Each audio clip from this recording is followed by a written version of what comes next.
Becoming the Iceman, Pushing Past Perceived Limits by Wim Hof and Justin Rosales. Foreword. Becoming the Iceman is a project inspired by Wim and Justin to show the world that anyone can adopt the ability to become an Iceman or Icewoman. The project's goal is to show that the ability to control the body's temperature is not a genetic defect in Wim, but rather an ability that can be adopted by anyone. For many generations, we've been taught to fear the cold, hearing things like, "Don't forget your jacket. You don't want hypothermia, do you? Put your gloves on before you get frostbite." Now, of course, these can be consequences of extreme cold temperatures, but with a proper understanding, anyone can learn to use the cold as a natural teacher.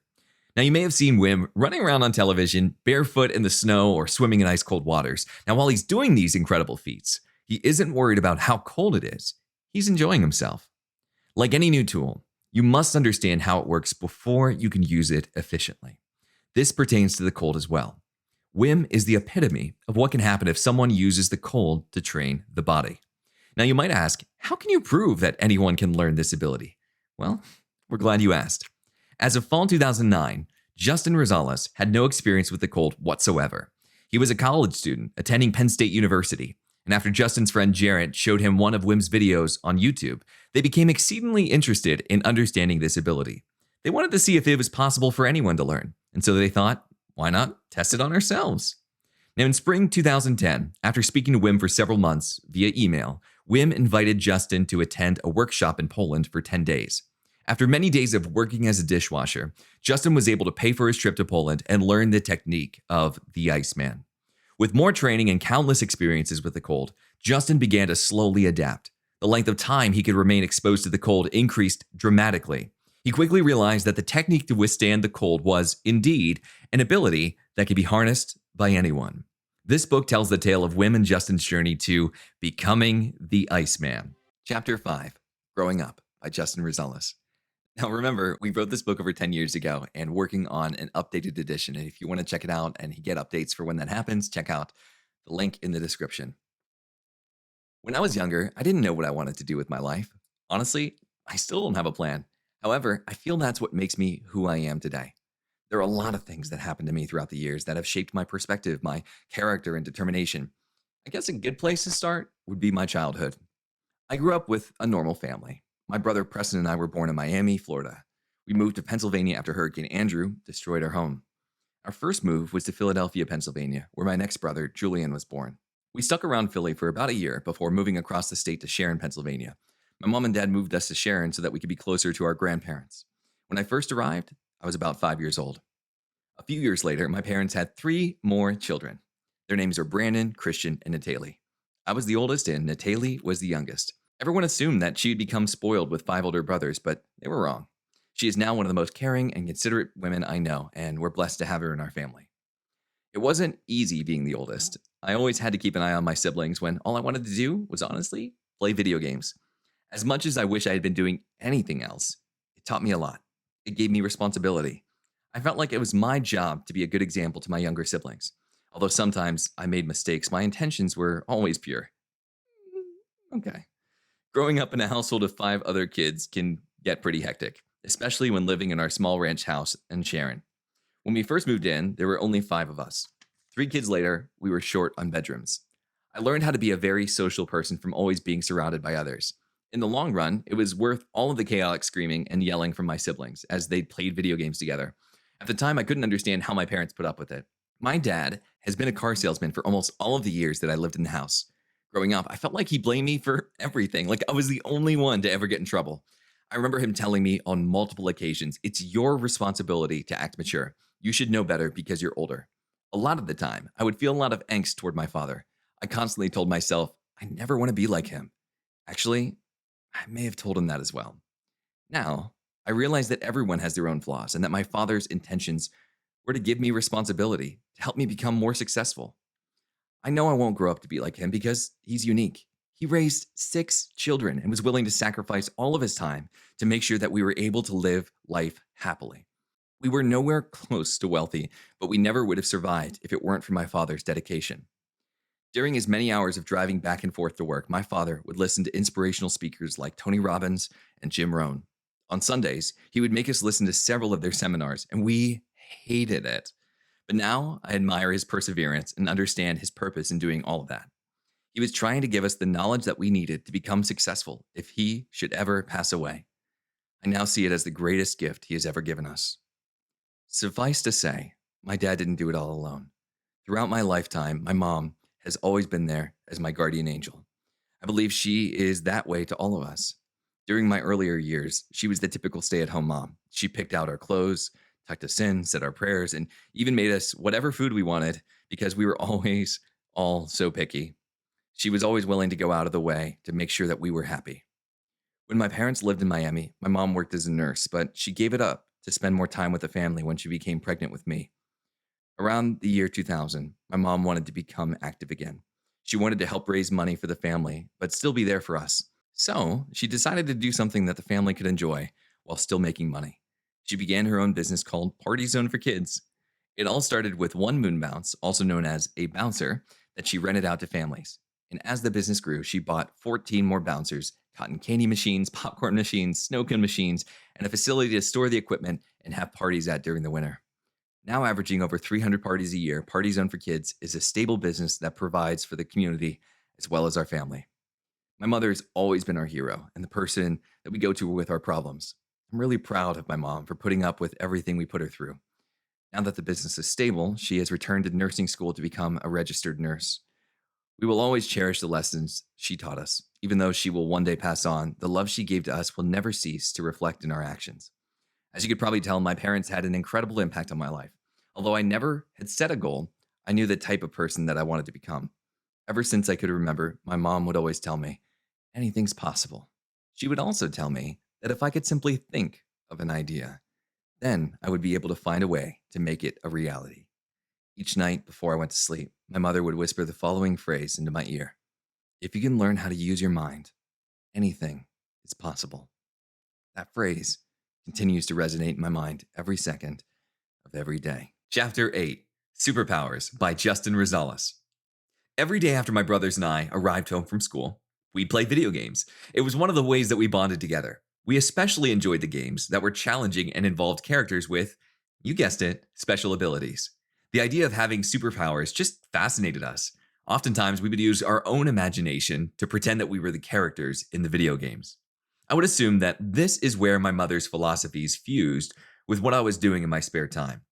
If someone's able to perform superhuman feats in a video game, I thought, shouldn't we be able to do the same in reality? This idea is what started to give me some strange dreams. So at the time, there was this girl that I liked, and I was in 5th grade, and the only time I would see her was during my lunch period in the cafeteria. And in one of my dreams, I was just sitting in lunch, and I wanted to do something spectacular to impress this girl. So I stood on my seat, jumped in the air, and just began flying around. Everyone clapped and cheered. I didn't know he could fly, they said.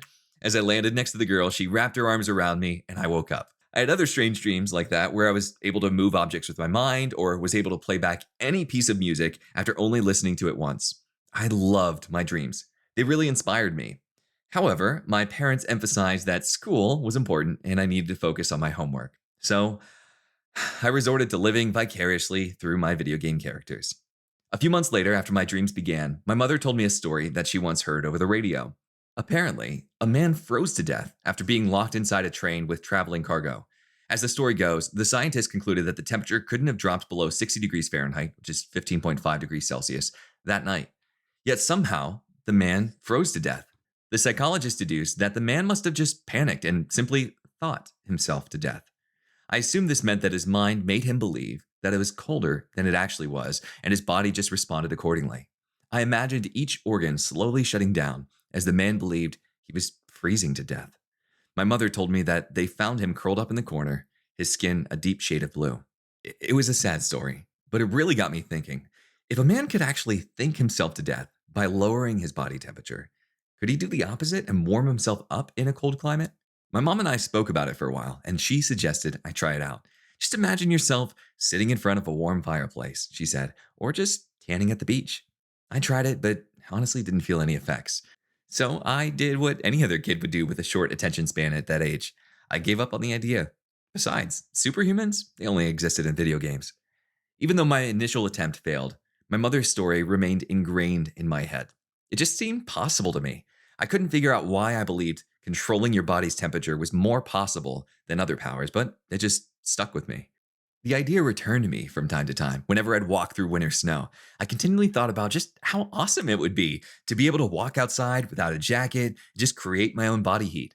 Little did I know that one day I would meet a man who could do exactly that. Chapter 11, Camp Judson by Justin Rosales. Although we never had a set denomination, my family raised me as a Christian. My parents were both raised Catholic, but after a while, they just realized they weren't comfortable with a few of the traditions. So they taught us about morality and explained religion just enough to give us a foundation. We say we grew up in a Christian home, but they never really forced us to adopt those beliefs. They wanted to give us a choice. For a long while, we only occasionally went to church. Our highest attendance rates were around Christmas Eve and Easter. However, we never even went to the same church. We hopped around, never sticking to one place. My parents wanted to find a church where we could all feel comfortable, but by the time that I'd reached ninth grade, we still hadn't settled. At the time, I was dating a girl named Whitney. She was an avid churchgoer and was there every Sunday. Her and a lot of my other friends who attended the church would always attend these fun events in the evening for their youth group. I joined her a few times and found out that I really enjoyed the environment. I brought my brother Preston a couple of times and he enjoyed it as well. We decided to start going to that church because we just felt comfortable there.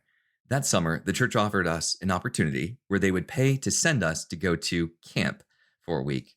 My parents were extremely hesitant about letting us go to a place with people they didn't know, but after they became more informed, they embraced the opportunity and encouraged us to go. A few weeks later, we were on the bus driving toward Camp Judson in Erie, Pennsylvania. That week was full of memorable experiences. I enjoyed it so much that I decided to volunteer as an assistant counselor a couple weeks later. The people there were really open and understanding. Plus, it was an opportunity for me to learn more about Christianity.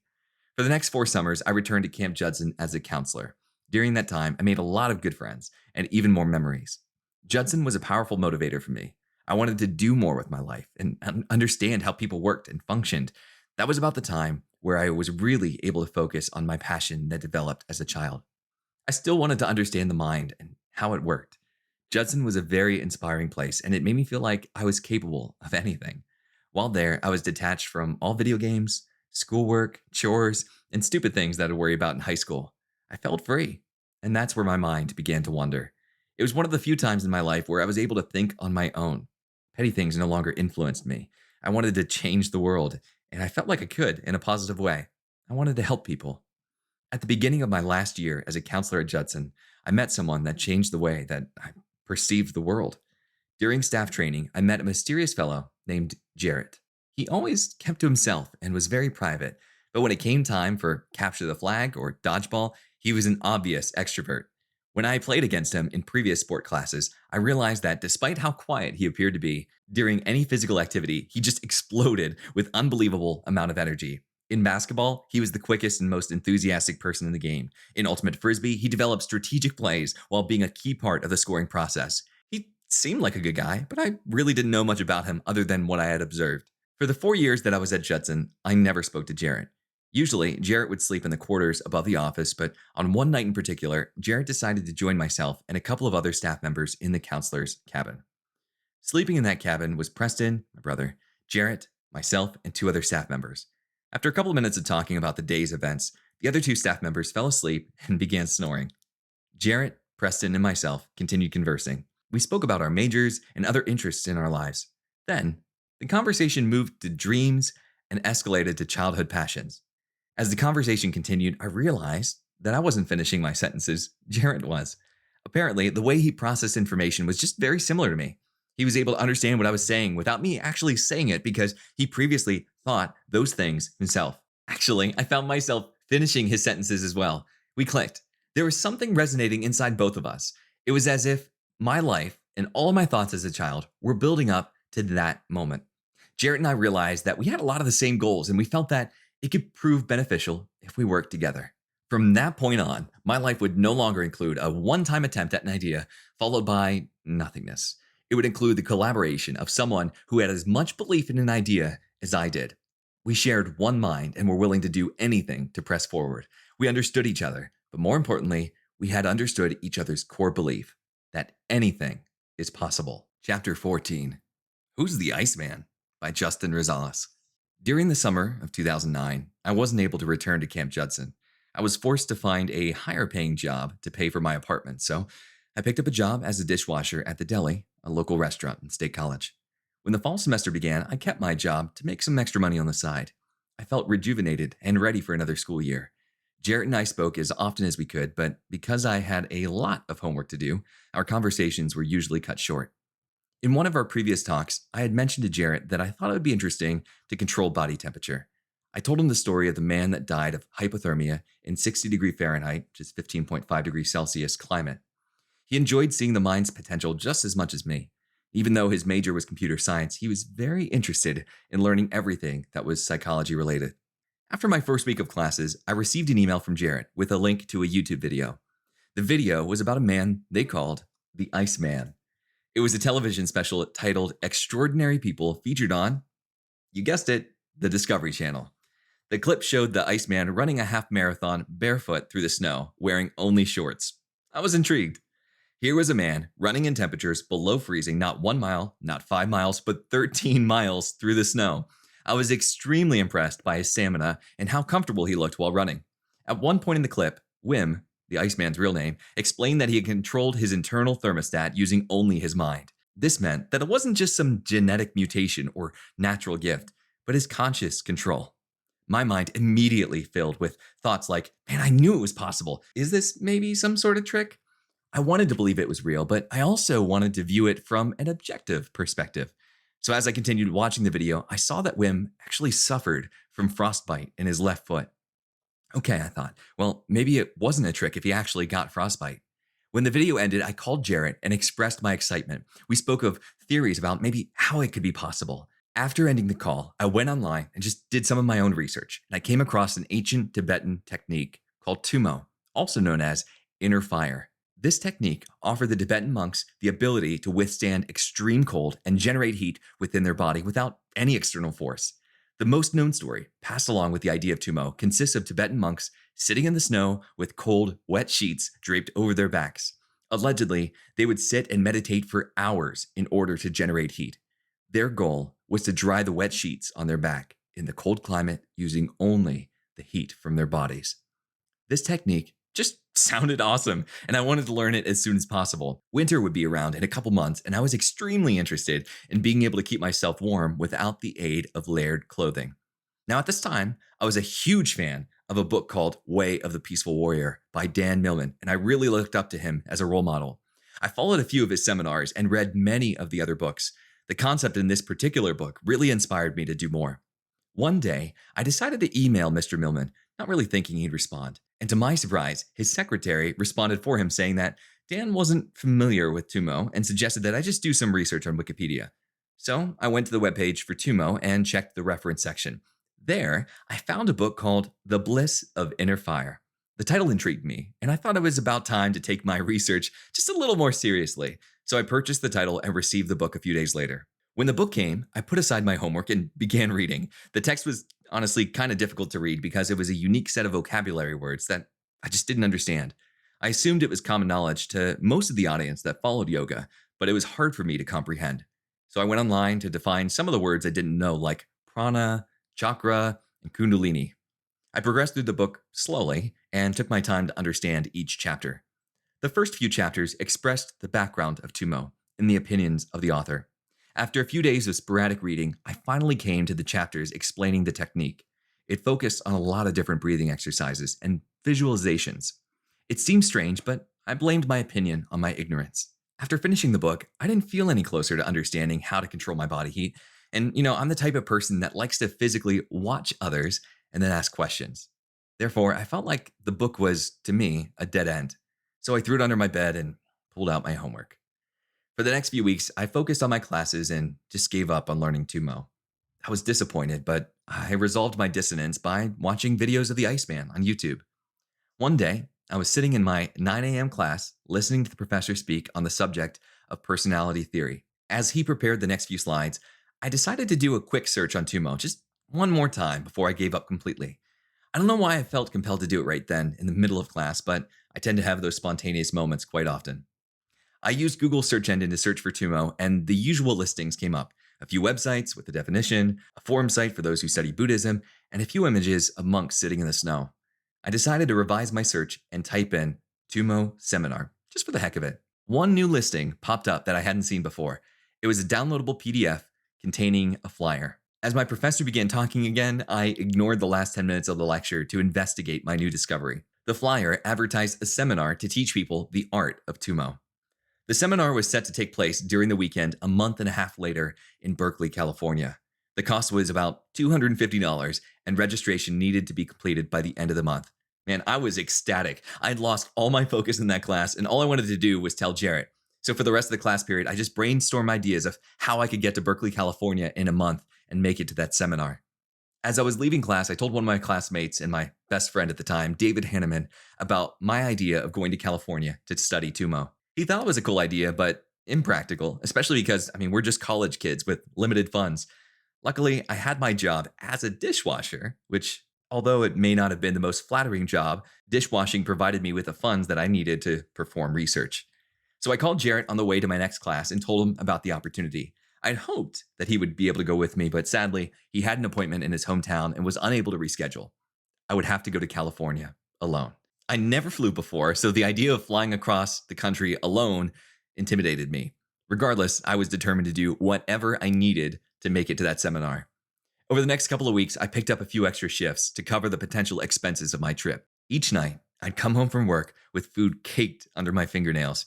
It's worth it, I'd repeatedly tell myself. When my next check came in, I emailed the people who were holding the seminar in Berkeley and asked them if it was too late to sign up. They told me that there were actually still spots open, and if I sent my $250 to them in the mail, they would send me the information I needed and place me on the roster. The next day, I sent out the check, went online to look for the price of the plane tickets and hotels, and the cheapest plane ticket I could find was a $220 flight from Pittsburgh to Oakland, California. I called my parents and told them that I was about to lock myself into this trip. Honestly, they didn't feel comfortable with the idea of me traveling to California, especially because I'd never traveled alone before, let alone fly.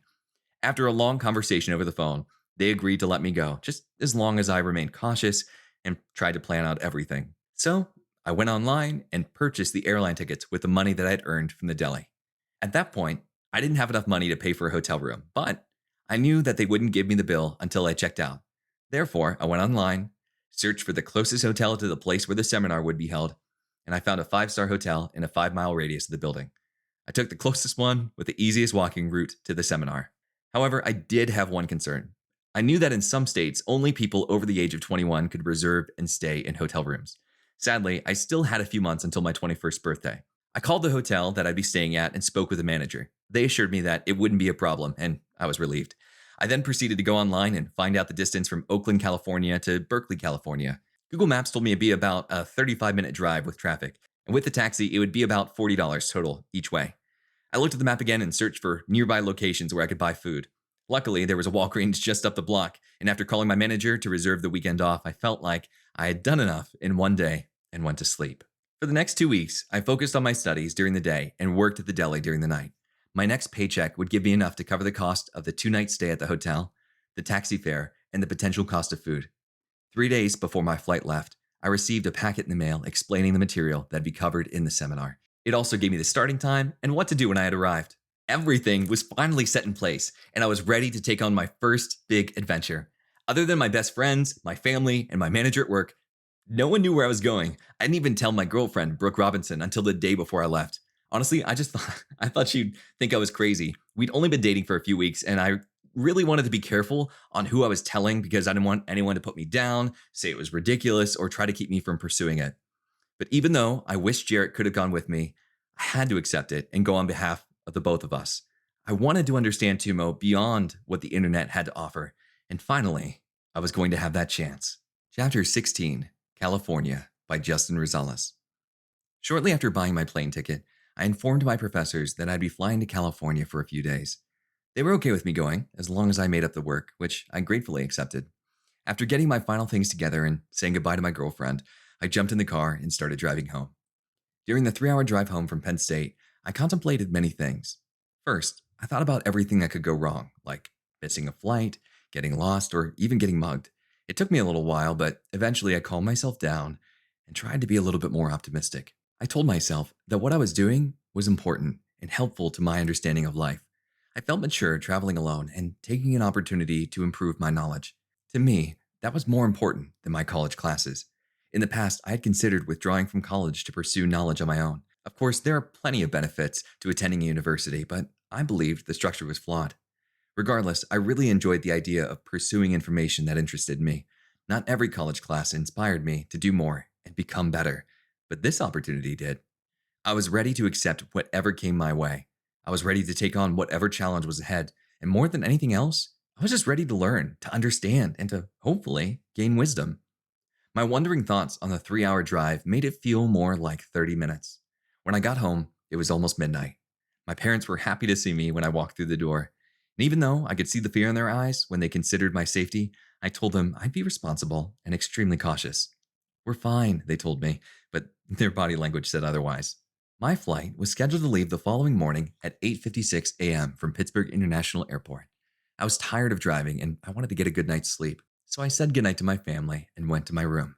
After brushing my teeth, I fetched my laptop to check my email before going to bed. And I searched through my backpack for my power cord to charge my laptop, but it wasn't there. I must have forgotten it in my room at school, I thought. And immediately, the list of everything that could go wrong just flooded back into my head. My laptop was that one resource I didn't want to be without. I took my laptop, plugged it in my family's printer, and just printed out everything that I thought I would need: directions, flight itineraries, and a map of the area near my hotel. I returned to my bed and tried to fall asleep. I was worried about just not being able to use my laptop in California. I soothed my worries by just switching my perspective. Instead, I viewed it as a challenge. I would need to use my resources effectively and be prepared for the unexpected. After 20 minutes of thinking, I finally fell asleep. The next morning, I woke up around 5 a.m. and left soon after. My father bought me breakfast on the way to the airport. I remember feeling nervous, yet excited. By the end of the day, I'd be in a hotel room by myself, thousands of miles away. When we arrived at the airport, my dad hugged me goodbye and wished me well. Going through security made me nervous. For some reason, I was expecting airport security just to arrest me for no reason. I don't know why, but I sort of expected something to go wrong. Luckily, nothing did. My first flight took off from Pittsburgh International Airport and arrived at Denver International.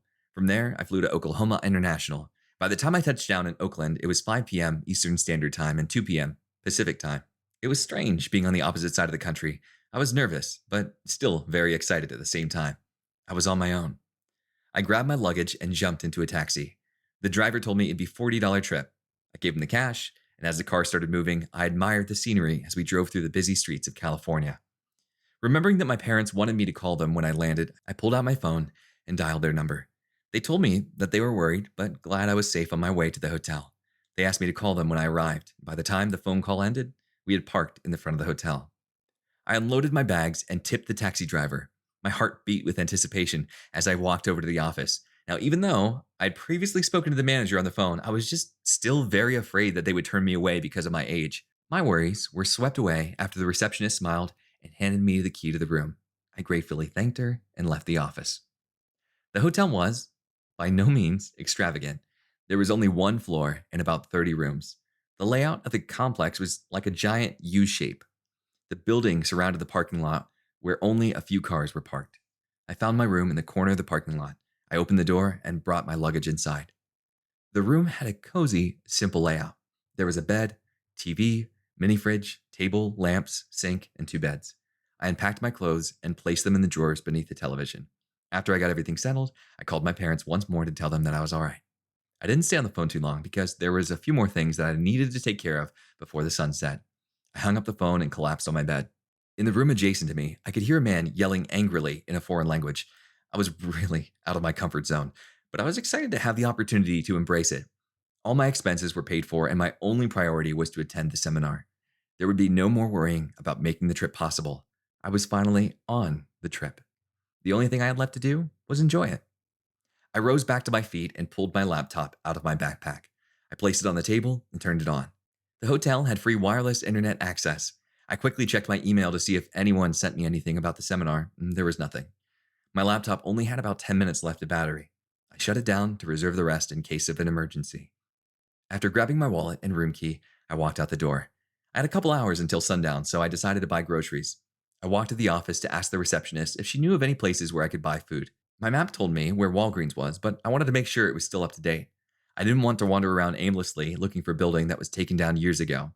Luckily, she confirmed that Walgreens was still just right down the street. I thanked her and went on my way. It was a cloudy day, and the air was chilly. The streets were busy with cars while children played on the sidewalks. It took me about 10 minutes to walk to Walgreens, bought a few microwavable meals and a couple of fruits. I called Jarrett while I was shopping and updated him about what had happened thus far. On my way out, I found several California shirts on sale and purchased 2 of them as souvenirs. Across the street from Walgreens was an Office Depot. I stopped by to see if they sold laptop power cords. They had them in stock, but the prices were outrageous. I decided to save my money and continue on without a laptop. After walking back to my room and putting away the groceries, I changed into my running clothes. I wanted to check out the exact location where the seminar would be held later that evening, so I glanced over the map once more and tried to memorize the street names. When I felt comfortable enough, I grabbed my iPod and left. I felt slightly intimidated as I jogged through the streets of Berkeley. I was worried that I would forget the directions, so I kept repeating them over and over in my head. Eventually, I came to my first turn with no problem. Before I knew it, I was standing in front of the building where the workshop would be held. It only took me about 11 minutes to jog from my hotel room to the building. I assumed that it would take me no more than a half hour if I walked. The place was locked and the lights were out. I grabbed one of the pamphlets that were hanging outside the wall, and after catching my breath for 5 minutes, I turned around and started running back the way I came. Knowing where I was supposed to go in a few hours made me feel a lot more comfortable. It helped soothe my worries of possibly getting lost. When I got back to my hotel room, I threw my iPod on my bed and took a shower. A few hours later, I returned to the building. It was a 2-hour session where we were required to come in and finish our registration. They would also provide us with the information packet that we would be using over the next couple days. After we registered, a woman gave her testimony of how her life was personally affected by Tummo. It was 9 o'clock by the time I got out, back home, midnight. On the way back to my hotel room, I called my parents to tell them about my day and to wish them good night. I needed to be at the workshop the following morning by 9 a.m., so as soon as I got back to my temporary home, I went to bed. The next morning, I woke up at 6 a.m. The sun was just rising, so I took a shower, ate breakfast, and began making my way to the workshop. The warmth of the sun's rays against my skin comforted me. The dark clouds from the day before seemed to be long gone. On my way over, I noticed a Popeye's Louisiana Kitchen. One of my best friends at the time grew up in California and told me that Popeye's food was just fantastic and I needed to try it out. I made a note of the restaurant's location and decided to stop by at some point during my trip.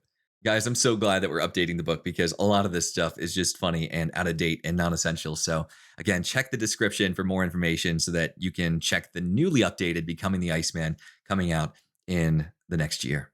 A short while later, I stood in front of the familiar double doors leading to the workshop. I placed my iPod back into my backpack and followed a couple inside. Paintings of old people hung on the red walls. Statues of Buddha lined the hallways. I deduced that I was in some sort of Buddhist temple. I began walking around looking for a room listed on the information sheet. I found it at the end of a long hallway near a life-size statue of Buddha. I entered the room, gave them my name, and took my seat. Hundreds of people sat around me, silently, all facing the stage waiting for something to happen. After half an hour of silence, a woman finally walked onto the stage and introduced the Tibetan monk that would be teaching Tummo. He spoke for a couple hours about how Tummo is supposed to help us transcend, strengthen the Kundalini, and unblock obstacles in our body. He then said something to the effect of, "Some enjoy Tummo because it produces a nice, warm heat in the stomach. However, the heat is only a side effect. The real power comes when you transcend." After his speech, he had us perform breathing exercises. Apparently, this was the final session of a set of workshops that took place throughout the year. In their previous workshops, they had spent their time learning about Tummo's background, how it related to Buddhism, and other various breathing exercises. This session was the one where we were supposed to learn the actual form of Tummo. The breathing exercises consisted of slow, focused breaths.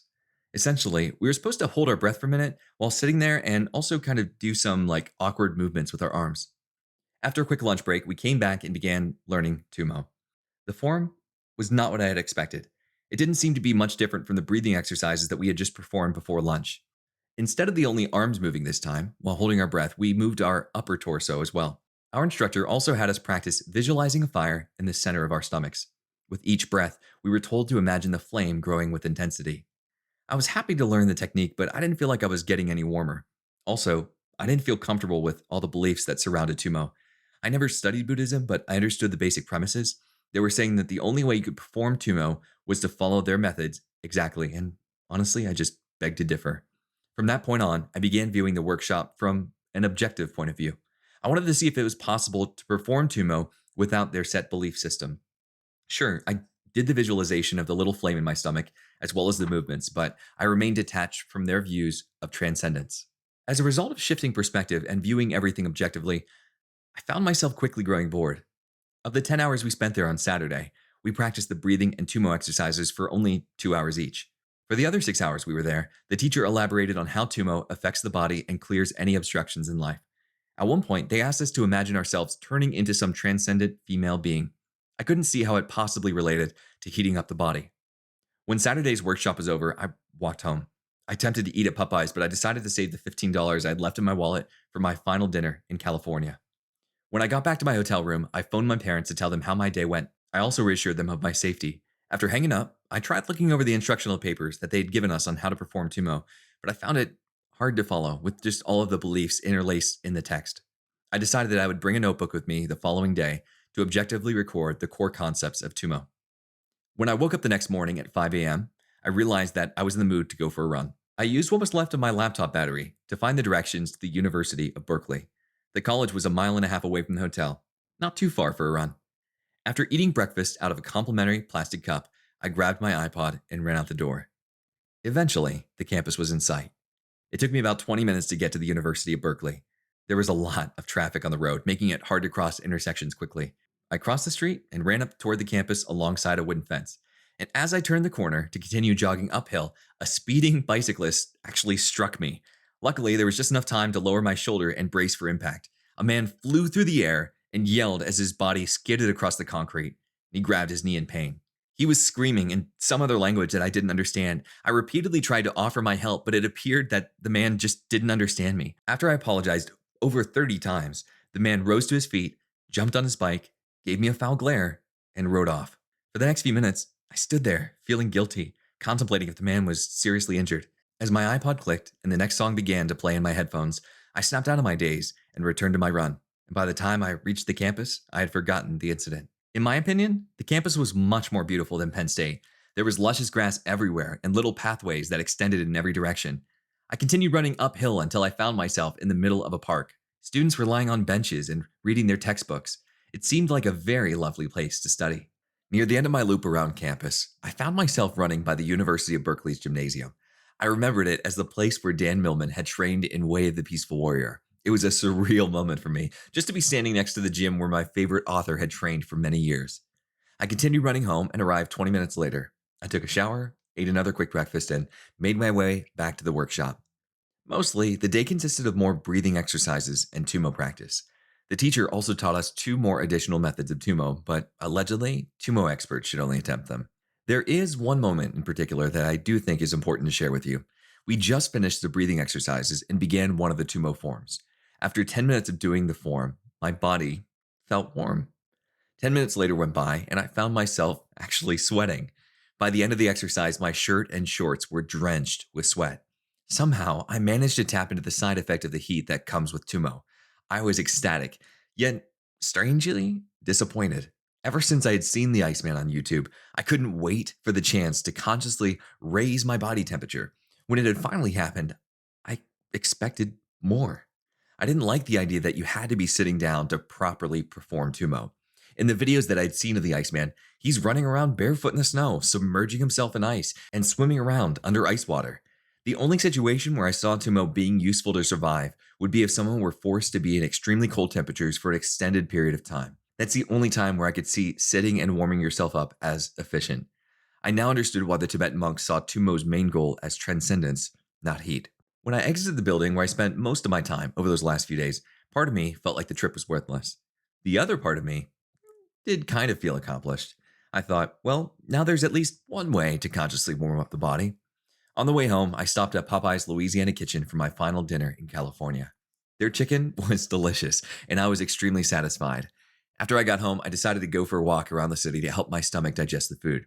I remembered seeing a sign for a pier on my way to the workshop, not too far off the main street. I figured it was worth checking out.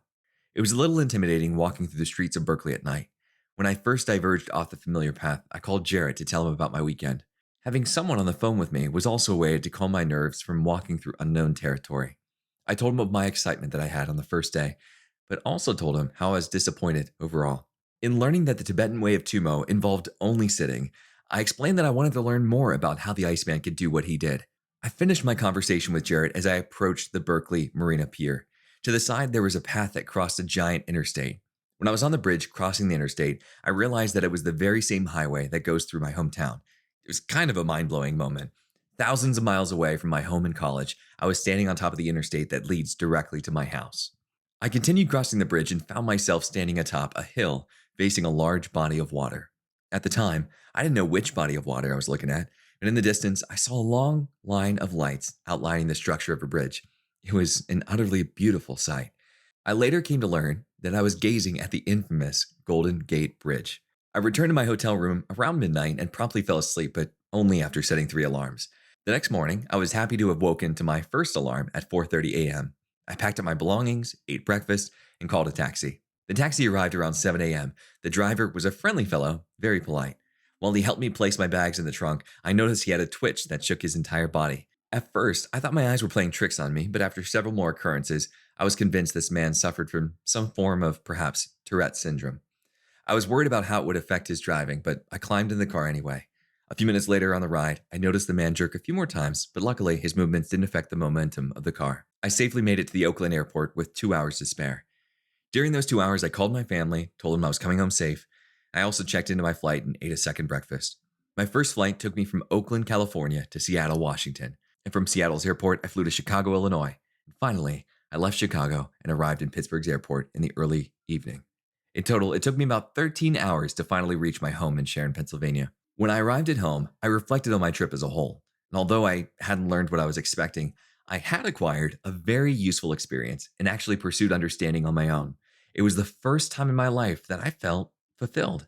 As soon as I had known in my heart that I wanted to pursue knowledge, the opportunity opened up for me. All I had to do was follow the path. I was extremely grateful for my safety, yet even more thankful for the experience. It was my first leap in my quest toward understanding the Iceman. Chapter 18, The Cabin, by Judson Rosales. After arriving back in State College, I returned to my normal schedule. I went to class, did my homework, worked in the research lab, and hung out with my friends. No one, except for a few of my close peers, knew about my trip to California, and I acted as if nothing had ever happened, even though I felt completely different. I was still interested in Tumo and hoped to pursue it more, but I didn't know what more there was for me to do. A few weekends after my trip, I showed Preston, my brother, what the form of Tumo looked like. He told me that the motions just looked ridiculous. The following weekend, Jarrett and I went to his cabin to hang out and discuss my trip. While there, I decided to take advantage of the 32 Fahrenheit, 0 Celsius weather and teach Jarrett the Tumo form that I had learned in California. There was no heat source inside of the cabin, so the temperature was the same as outside. When Jarrett and I first sat on the floor in only our t-shirt and shorts, we felt relatively comfortable. We had just taken off our sweatshirt and sweatpants, so the cold temperature hadn't had a chance to affect our bodies yet. We started out with breathing exercises and then moved on to Tumo. My memory was a little foggy, so I referred to the notes that I took on the last day of the seminar. After an hour of attempting the form, we didn't feel any different. Jarrett told me that he felt the same as he did when we first sat down. Disappointed, we stood up and began making lunch. After several minutes of moving around, Jarrett and I noticed something interesting. We suddenly felt really, really cold. It felt as if the temperature had dropped down to 10 degrees Fahrenheit, negative 12.2 degrees Celsius. I suggested that we sit back down to see if the original position we were sitting in was the reason for our original warmth. It wasn't. Sitting on the ground was even colder than standing up. Jarrett and I were intrigued. We began performing Tumo again to see if it had anything to do with the heat, and we were amazed as we regained our warmth a half hour later. Soon after, Jarrett expressed that same disappointment that I had felt in California. Tumo was stationary, and the Iceman wasn't. Even though Tumo seemed to give us heat, our main goal was to become like the Iceman. And after starting a fire in the fireplace, Jarrett and I discussed possible ways to transfer the effect of Tumo into a movable form. We thought about changing our breathing patterns, visualizing a flame in our stomach while moving, and even trying out some sort of hyperventilation technique. And even though we had a lot of different ideas, we didn't have the time to see them out. Jarrett and I were both very busy and had to return to college the following morning. So that night, our excitement fizzled out with the fire as we fell asleep. Chapter 20. Hello, Iceman, by Judson Rosales. During my last couple of years at Penn State University, I worked in a research lab that focused on facial expressions and human emotion. As a research assistant, my job was to run participants through experiments. On December 2nd, 2009, in between running participants, I rewatched old YouTube videos of the Iceman. Eventually, I came across a strange video that consisted of a slideshow of pictures that were taken using an infrared camera. The video was short and only had a few pictures of the Iceman stretching in front of a large group of people, and I could tell from the white color emanating from his body that he was generating a lot of heat. I had seen the video before, but I only watched the first 10 seconds of it. This time, I decided to let it play all the way through, and during the last 5 seconds of the video, the Iceman's website flashed across the screen, which was at the time www.innerfire.nl. I didn't know he had a website and became very intrigued. I checked out the website and found a small section with contact information, and listed in the contacts was Wim's email address. I was ecstatic. I had always wanted the opportunity to talk to the Iceman, and now it seemed possible. Of course, I was extremely doubtful that he would reply. I thought he would never get back to me, being that he was a really famous individual and probably very busy. Even though I was extremely doubtful, I had a lot of faith. I believed that if I were meant to speak to the Iceman, he would get my email and send one back. If nothing happened, my email was left unread, I would move on from Tumo forever. I know, very drastic. I felt that this was my last chance to learn how to do it properly, to understand what it was like to be able to control my body temperature, like the Iceman. So here's what I sent him. Hello, Mr. Hof. My name is Justin Rosales. I'm a student at Penn State University, which is in Pennsylvania. And well, I really don't know how to make this formal, but it's an interesting topic and I'd like to be as open as possible. My friend and I have been researching a G-Tumo, also known as Tumo, for a while, and I personally traveled to Berkeley, California to find out more information about Tumo, to try to discover more about this inner fire. I found a workshop, and the man that led the workshop goes by the name of Tenzin Wangyal Rinpoche. It was a weekend seminar that lasted about 4 days. However, they met several times during the year to try to teach this art. Personally, I only made it to the last session because I was unaware of the seminar until a few weeks ago. Anyways, they went over the 9 breathing techniques, the warm-ups for the chakras, the Tsa Lung, the Bar Lung, and the Drak Lung. I feel that there are different ways to perform Tumo. I have already read a book called Inner Fire, and the techniques were a bit different from ones taught at the workshop. Mr. Hof, I'm very interested in mastering the art of Tumo. Of course, my friend and I are Westerners, and based on the research that I've done, the Tibetans aren't really friendly when it comes to sharing Tumo with people in the Western culture. I've heard them say they put everything in the wrong context. They have no imagination, and it will not work. But to be honest, sir, my friend and I are very determined and open-minded. We are really interested in this idea and really want to try to make this work for ourselves. The reason I'm emailing you, sir, is that you can do something that I haven't seen in the Tibetan research that I performed. Despite all the articles that I've come across, I have yet to see anyone stand up or even run while performing Jitumo, other than you. So I was wondering, if you were planning on doing any workshops anytime soon to teach your method of Tumo, my friend and I would love to find a way to meet up with you to learn. We are more than interested in your work, your way of life, and everything. We wouldn't document this in any papers or anything like that. We aren't with the news. We are 2 students that are very interested in bettering ourselves to learn, understand, and gain knowledge. We just want to improve. Sir, we'd really appreciate any response to this email, even being turned down. We admire that you are someone that isn't with Tibetan culture yet has mastered this art of Tumo. Thank you very much. Justin Rosales, Penn State University. After sending the email, I returned to my lab work. My friends in the lab knew about my research in California, and they also knew about my interest in the Iceman. I told Anthony, the graduate student that I worked for, that I sent the Iceman an email. I also mentioned my doubt of not getting a response. 10 minutes after sending the email, I received this. Dear Justin, there are no secrets. Everyone, every mind can understand the concepts, especially when it is taken with an open heart. I will get back to you. In the meantime, try to learn by listening to the lecture that I did in New York after performing in the streets of Manhattan. Search for the Google video, Mystic Fire. Greetings, Wim Hof. After reading this email, I said in a loud, enthusiastic voice, yes! Anthony looked up from his desk and asked me, what happened? I told him the Iceman had just responded. I was clueless as to which video Wim was talking about. I thought I'd already seen them all. I didn't know what Mystic Fire was, so I used Google to search the words Mystic Fire, Iceman, and Wim Hof. A new result popped up, one that I hadn't seen before. The video starts out with a man named Kenneth Kamler describing what typically happens to somebody when they are exposed to the cold. Sound familiar? In his presentation, he transitions to how Wim's body reacts differently to the cold. He then offers his theories of how it is possible. Afterward, Wim is called on stage and asked to speak. Wim begins by telling the audience, science can only go so far. We are humans, and humans can go beyond science. Wim then goes into a long explanation of what he's done in the past and what he plans to do in the future. Near the end of the video, Wim says that he has a different philosophy now. He mentions that he has done a considerable amount of record breaking and has achieved many goals. Now, he wants to teach others what he has learned. He wants to help the unwise understand what he's experienced so that they can experience it too. His new goal was to begin sharing the opportunity to become the Iceman with the world. After seeing the video of Wim, I felt that I understood him on a deeper level. I saw who he was, beyond the celebrity that the television made him out to be. I saw him as someone who was willing to do whatever it takes to change the world. He was a future version of who Jarrett and I hoped that we would become. Wim achieved the impossible and was actively looking to do more. I emailed the link to Jarrett and asked him to call me after he watched it. The new information re-inspired me to continue my quest for knowledge and understanding. My laptop told me that the temperature outside was currently 32 degrees Fahrenheit, which is 0 degrees Celsius. I wanted to immerse myself in my research and begin to gain experience with the cold, so I took off my jacket, packed up my things, and walked outside. It was a 20-minute walk to my apartment from where I was, and my t-shirt didn't do much to protect me from the cold. A few seconds after walking outside, I could feel the goosebumps popping up all over my body. Shivers rolled up my spine, and I could see my breath each time I exhaled. It was cold, and the 15-mile-an-hour winds, which is 24.1 kilometers per hour, those winds weren't helping. With each gust, I felt as if someone or something was sucking the heat from my body. After 10 minutes of walking outside, I lost all feeling in my fingertips. My fingers felt like rocks when they rubbed together as I formed fists. I was afraid that I was doing serious damage to my body and I would have to deal with the consequences later.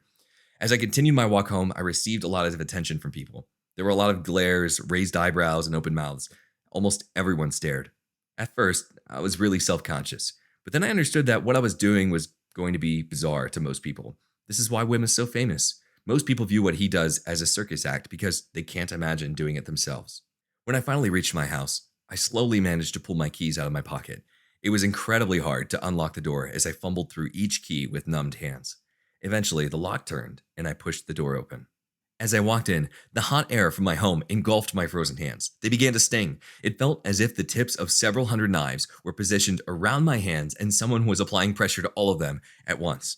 It was unbearable. I felt dizzy, so I went to my bedroom and lay down. I closed my eyes and tried to think the pain away. It wasn't until about 20 minutes later when I started to feel some relief. Eventually, the pain dulled and faded away completely. Luckily, it appeared as if no permanent damage was done to my hands.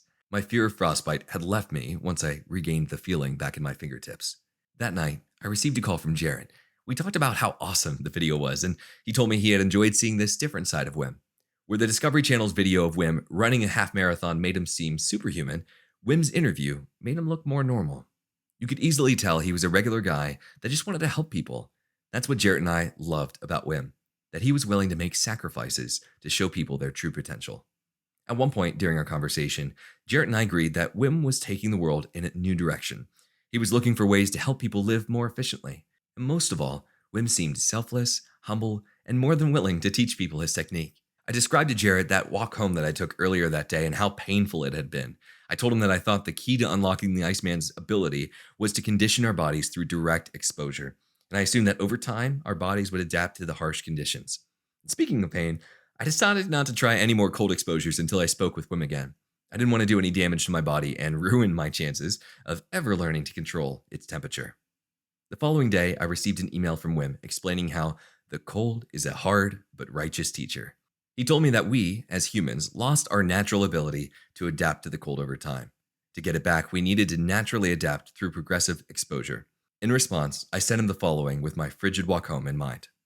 Thank you, Wim. All of your thoughts are very enlightening and good to hear. It makes sense and does feel natural.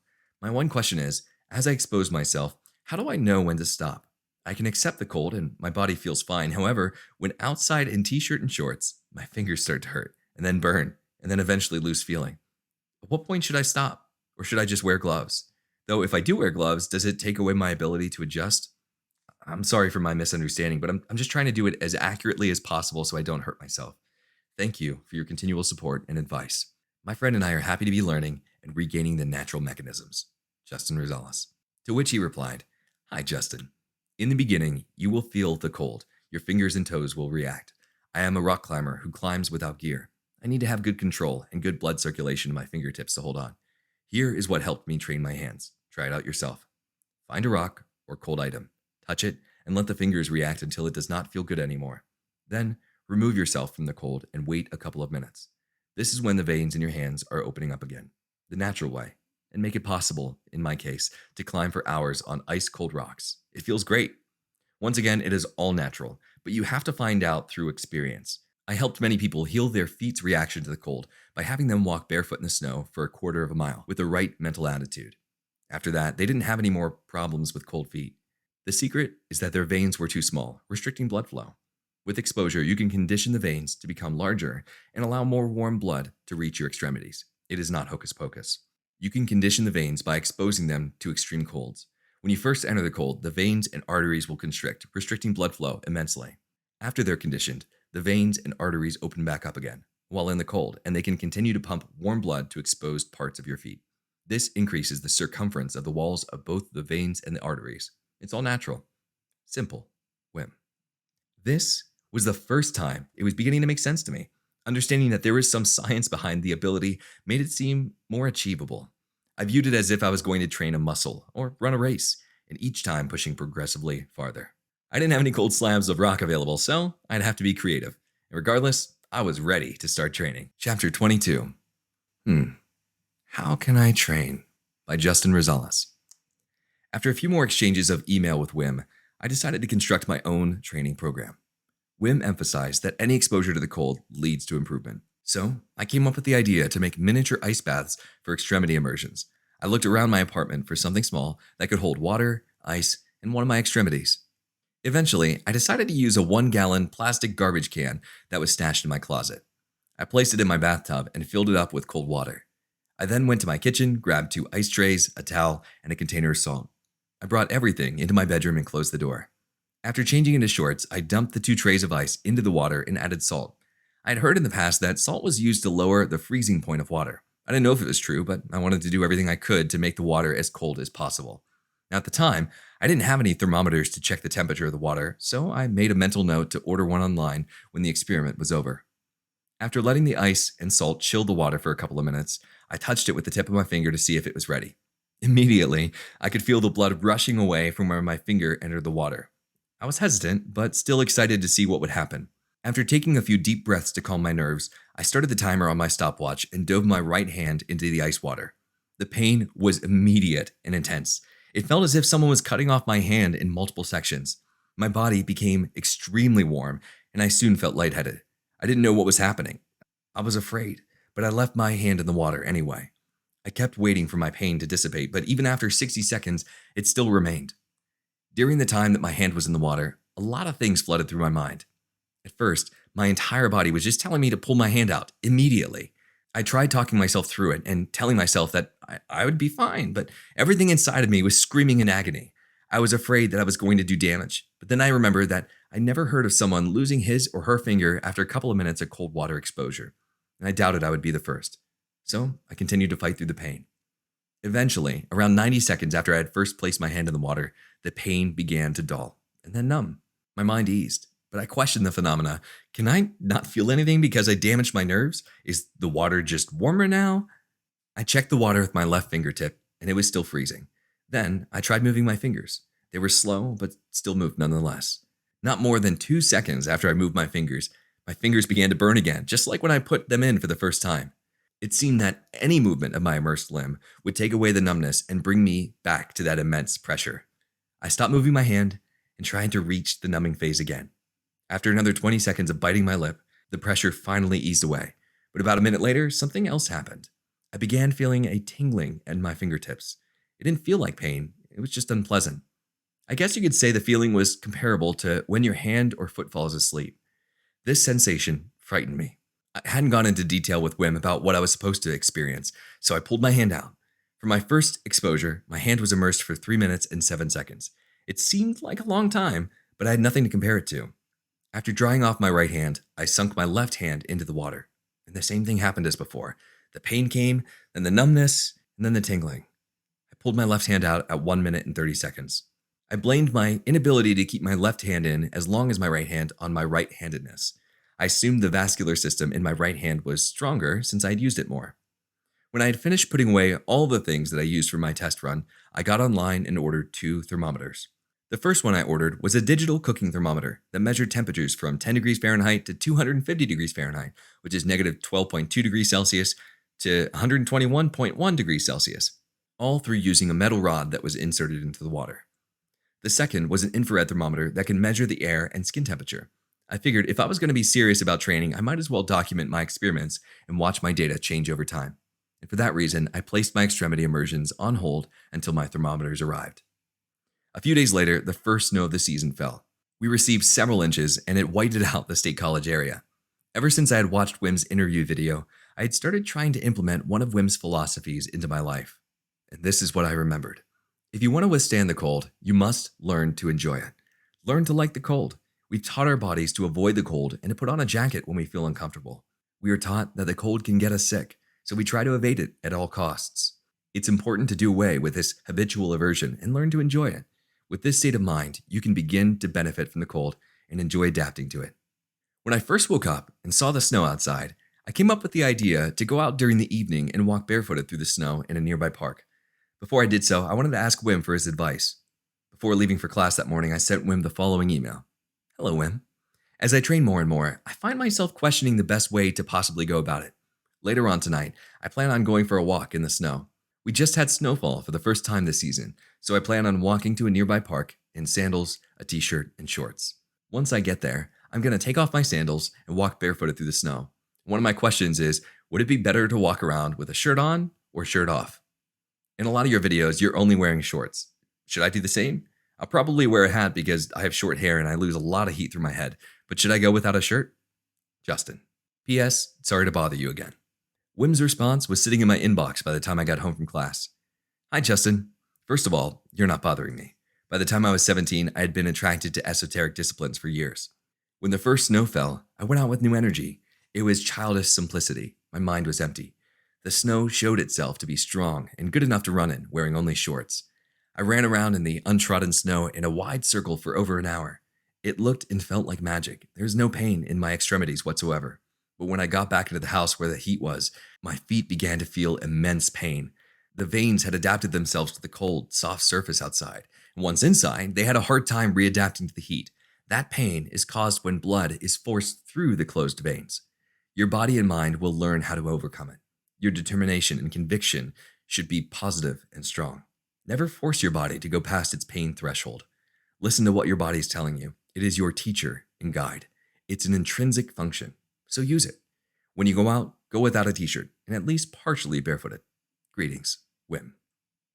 I decided to wait for the sun to set before beginning my adventure. I didn't want to draw any attention to myself. Before leaving the house, I grabbed my backpack and began putting things inside. I packed a towel, 2 pairs of socks, a hoodie, my wallet, and my phone. My attire consisted of shorts, socks, sandals, sweatpants, a long sleeve shirt, and a hat. My computer told me that the temperature outside was 29 degrees Fahrenheit, negative 1.6 degrees Celsius. The snow was still falling when I left my home. The sidewalks and roads were covered as the white powder stuck to the ground. In an attempt to stay warm, I immediately began jogging as soon as I stepped off my front porch. After 5 minutes of trotting through the snow, I realized that my feet might be in danger. The socks and sandals weren't doing much to protect my feet from the chilling cold, and I began to worry. My feet were already burning, and I hadn't even run barefoot yet. With each step, it felt like I was walking on needles. When I got to the park, I ran to the closest bench and sat down. I took off my socks and pressed my feet between my hands in an attempt to warm them. It didn't do much. So I pulled off my wet socks, opened my bag, withdrew my other 2 pairs of dry socks, and put them on. But even that didn't help. My feet were still freezing. Being in the middle of a secluded park with no one around, I felt helpless. I considered calling one of my friends to pick me up, but I didn't want him to find me like this and ask questions. My mind started to race. I imagined getting frostbite on my feet and having to amputate my toes. I was beginning to think that I would never become like the Iceman. Now, despite the new pairs of dry socks, I began to lose feeling in my toes. And in my last attempt to warm up my feet, I pulled out my towel and wrapped it around them. Suddenly, I noticed a light shining from somewhere below in the snow and quickly realized it was my phone. It must have fallen out when I pulled my towel out of the backpack. I reached down and tried to get all of the snow out of the buttons. It was soaked and the power had turned off. I couldn't get it back on. Great, I thought. Now, even if I need to get a hold of someone to come pick me up, I can't because my phone's broken. At this point, all I wanted to do was just get back to my house and warm up my feet. The only choice I had was to run back through all the snow in my sandals and socks and hope that I could make it home before my feet froze off. I packed up my towel, put on my sandals, and started jogging. 20 minutes had passed from the time that I had first entered the park, and in that amount of time, another half an inch of snow had fallen onto the ground. I was hoping to run in the footsteps that I had made on the jog up, but they were already refilling with snow. Also, since I was running downhill this time, my stride just wasn't the same. Every few steps, I would slide, shoving the snow deeper into my sandals. After 5 minutes of running, I realized a new sensation in my feet. For the past half hour, I hadn't felt anything. They were numb. Now, there was this sharp, burning sensation spreading across the soles of my feet. Assuming that they were on the verge of frostbite, I concluded that I needed to find a place, just any place, to warm them up immediately. Luckily, there was a Burger King a couple hundred yards away. I pressed on, harder, motivated to escape the frigid weather as fast as possible. Within a couple minutes, I finally entered the heated Burger King. Now, in different circumstances, I would have been self-conscious about wearing socks and sandals in the middle of a Burger King during a snowstorm. But due to my presumed dire circumstances, I didn't care what people thought of me. Many stared, but I ignored their looks and just found a quiet place in the corner to sit. However, I did feel bad using the warmth of the Burger King without purchasing any food, so I stood back up and ordered a coffee from the cashier. When the coffee was ready, I returned to my table where I could be left alone and take the weight off my feet. I pulled off my soaked socks and placed them on the bench beside me. I pressed my feet together, trying to warm them back up. The burning sensation that I was feeling was consistent until that point, but after pressing my feet together, that burning sensation spread and grew more intense. My feet felt like they were going to explode from the inside out. The pain lasted for minutes, making it extremely hard for me to maintain my focus. I gritted my teeth and attempted to look normal so that people around me just wouldn't notice how much pain I was in. But there's nothing normal about a barefooted man in a restaurant in the middle of winter. I felt dizzy and wanted to put my head down. However, I was worried that the restaurant would call the police if they thought I was sleeping. So, I kept my head up and fought through the nausea. A lot of things were going through my mind while I waited for the pain to dissipate. Most of it, honestly, was imagining what it would be like to live a life without feet. I also considered how upset my parents would be if they knew what I had done. My most prominent thought, however, was how I had failed to do what the Iceman had considered as easy. My feet hadn't adapted to the cold at all. They suffered consistently. After 45 minutes of sitting in the corner of Burger King, I began to feel extremely awkward, and the pain, thankfully, was finally beginning to lessen in intensity. I decided to suck it up and just try to make it the remainder of the way home. It was a 7-minute jog from Burger King to my house, and it looked like another inch had fallen since I first walked in. I was worried and hesitant, but I continued to tell myself that it was almost over. Soon, I would be out of the cold for the night. I took a deep breath, tightened the straps on my backpack, pushed the front doors of Burger King open, and just began sprinting. I felt the familiar chill in my feet as I pressed through the snow. It was very slippery, extremely hard to keep my balance. Several times I actually slipped and landed on my hands and knees. My body was covered in snow and my feet burned. I just wanted to escape it all. Out of breath and discouraged, I finally made it to my house. I threw my backpack on the couch, stripped off my socks, and staggered into the bathroom. After turning on the lukewarm water, I stepped into the tub and waited. And when the water touched my feet, searing pain surged through my legs. I held onto the shower door to prevent my knees from collapsing. Somehow, even though the water was only lukewarm, it felt like it was boiling my feet. And once again, I took a few deep breaths and just tried to fight through the pain. My feet were yelling at me to get out, but I waited. Eventually, the pain dissipated and my muscles began to relax. After my nerves settled, I lay in my bed and contemplated giving up my goal of becoming the Iceman. It was going to be really hard to like the cold after that episode. Still, I didn't want to be like everyone else who had just one bad experience and turned their backs on it forever. So, I decided to stick with it. The least I could do was give it one more try. Not wanting to end the night with a failure, I rose from my bed and went outside to the front porch. I was wearing 2 pairs of socks and several layers of clothing. Disappointed that I hadn't been able to get any real training in the cold, I tried to find a cold rock near my porch. I planned to attempt the exercise that Wim had explained to me in his email earlier that day. Sadly, there weren't any rocks near my front porch, but I did notice the large metal poles supporting my roof. I lightly touched the poles with my index finger. It was freezing. Excited, I turned on my stopwatch and gripped the pole with both hands. Immediately, I could feel the blood rushing away from my fingertips and moving toward my chest. If my fingers could scream, they would have. Because of my experience with ice water immersion a few days earlier, I knew there would be a point where my hands would adjust. So I continued to fight through the cold. And after 3 minutes of aggravating pain, it finally eased away. First in my right hand, and then my left. I left them there, waiting for the pain to come back. And as soon as they began to ache 2 minutes later, I pulled them off the pole. And the pain stopped, almost simultaneously. Now that my feet were somewhat healed, I wanted to train them too. With my stumbling fingers, I took off both my socks, pushed the button of my stopwatch, and stepped off my porch into the snow. Now, for the first 2 seconds, I felt fine. But then, the pain began to pour in. I buckled over and grabbed my knees as imaginary daggers stabbed the bottoms of my feet. Despite what I had just experienced in the cold, this felt much worse. It wasn't a dull, numbing pain. It was sharp and unbearable. I couldn't take it anymore. I stopped my watch and stepped down. Frantically, I fumbled with putting my socks back on. I only lasted 7 seconds. 7 seconds? What? It felt like at least 30 seconds. Apparently, the pain had altered my perception of time. I went back inside and laid down in my bed, reflecting on the night's events. My dangerous encounter with the cold had taught me a valuable lesson: to always train in conditions that I could control. I never again wanted to willingly experience being alone, in danger, and helpless in the cold. From then on, I vowed to be extremely careful with everything that I did in relation to the cold.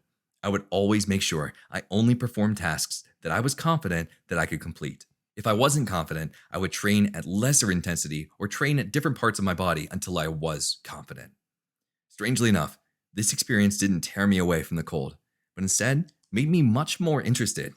I really wanted to understand how someone could not suffer from running barefoot in the snow for hours.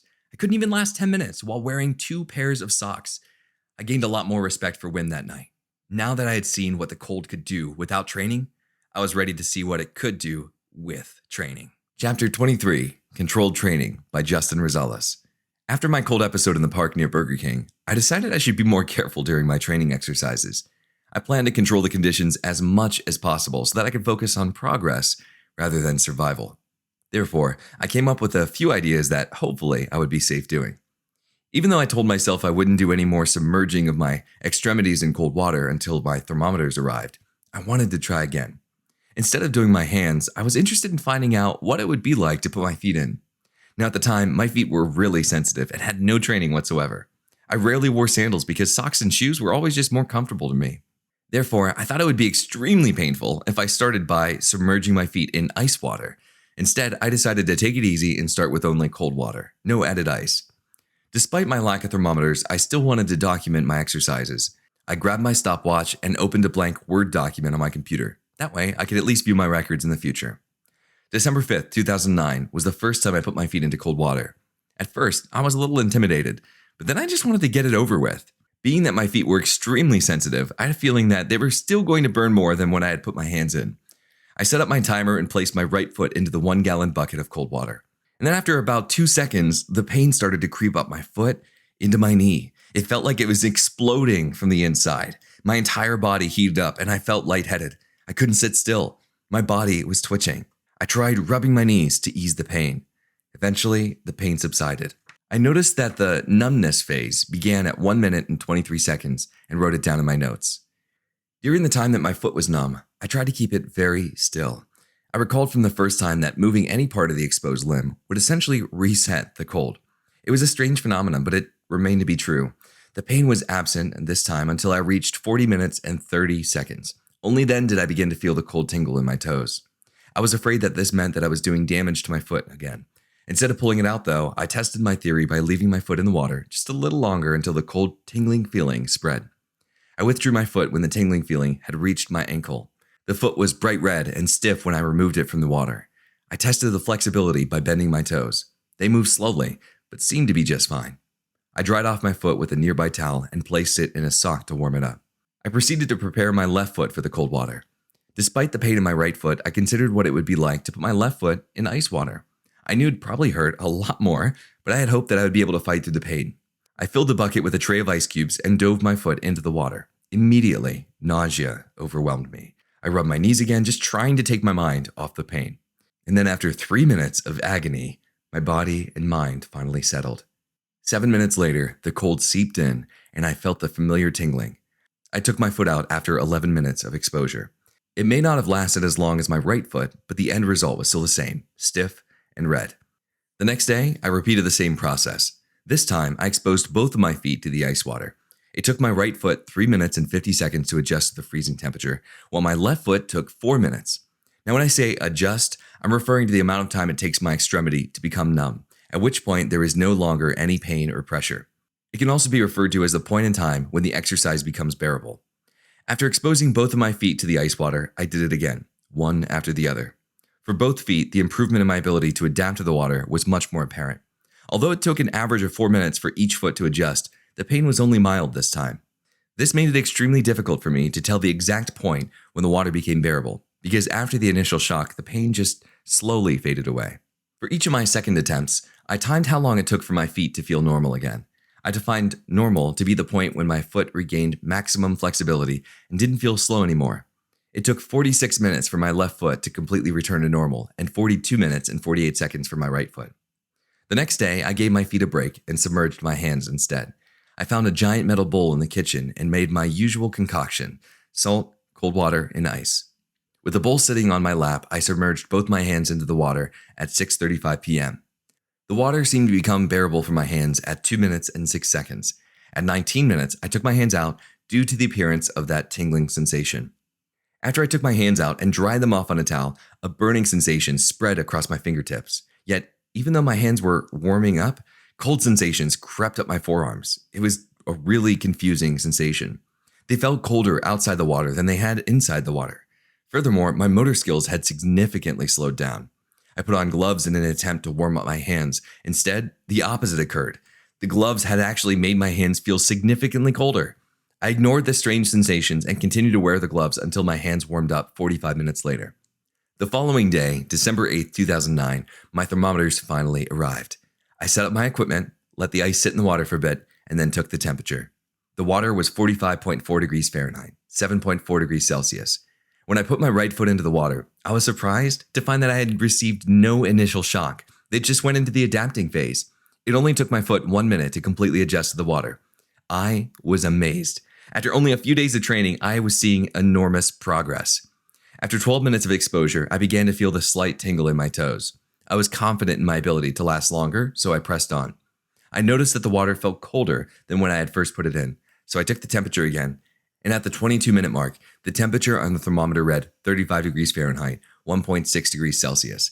It had dropped over 10 degrees Fahrenheit, 5 degrees Celsius. 3 minutes later, I took my foot out. I didn't want to force my body to do something I couldn't handle. The total time my right foot was in the water was 25 minutes, which was 6 minutes longer than the first time that I'd ever submerged my foot in ice water. I was excited to see progress, especially because the immersions weren't as painful as when I had first begun the experiments.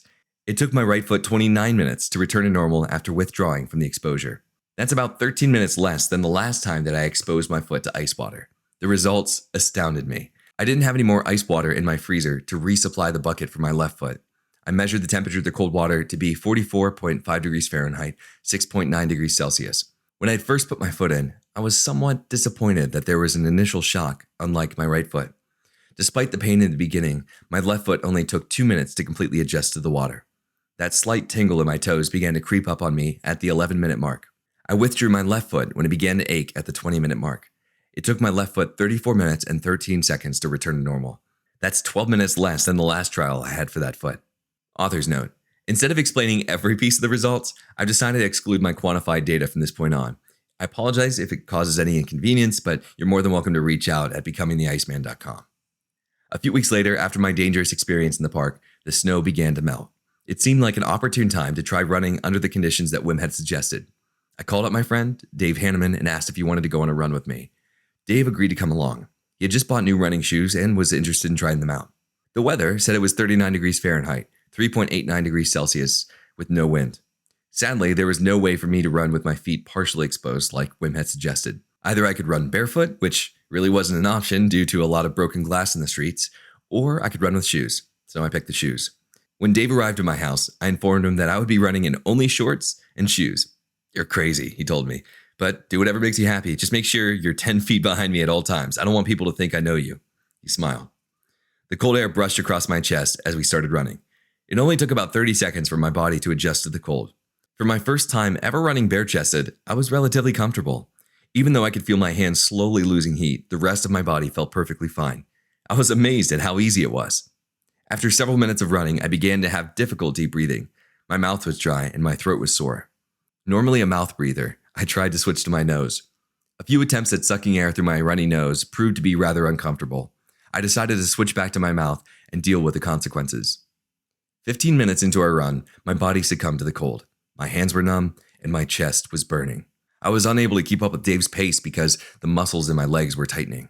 The cold feeling, originally only in my hands, had spread to my entire body. I was quickly losing the battle to stay warm. After 20 minutes from first leaving my apartment, Dave and I separated. I felt that if we stopped to say goodbye, I would not be able to make it home, so I settled for a see you later and continued running.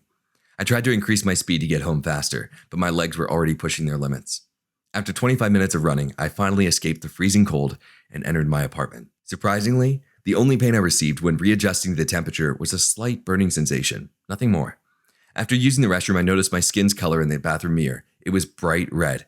Unsure of whether or not this was a good sign, I put on a hoodie and pants and waited for my body to warm up. When the clothing touched my skin, I started to feel colder. Confused and shivering, I tried to get warmer by lying in my bed under the blankets. After 20 minutes of constant shivering, I finally felt warm again. The cool tingling sensation that had coursed through my body had dissipated. Even though running in the cold was an exhilarating experience, I felt like I wasn't getting the full Iceman training. It was mid-January and there was little snow on the ground. Most of it had melted. I wondered, what would it be like to run through a snowstorm wearing only shorts and shoes? Several days later, I got my chance. That weekend, Preston and I hung out at my apartment. He played video games while I did a bit of reading for my class. After finishing up around 11 p.m., I looked out the windows and noticed it was snowing.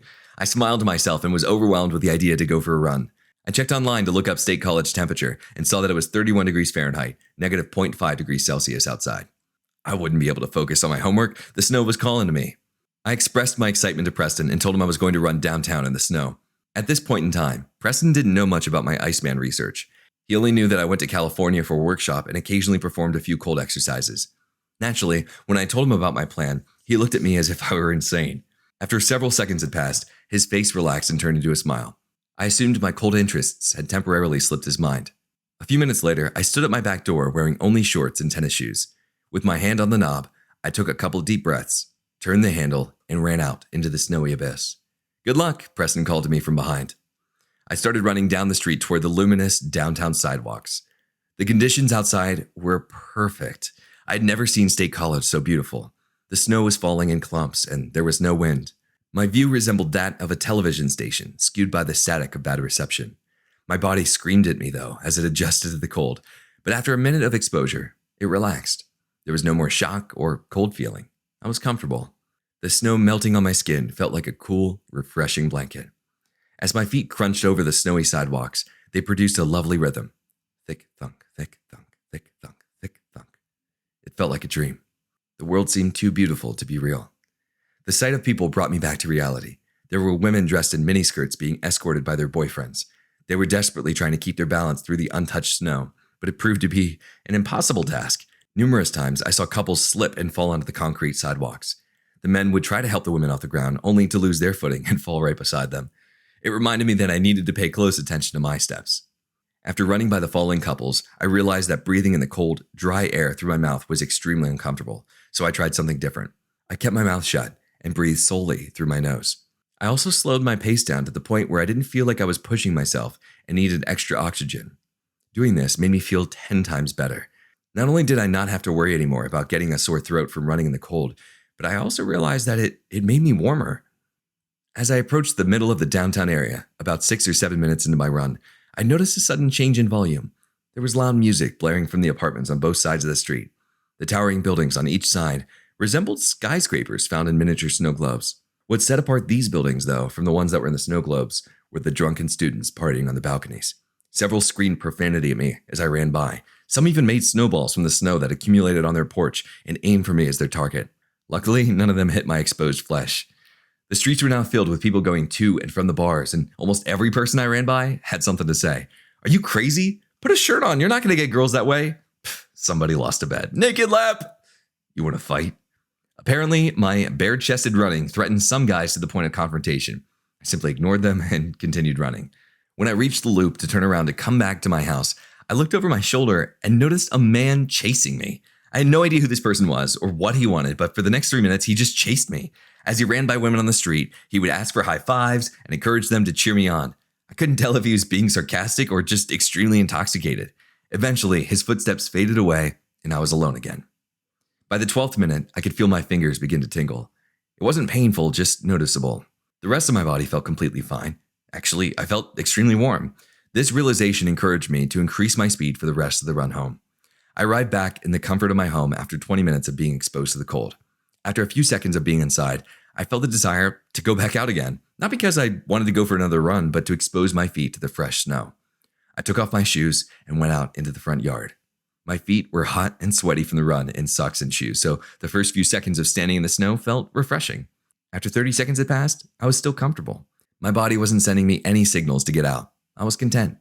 When a few minutes more had passed, the sweat on my exposed chest began to chill, and I started to feel cold. A few seconds later, my feet began to feel the effects as well. Feeling like they were on fire again, I pulled out and jogged barefoot into my house. The pain alleviated as soon as I stepped into my warm home. "How'd your run go?" Preston asked from the bedroom. "Awesome," I replied. "I'd say it was a success." I walked into my bedroom and noticed he was still playing video games. As I entered the room, he paused the game and turned to face me. "Wow," he said, "your chest is bright red. Are you okay?" "Yeah, I feel great. My chest is tingling, but I still feel really, really warm." "Cool. Glad to hear it, Chest." I threw on a pair of sweatpants and a hoodie in an attempt to warm my body quicker. The warm material against my skin made me feel colder. I was thoroughly confused. What's happening to me? I thought. I'm supposed to feel cold and shiver when I'm outside, not when I'm inside wearing clothes. Soon after my cold episode ended, Preston finished playing his game and we said goodbye. I sat in my room for the next few hours, just too excited to sleep. The night's experience had given me a sense of accomplishment. I had found a fun yet safe way to train my body in the cold. Finally, I felt like I was doing real Iceman training. The next few days were consumed by dishwashing and schoolwork. There was hardly any time for me to do any of my new cold exercises. Therefore, I found another way to train. Whenever I'd leave my house, walk into work or class, I would only wear shorts and a t-shirt. No matter how cold the temperature was, I stayed consistent. Some days, I would leave for class around 8 a.m. or 9 a.m. and not return home until 10 p.m. Those were the days that I dreaded the most. Even though I was extremely busy, I was still determined to become the Iceman. I put up with the long days in hopes that one day my body would be able to stay warm despite the freezing temperatures. It was hard at first, but I stuck with it. I was given plenty of looks where I could tell that people doubted my sanity, but I didn't let their skepticism stop me. During my time walking around Penn State's campus wearing limited clothing, I noticed only one weakness. Sure, my body would get cold for the first 5 minutes of exposure, but it always adjusted to the outside temperature. The weakness was in my hands. Within a few minutes of adjusting, my hands would begin to tingle, then hurt, then ache, and then throb. When I couldn't endure the pain any longer, I would find the closest building and go inside until my hands warmed up. My hands were the only reason why I would ever seek shelter. While the rest of my body remained warm, my hands screamed in agony. Eventually, I had enough. I knew that if I wanted to last longer in the cold, I would need to dedicate more time to cold exercises. Over the next few days, I brainstormed ways to increase the intensity of my training. During one of my dishwashing shifts, I came up with the idea to use a metal bowl instead of the normal plastic garbage can for the cold water container. I theorized that the metal would be able to retain the cold longer than the plastic. After my dishwashing shift, I went home and grabbed a metal bowl from my kitchen. I filled it up the same way that I normally had with the plastic garbage cans, with salt and cold water. I then added 2 trays of ice with hopes of dropping the temperature a bit more.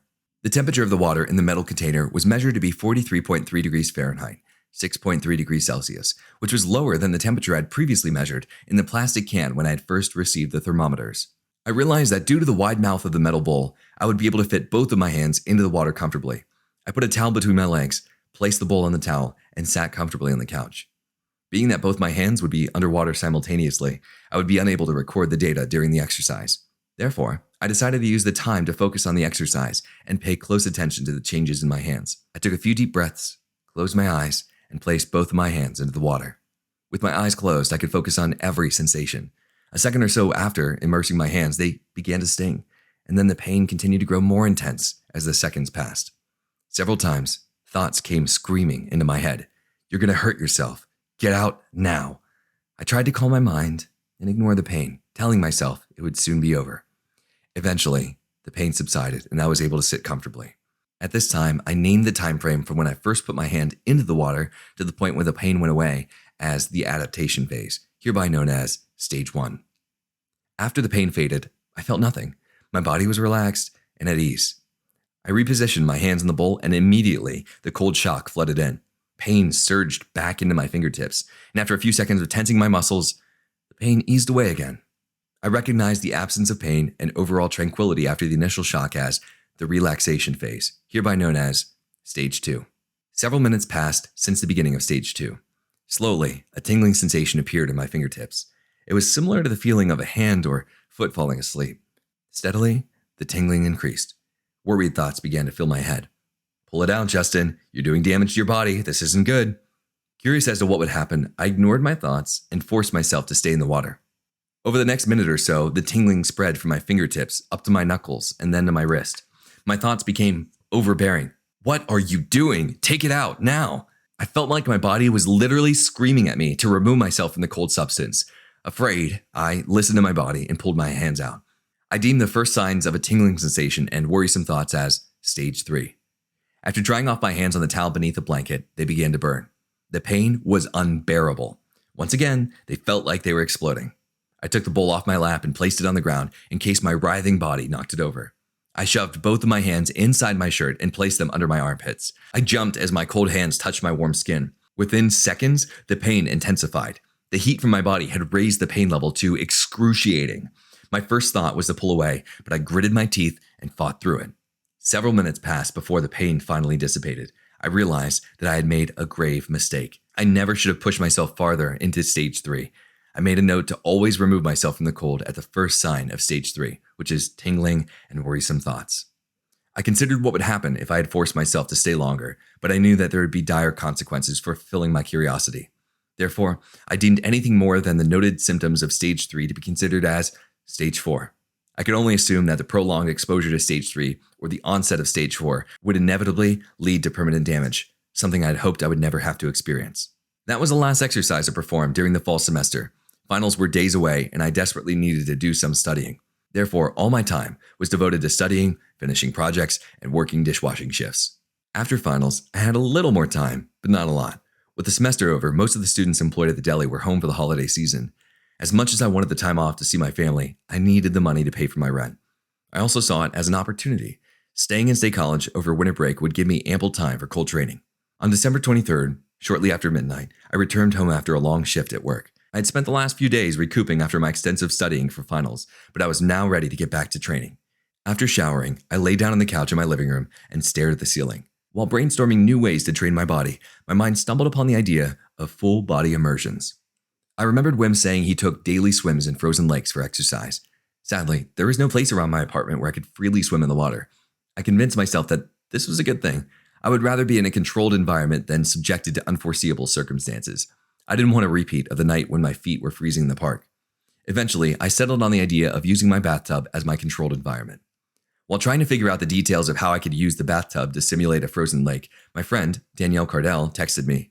Danielle, or Danny as I usually call her, was one of the few people that knew about my trip to California and my research on the Iceman.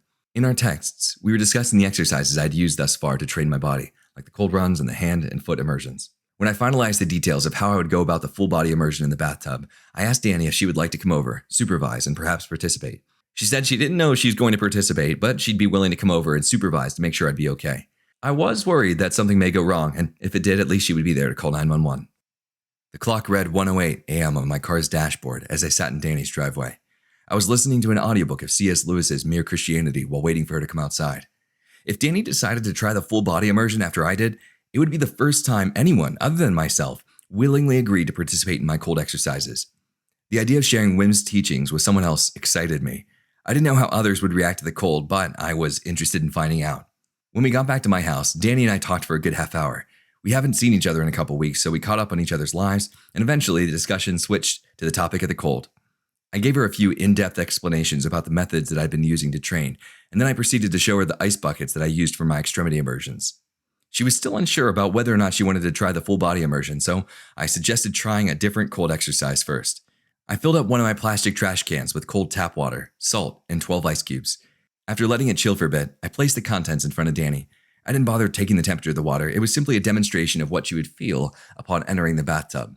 I explained my perception of the 4 stages and told her what to expect. She was eager to try it out. After taking a few seconds to prepare herself, she plunged her right hand into the cold water. Within a few seconds, the shock became evident on her face. She squinted her eyes, bit her lip, and took noticeably larger breaths. I began to tell her things like, "Don't worry, the pain will go away soon. Just try to relax. It'll make it easier to adjust. Soon enough, the tightness of the muscles in her face relaxed, and she finally appeared comfortable. She smiled and told me that the pain was gone. Instead of pulling her hand out, I asked Danny to keep it in until she reached the beginning of stage 3, where the tingling would set in. I figured it would be beneficial for her to recognize that moment. That way, she would know when to pull herself out of the water in the full body immersion if she ended up doing it. Eventually, stage 3 did set in. Danny removed her hand and I dried it off with a towel. She walked me through her experience in detail, from the beginning of the shock to the tingling in her fingertips. She was still unsure about the bathtub, but agreed to watch me do it first and then decide afterward. I left Danny in the living room and went into the bathroom to turn on the cold water. We didn't have a drain stopper, so I plugged the hole with a rag that I found under my kitchen sink. After placing 5 trays of ice cubes and a container of salt in the bathroom, I changed into my bathing suit. After the water filled the tub, I poured in the ice cubes, the salt, and then let it sit. I figured 10 minutes was a sufficient amount of time to let the water chill. When I took the temperature, it read 42.6 degrees Fahrenheit, 6.8 degrees Celsius. Somehow, the water was colder than any of the extremity immersions that I had previously performed. Then again, I never used 5 trays to fill up the plastic garbage can. After calling Danny into the bathroom, I pushed the timer on my stopwatch and tried to get into the water as fast as possible to avoid any moments of hesitation. I was used to the cold water in my feet, so stepping in wasn't so bad, but the shock came when I sat down and submerged my lower body. Something in my head just started screaming at me, "Get out! It's freezing! What are you doing?" Despite my powerful thoughts of aversion, I shifted my weight and sank lower into the tub. As the water crept up into my stomach and washed over my chest, something snapped. I lost all control over my breaths, and I began gasping for air. I shut my eyes tight and sunk the rest of the way into the tub until my shoulders were completely immersed. The parts of me sticking out of the water were my head and my 2 kneecaps. Apparently, I was too tall for the tub and was incapable of fitting my entire body underwater. My body began to feel rigid, and I had developed uncontrollable shivers. I desperately tried to calm myself down and regain control of my breathing. I tried slow breaths, deep breaths, and even holding my breath. None of it worked. Instead, I tried focusing on relaxing every muscle in my body. Finally, at the 1-minute mark, my body was beginning to relax, and the shivers were fading away. By 1 minute and 30 seconds, I had completely adapted and regained control over my breathing. That's the point when I realized a peculiar sensation. Only a few seconds earlier, I had been unbelievably cold, but now, the water just felt warm. In fact, all of my body felt warm. I was comfortable. Now, it felt like a game, and I was winning. The only thing I had to focus on was relaxing and taking slow, deep breaths. It no longer was a struggle between my conscious thoughts and my reflexive actions. For that moment, I had complete control over my body. But at 3 minutes, I began to lose control, and the convulsions returned. The shivers were much harder to control, and I was becoming anxious. So for the next 5 minutes, I struggled with regaining control. I attempted to suppress the shivers, but only succeeded a few times. Even then, it was only for a few seconds. I didn't know where the shivering played into the 4 stages, but I relied on the signs from my previous experiences. Finally, at 8 minutes and 26 seconds, I felt the tingling sensation in my toes and fingertips. Being that it was my first time in a full body immersion exercise, I didn't want to push myself more than necessary. I found comfort in the idea that I could set up the bathtub again and try anytime I pleased. Therefore, I stopped my stopwatch and stood up from the water. The air felt warm on my body and my skin tingled.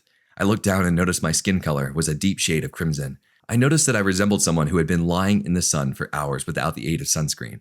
When reaching for my towel, I realized my movements were incredibly slow. It was strange.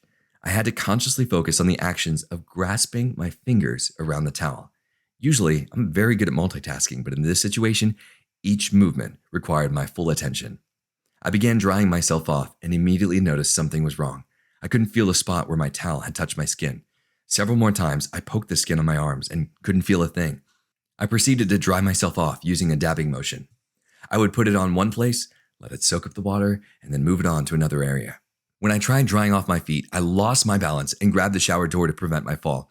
Unbeknown to me at the time, I gripped a very sharp metal edge, but I couldn't feel anything. I didn't notice a large gash in my hand until the blood marks appeared on my white towel. I had acquired a 2 to 3 inch slice on my left hand. This accident encouraged me to be even more careful with my movements. Despite the slowed motor function and the lack of feeling in my skin, I felt great. I was really comfortable. After getting out of the bathtub, I went into my room and changed from my bathing suit to a long-sleeve shirt, sweatpants, and socks. I then proceeded to go into the living room and discuss my experience with Danny. Soon after sitting in the living room, a strange feeling came over me. I suddenly felt extremely cold. I was beginning to regain my sense of touch back, so I touched my arm to feel the temperature. It was warm. Just then, I began to shake violently, succumbing to uncontrollable shivers. Confused, I stopped talking to Danny and just told her to give me a few minutes so I could try to regain control over my body. Oddly enough, I suddenly had a strong urge to take off my clothes. On the surface of my body, I felt like I was overheating, but on the inside, I could feel the cold blood coursing through my veins. It didn't make any sense. Fighting the urge to take off my clothes, I began jumping around in an attempt to get my blood pumping and adrenaline flowing. It made me feel lightheaded, so I sat back down. I tried explaining to Danny what was going on inside of me, but every time I spoke, my body would shake and my teeth would chatter. It was ridiculous. This lasted for the next 45 minutes. Eventually, my shivers stopped and I felt like I'd regained control. Somehow, my unexpected cold episode didn't faze Danny. Instead, it seemed to inspire her. Her eyes lit up when I asked if she wanted to try it. Sure, she said, why not? Since she had left her bathing suit at home, I gave her a pair of my shorts and a t-shirt to change into. A few minutes later, Danny and I were standing in my bathroom. She seemed extremely anxious as I checked the water temperature. The thermometer read 46.8 degrees Fahrenheit, 8.2 degrees Celsius. The temperature must not have fazed her either because she soon replied with, well, here I go, and lowered herself into the water. Immediately, she began gasping for air. Try to relax, Danny, I said. What you're feeling will be over soon. After 1 minute and 20 seconds of going through the initial shock, her body became less rigid and she was able to finally relax. Even though she suffered from an occasional shiver here and there, she was in control. In an attempt to help Danny remain in control, I asked her to not talk unless she was updating me about her body. Not seeing anyone other than myself perform these exercises before, I was worried for Danny's well-being. I sat by the tub and gave her my full attention the entire time. When she began to feel the tingling in her toes, stage 3, 7 minutes and 42 seconds had passed. I stopped the stopwatch and helped her out of the tub. I reminded her to move slowly when drying herself off. A few minutes later, she had changed and we were now sitting in my living room. As she described her experience, she kept emphasizing how easy it was after the initial shock, stage 1, had passed. While in stage 2, she had felt comfortable and warm. She shivered as she explained all this to me, but she didn't seem as bad as I was. She was able to complete her sentences without interruption. Danielle was the first person to ever join me for a cold exercise, and I will forever remain grateful to Danny because her experience showed me that the patterns that I'd recognized weren't in my head, but were a part of reality. Danielle was easily able to identify when her body transitioned from one stage to the next. Seeing the same changes happen in someone else excited me. Before the full body immersions and the snow runs, I was still somewhat skeptical about Wim's abilities, but after seeing Danielle's performance and hearing her detailed account, my doubts vanished completely. From that point on, I believed that anyone could train to become like the Iceman. Chapter 25, The Invitation by Judson Rosales. Wim and I sent a lot of emails to each other over the course of winter break. We would speak to each other 2 to 3 times a day. Despite the frequent communications that Wim and I had, I was unable to push myself to develop the technique further. I felt like I had encountered an obstacle that was too hard for me to climb over by myself. For the longer part of the winter months, my days were dedicated to working in the day and hanging out with my friends in the night. Of course, there were a few times where I would feel inspired and do a few Iceman exercises with my friends, but to them, it just seemed like a cool party trick. I bet you can't stand in the snow for blank minutes, they would say. I wanted to push myself, but I lacked the motivation. My job consumed my days, and by the time I got home from work, I was just too exhausted to do anything. I would take a nap only to be woken up by my friends' calls asking me to come hang out with them. Since most college students were home from break, my coworkers were my only friends in town. I remember feeling extremely guilty every time I walked home from their houses. The air was always cold, and it reminded me of my desire to train. Even though I had an incredible connection to one of the greatest cold experts in the world, I was squandering my opportunity to learn. The constant guilt was draining me. That's when I received this email. Date, January 16th, 2009. Hi, Justin. This year in spring, I will give a workshop in Poland on our farm in nature. You should attend. Keep on, Wim. I was ecstatic. It was the opportunity that I had been waiting for all along. I immediately called Jarrett and read the emails to him. He was just as excited as I was. It was that next step in taking the cold training more seriously. However, there was one small problem. Jarrett and I were both currently scheduled to take classes during the spring, and if we were going to attend the workshop, then we would need to make sure that we were both available. So I sent Wim the following. I'm wondering if you happen to know when your workshops will be in the spring. Jarrett and I are wondering because we'd have to make arrangements. Any information would be very much appreciated. Thanks, Justin. And he quickly replied with, Hi, Justin. It's going to happen in the very beginning of May 1st through May 7th. I hope to see you, and you have to consider the price.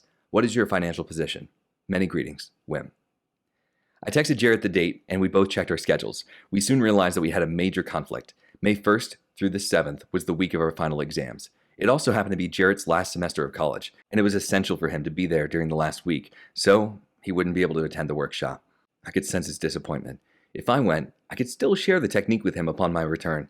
Therefore, I vowed to myself that I would attend the workshop at all costs. During the next several exchanges of emails with Wim, I found out that the total price of the workshop would be 500 euros, which was about 720 US dollars at the time.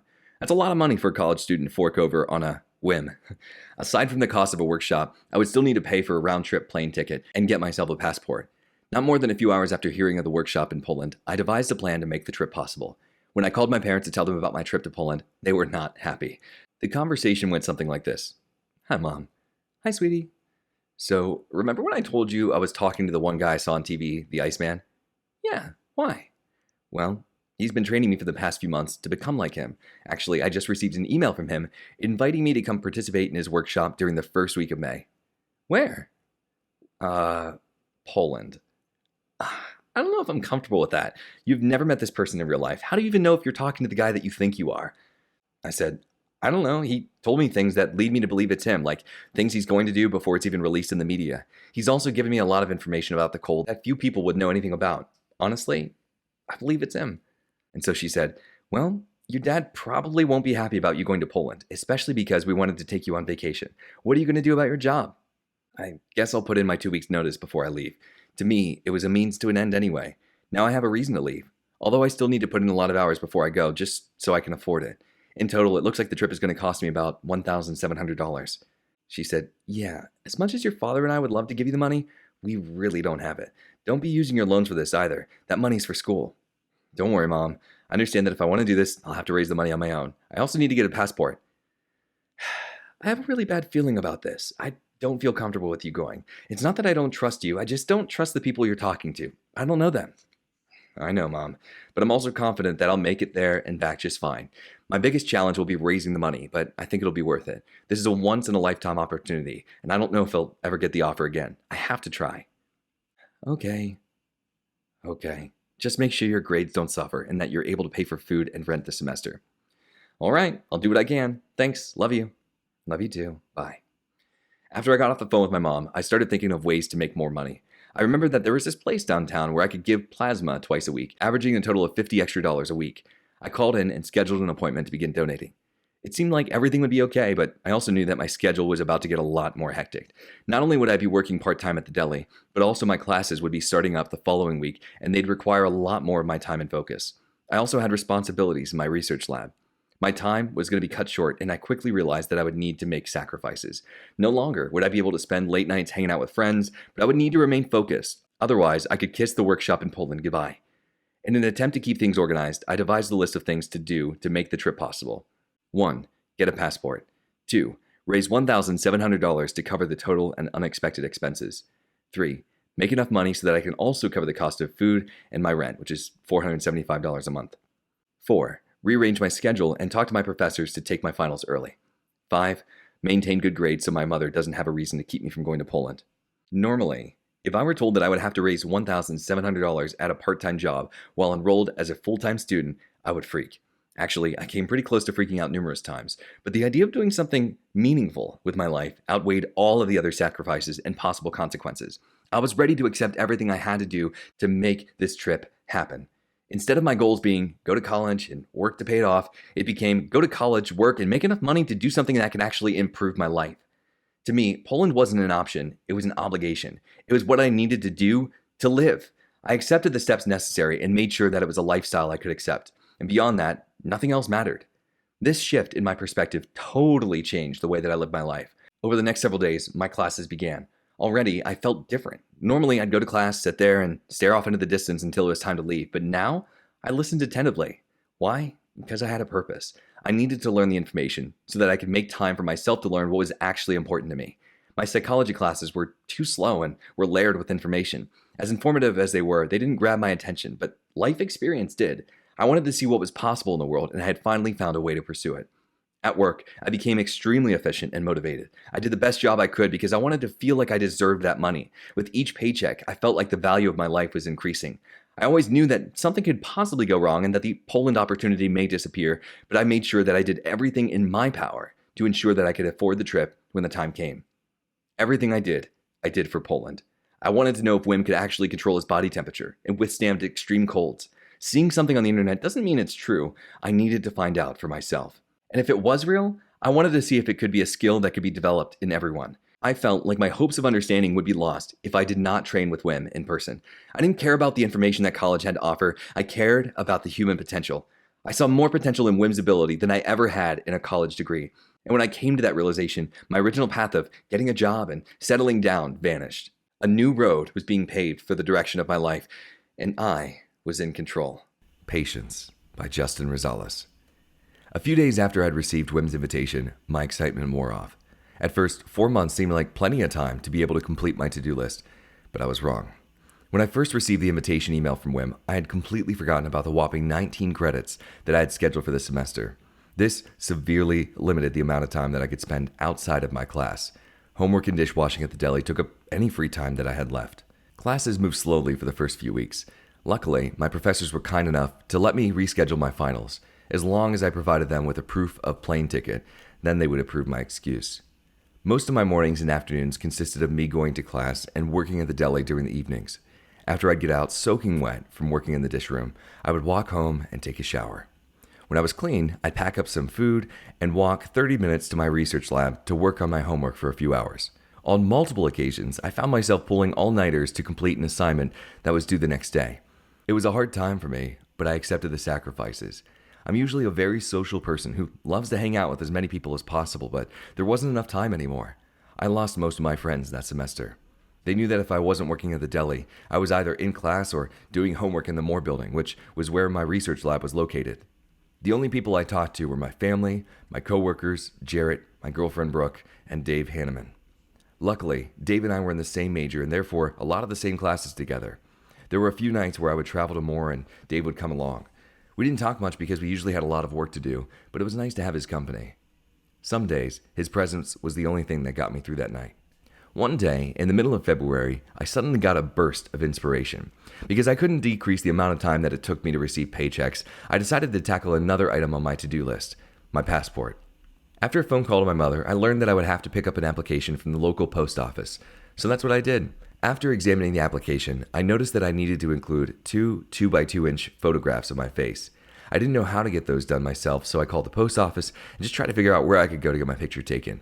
They explained to me that I could take my picture at their facility as long as I made an appointment. Then they transferred me to another line where I was greeted by someone's voicemail. I left my name and phone number and asked whoever received the message to return my call at their convenience. Well, they never returned my call. I even called back 10 more times over the next few weeks, but I never heard back. Frustrated at how difficult it was proving to get my picture taken, I decided to try it myself. Couldn't be that hard, right? Wrong. I took several pictures of my face using my laptop computer and cropped them suitable to the government's guidelines. I then proceeded to take them to the local printing stations and stores around town, but none of them printed in 2x2 dimensions. I felt hopeless, so I did what any other college student does when they run out of options. I asked my parents for help. When I spoke to my father over the phone and explained my dilemma to him, he told me that it was an easy problem to solve. He told me that the Rite Aid in my hometown took passport photos at a very low cost. Awesome, I thought sarcastically. Now I just have to find a way to drive 3 hours to my hometown, get the picture taken, and drive 3 hours back. How am I going to do that when I already don't have time to spare? I had to wait another 2 weeks before I could find the time to drive to Sharon. It was my first day off in a while, and I skipped my last class of the day so that I could make it home. The actual process of getting my picture taken turned out to be much easier than I had expected. It only took 10 minutes and a few bucks to finish something it had taken me weeks to accomplish. I dropped the pictures and my application off at the post office in my hometown and made my way back to school. I returned to State College with a heavy workload waiting for me. Apparently, putting off one day of homework is enough to leave me struggling to catch up for days. When I finally accomplished enough to feel like I could breathe again, I began thinking about the workshop in Poland. I had never traveled outside of the country before. I didn't know what to expect. The scariest thing that came to my mind wasn't, will I get lost? It was, what if I lose my money before I meet Wim and don't have a way to pay for the workshop?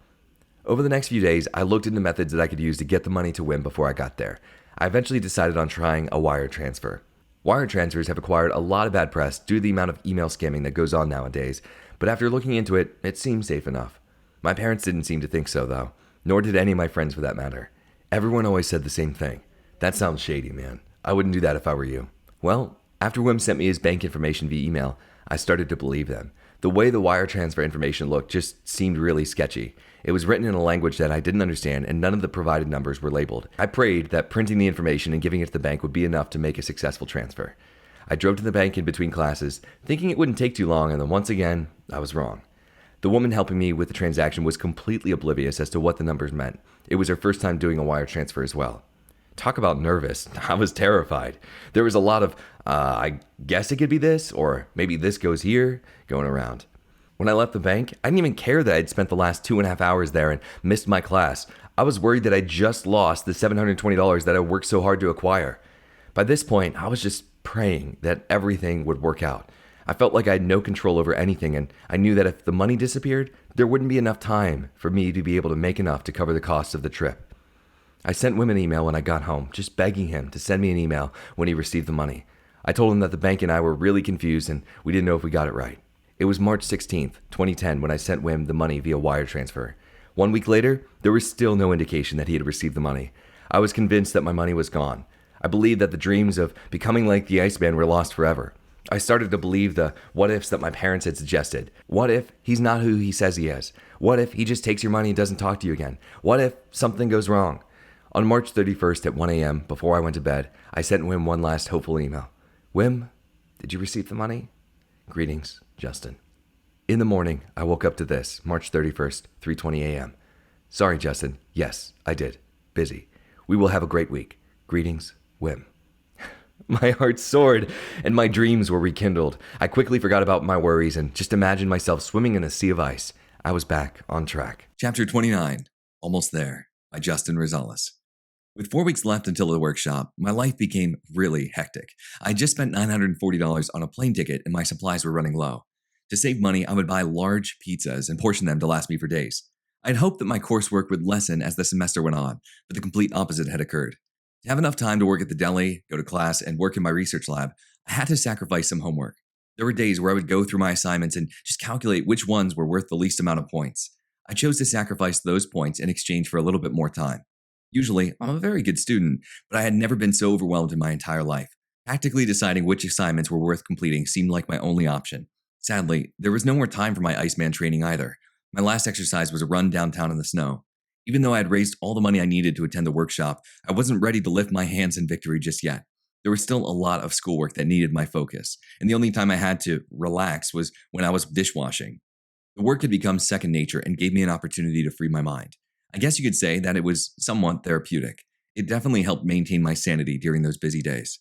With 3 weeks left, I turned in my 2-week notice to the deli.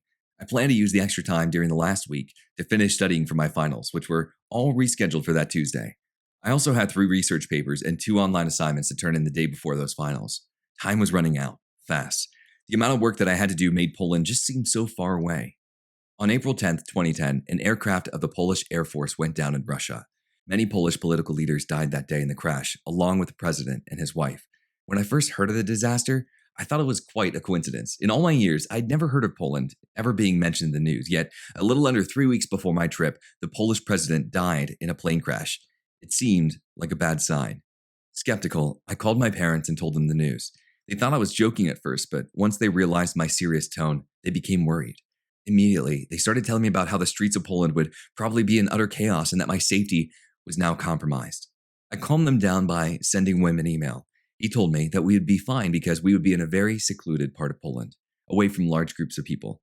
That didn't settle my parents' stomachs, but they did let it go. They didn't want to push their worries onto me if I was planning to go no matter what. Then, on April 15, 2010, air travel became impossible in Northwest Europe due to the eruption of Eyjafjallajökull. This was an Icelandic volcano. I was at my girlfriend's house doing my homework when I first heard the news. It was the second time amidst my studying that I was forced to think about Poland. No one knew how long the planes were going to be grounded. Tons of people were stuck and unable to fly to their destinations. I hadn't predicted such extreme circumstances. All I could do was hope that the planes would be able to travel again in time for my flight.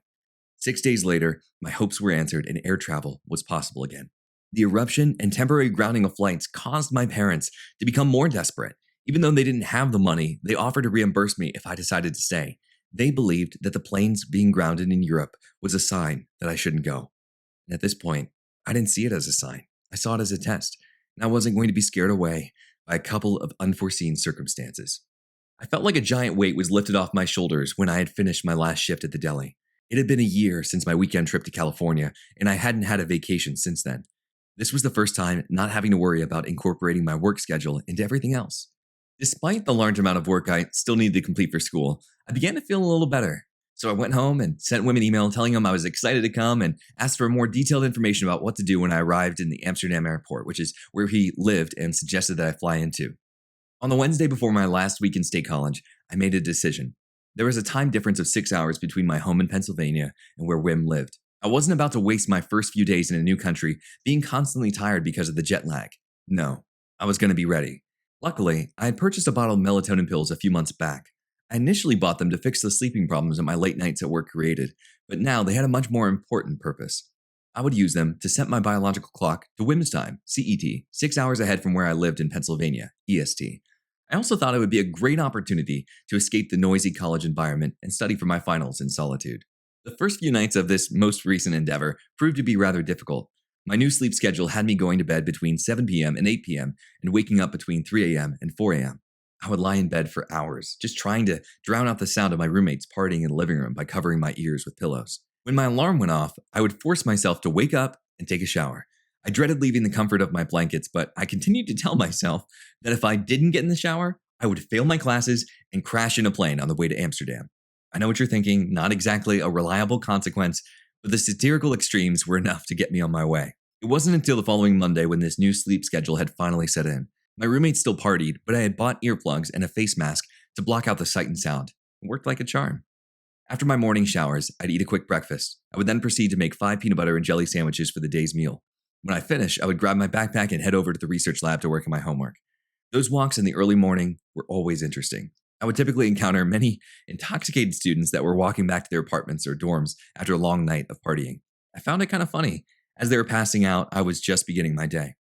When I would arrive at the Moore building, I'd take the elevator up to the 4th floor and go to my little cave.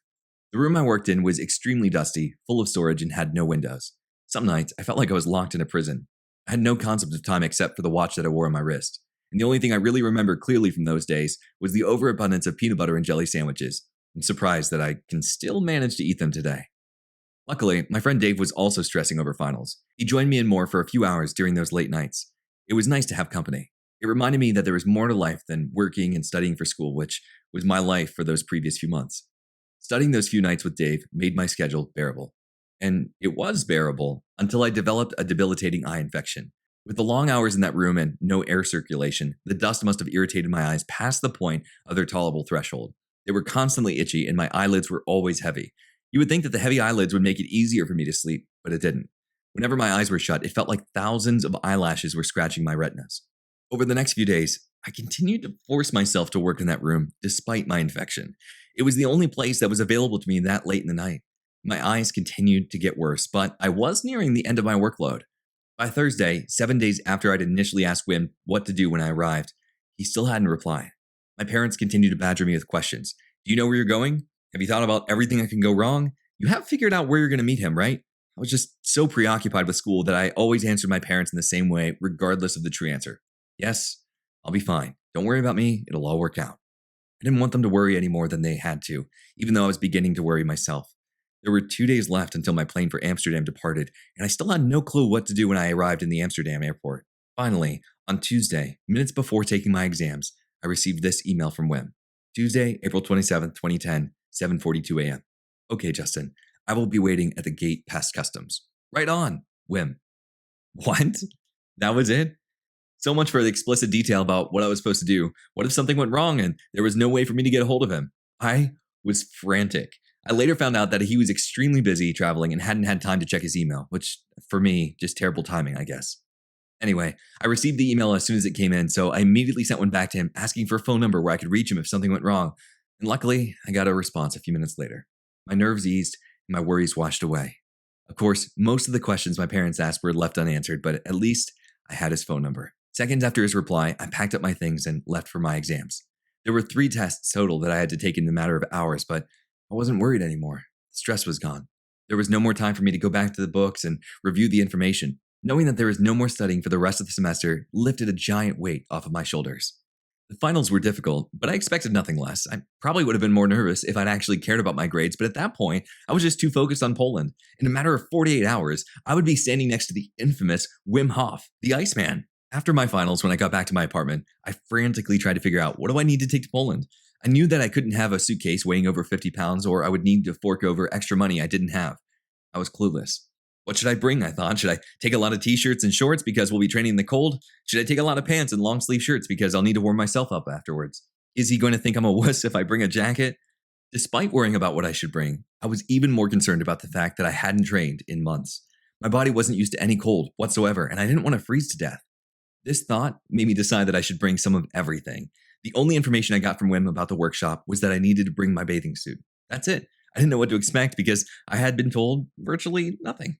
On my 3-hour drive home, everything that could possibly go wrong was being played on my head. Maybe I'll die of hypothermia, or what if I get lost or lose my passport? How do I get back home? What if I haven't been talking to Wim this whole time and I'm either going to get murdered or taken advantage of by some stranger? When I pulled into my driveway, my mind was in shambles, but there was nothing that I could do about it. All I knew was that the following day, I would get on a plane and hope that Wim Hof would be on the other side, waiting for me. Chapter 30. Welcome to Poland by Justin Rosales. Take off. The following morning, I woke up at 3:30 a.m. I started my day by printing out my plane tickets and playing a little guitar. By 7 a.m., my parents were up and I could hear them discussing me in the kitchen. I walked in and hugged them both. I could tell that they were terrified of the possibility of losing their firstborn child, but I could also see it in their eyes that they were proud of who I had become. They both hugged me and told me that they would pray for my safety. My mother made me breakfast while I said farewell to my sleeping siblings. I hugged each of them goodbye as if it was the last time I was going to see them. I didn't know what the next week would hold, but I hoped it would eventually bring me back to them. After eating breakfast, my dad hugged me and said goodbye and told me that he loved me. It was a rare occasion for him to show emotion, but his timing meant a lot. My mother would be driving me to the airport, so we said goodbye to my father and went on our way. My mom cried numerous times on the drive there. Between telling me how much she was proud of me and how much she was going to miss me, there were many tears. I appreciated her kindness and openness, but my mind was in another world, particularly Europe. My body was filling with excitement, even though it would still be many hours before I reached Amsterdam. I was ready. When we arrived at the airport, things moved rather quickly. While checking in my bags, the woman who was doing the processing saw the sadness in my mother's eyes and gave her a special pass that would admit her beyond security to see me off at my gate. It seemed unnecessary, but my mother was very grateful. I comforted my mother while I waited at my gate for my plane to arrive. She then began telling me everything she thought I needed to know to remain safe in a foreign country. Don't talk to strangers, always watch your belongings, always have your passport on you. They were things I already knew, but I patiently listened to her advice. Besides, I honestly didn't know if it was the last time I would see her. Something could go wrong. There's always that chance, but I didn't want to tell her that. It would just ruin the moment. When my plane finally arrived at the gate, I hugged my mother goodbye and told her that I loved her. With tears clouding her vision and a forced smile, she told me, "Be careful. I love you more." With that, I handed the flight attendant my ticket and walked through the gates. My first flight was a short one from Pittsburgh to Washington, only taking 1 hour and 15 minutes total. When I arrived in the Dulles International Airport in Washington, I had approximately 2 hours before my next flight left. I grabbed some dinner and took a seat at the gate where my plane would be departing. I phoned my family, Brooke, Jarrett, and Dave, to tell them goodbye and thank them for their consistent support. My flight from Dulles left at 5:29 p.m. EST. It was scheduled to be a 7-hour and 36-minute flight, arriving in the Amsterdam airport at 7:05 a.m. CET. It was my first international flight, and I didn't know what to expect. The plane was a lot bigger than my previous flights. My seat was located near a window at the back of the plane. On the back of every seat was a small screen that had the option to play movies, television shows, or an overview of the map. I was pretty amazed by the amount of effort that the airplane put into making the flight an enjoyable experience. An hour after departure, I was served a delicious tray full of chicken, pasta, mashed potatoes, and a little brownie for dessert. After finishing my meal, I began to feel very tired. It was almost 7 p.m. EST, and according to my newly revised circadian rhythm, it was bedtime. I reclined my chair in a comfortable resting position, plugged my headphones into my iPod, and fell asleep listening to classical music. Chapter 30 continued. Welcome to Poland, Day 1 by Justin Rosales. April 30th, 2010. I woke up to the feeling of someone tapping me on the shoulder. It was the person sitting next to me. The flight attendants were bringing around breakfast, and he was kind enough to wake me up for the meal. I looked at my watch and the face read 11:37 p.m. EST, meaning it was 5:37 a.m. CET. I had less than an hour before we touched down in Amsterdam.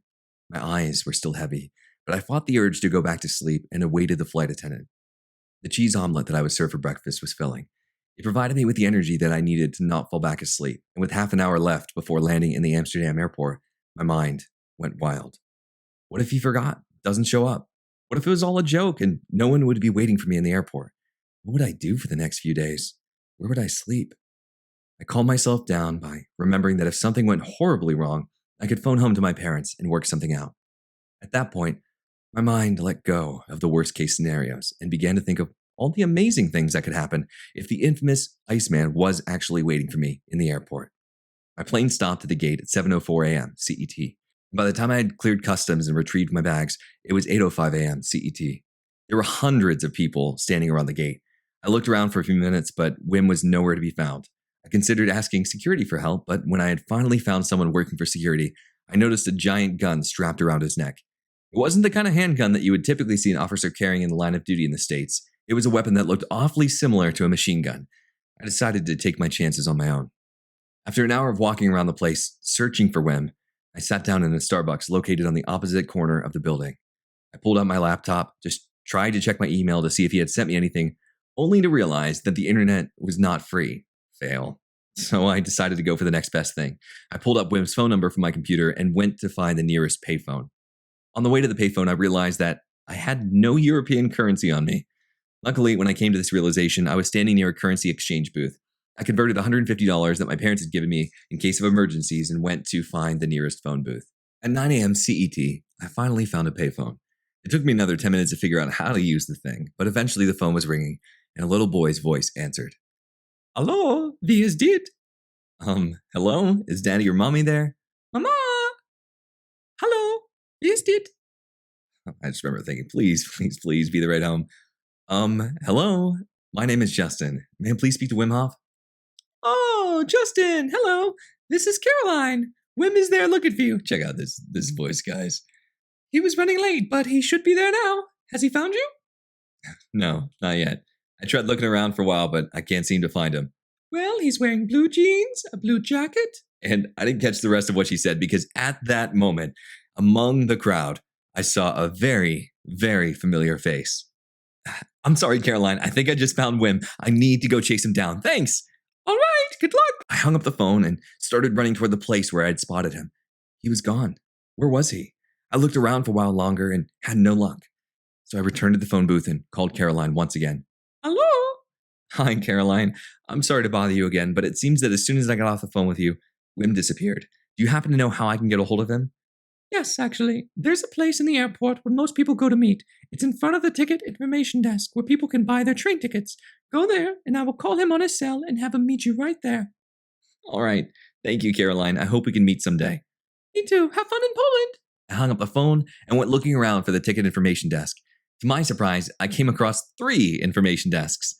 I made 3 rounds, checking each information desk over and over again.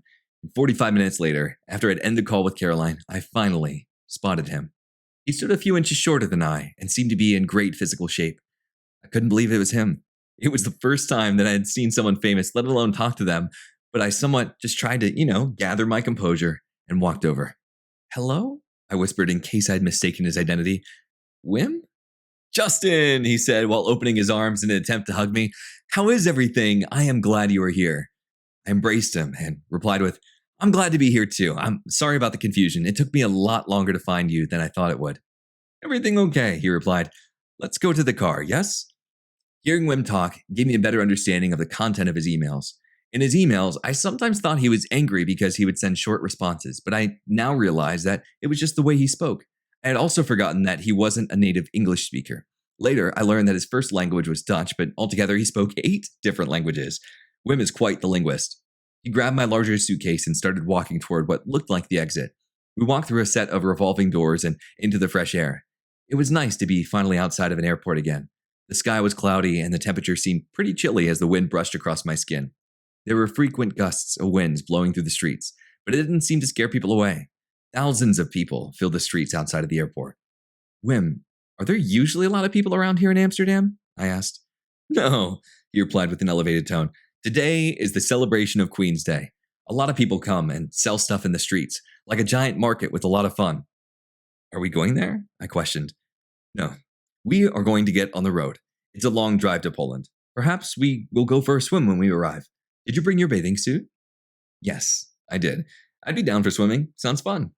Several minutes later, we approached a monstrous vehicle. If a Hummer and a Jeep could produce offspring, this vehicle would be its child. But just because I don't know what it was, I'm going to refer to this vehicle as a Jeep. So beside the Jeep were 2 men, one of which were smoking. When he saw us coming, he promptly threw the cigarette to the ground, snuffed it out with his shoe. Justin, Wim introduced. This is Henny and Conrad. It's a pleasure to meet the both of you, I said as I shook both of their hands. Henny is my cameraman. We have been friends for a long while. Conrad is one of Henny's friends who will be joining us. Both are very good people. My goal for this trip is to quit smoking by the time we get back, Conrad said. It's a bad habit that I need to stop to save money. I nodded and smiled. Conrad was an interesting fellow who stood a few inches higher than myself. He had dark blonde hair and a slender physique.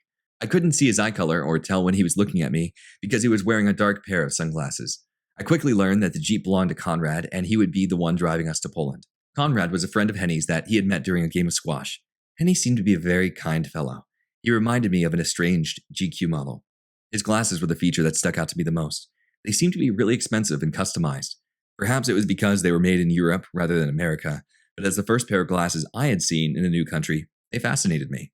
As far as physical appearances go, Henny looked to be about the same age as Wim. And although Wim was wearing loose-fitted jean pants and a jean jacket while Henny wore tighter-fitted clothing, as far as I could tell, they had similar body types. We all got into the Jeep and began driving. Henny and Conrad mentioned that we needed to stop at a friend's shop to pick up some parts for Conrad's bike.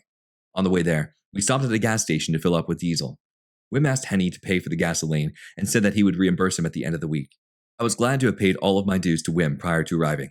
The stress of worrying about money was finally over for me. I could relax and enjoy the company of the people around me. After filling up at the gas station and picking up a spare part for Conrad's bike, we were finally on our way to Poland. The landscape of Amsterdam was much different compared to my home in Pennsylvania, where there are many hills and valleys. Amsterdam was extremely flat. Another noticeable feature was the overabundance of windmills. I had seen several windmills on farms in the US, but they looked like toddlers compared to the giants of Amsterdam. Those were the two features that stuck out the most about the landscape of Amsterdam. I probably would have seen a lot more, but my attention was more focused on Wim. Ever since we first got into the car at the airport, we had been constantly talking. For every question I had about Iceman training, he was able to answer it completely. Although for a few questions, Wim told me to wait until we arrived in Poland. He said that there were some teachings that could not be explained through words, only experience, which is what the workshop in Poland was for. After exhausting all my questions about certain Iceman techniques, I began to ask Wim about his achievements that I saw on the television or read in the news. Actually, all of the stories that Wim told in this book I heard in the long car ride to Poland. Wim then moved on to telling me about the new scientific breakthroughs in relationship to the autonomic nervous system. I was extremely impressed to hear that there was scientific data supporting the Iceman's lifestyle. With the worry of doing damage to my body while pushing to the brink of hypothermia, it was encouraging to hear that I may eventually receive the same benefits from the cold. When we finally arrived at the Poland border, I noticed a dramatic change of scenery. The roads were extremely narrow, and they were filled with unavoidable potholes. Being that I had inherited extreme motion sickness susceptibility from my father, the drive through Poland was quite the unpleasant experience. During this time, Conrad was telling us stories about his life from when he had lived in Poland. I was unaware that he was Polish up until that point. He told us that there is a stereotype out there that men in Poland love to bulk up at the gym so that they can pick on people. He didn't confirm or deny whether or not it was true, but nevertheless, it frightened me a bit. It somewhat confirmed my mother's worry that I may get into trouble and have no way to get out of it because they don't speak English. I relaxed a bit when I found out that Conrad was fluent in the Polish language and Wim was more than proficient. At this point, Wim told me that their goal for the week was to make a wonderful video for YouTube. He wanted to show people that the workshops could be fun and hopefully spark more interest via the internet. Wim also told me that in between the few hours of meeting Conrad and picking me up at the airport, they had come up with an idea to try to organize a 5-kilometer barefooted snow run in Karpacz, Poland. Wim thought it was a marvelous idea and a great opportunity for the community to join in on a great experience. Conrad was in a great position to organize this because his cousin had a lot of political power in Karpacz. Wim told me that I could help organize the event and also run it when the time came. I was ecstatic. After only being in Europe for half a day, I was already invited to come back to participate in a unique event with the one and only Iceman. It was early in the evening when we arrived at the medium-sized home in the small town of Przejeźdź. The outside appearance of the house reminded me of a barn. Running around the area, inside of the fence, were 4 or 5 chickens. Wim opened the gate to the property so Conrad could drive the Jeep inside. The property, named Time Out, is allegedly run by the mother of Wim's youngest son, Caroline. Mishu, Mishu! Wim's voice reverberated off the walls of the building. I was clueless as to what he was doing. After a couple more yells, my answer came in the form of a large dog with the build of a bear. Mishu galloped to Wim and stomped by his side, letting him pet the gigantic beast with both hands. Although large, Mishu's soft gray coat and gentle face made him look like an overgrown puppy. He didn't bark, just walked around and let us all pet him. We grabbed our belongings from the car and moved them into the house. When I first walked in, I was greeted by a warm, comfy feeling despite the cold air that filled the stone walls. I was impressed by how much it already felt like home. Perhaps it had to do with Wim's personality. It's not hard to like the guy. His personality is warm, and he speaks to you as if you've been friends since birth. Nevertheless, his home immediately felt like home, even though it was thousands of miles away from what I would normally call home. Wim gave us a quick tour of the house. When you first walk in, to the right, there's a small wooden piano that's extremely out of tune, and to the left of the piano is the room that holds the common area. Inside, there's a fireplace, a couch, a computer using dial-up internet, and a table to eat on. Continuing past the piano and to the left, there's a pantry. Directly across from the pantry is the kitchen. In between those two rooms is a stairway that leads to the second floor. If you're standing at the top of the stairway, behind you to the right is the room where Wim slept. Across from his room is his personal bathroom. If you're still standing in that same stairway, to your left is a room with 7 beds, with a door inside that leads to another bathroom. My bed was the first on the right as soon as you walk in. To reach the attic, there's another stairwell from the hallway on the second floor. Tons of beds were stored there. Wim told us that Caroline uses the place to give people a place to sleep. He said it is similar to hostels in Europe, a place that can be slept in for cheap to help people who needed it. I could tell that there was still some work to be done in the attic. There were several floorboards missing, and we were careful to watch our step. We each placed our belongings next to the bed where we would be sleeping that night. Henny, Conrad, and myself would be sharing a room, while Wim would be sleeping in the bedroom across the hall. After settling in, we all met in the common room by the fireplace. "We go for a swim?" Wim asked enthusiastically. "I'd like to try," Conrad said, "but I think I will wait until later on in the week. It was a lot of driving, and I think it will be better if I wait." "No, thank you," Henny replied while shaking his head. "Not for me." "Sure, I'll go get my bathing suit," I chimed in. "I didn't go to Poland to sit in a house all day. I came to train."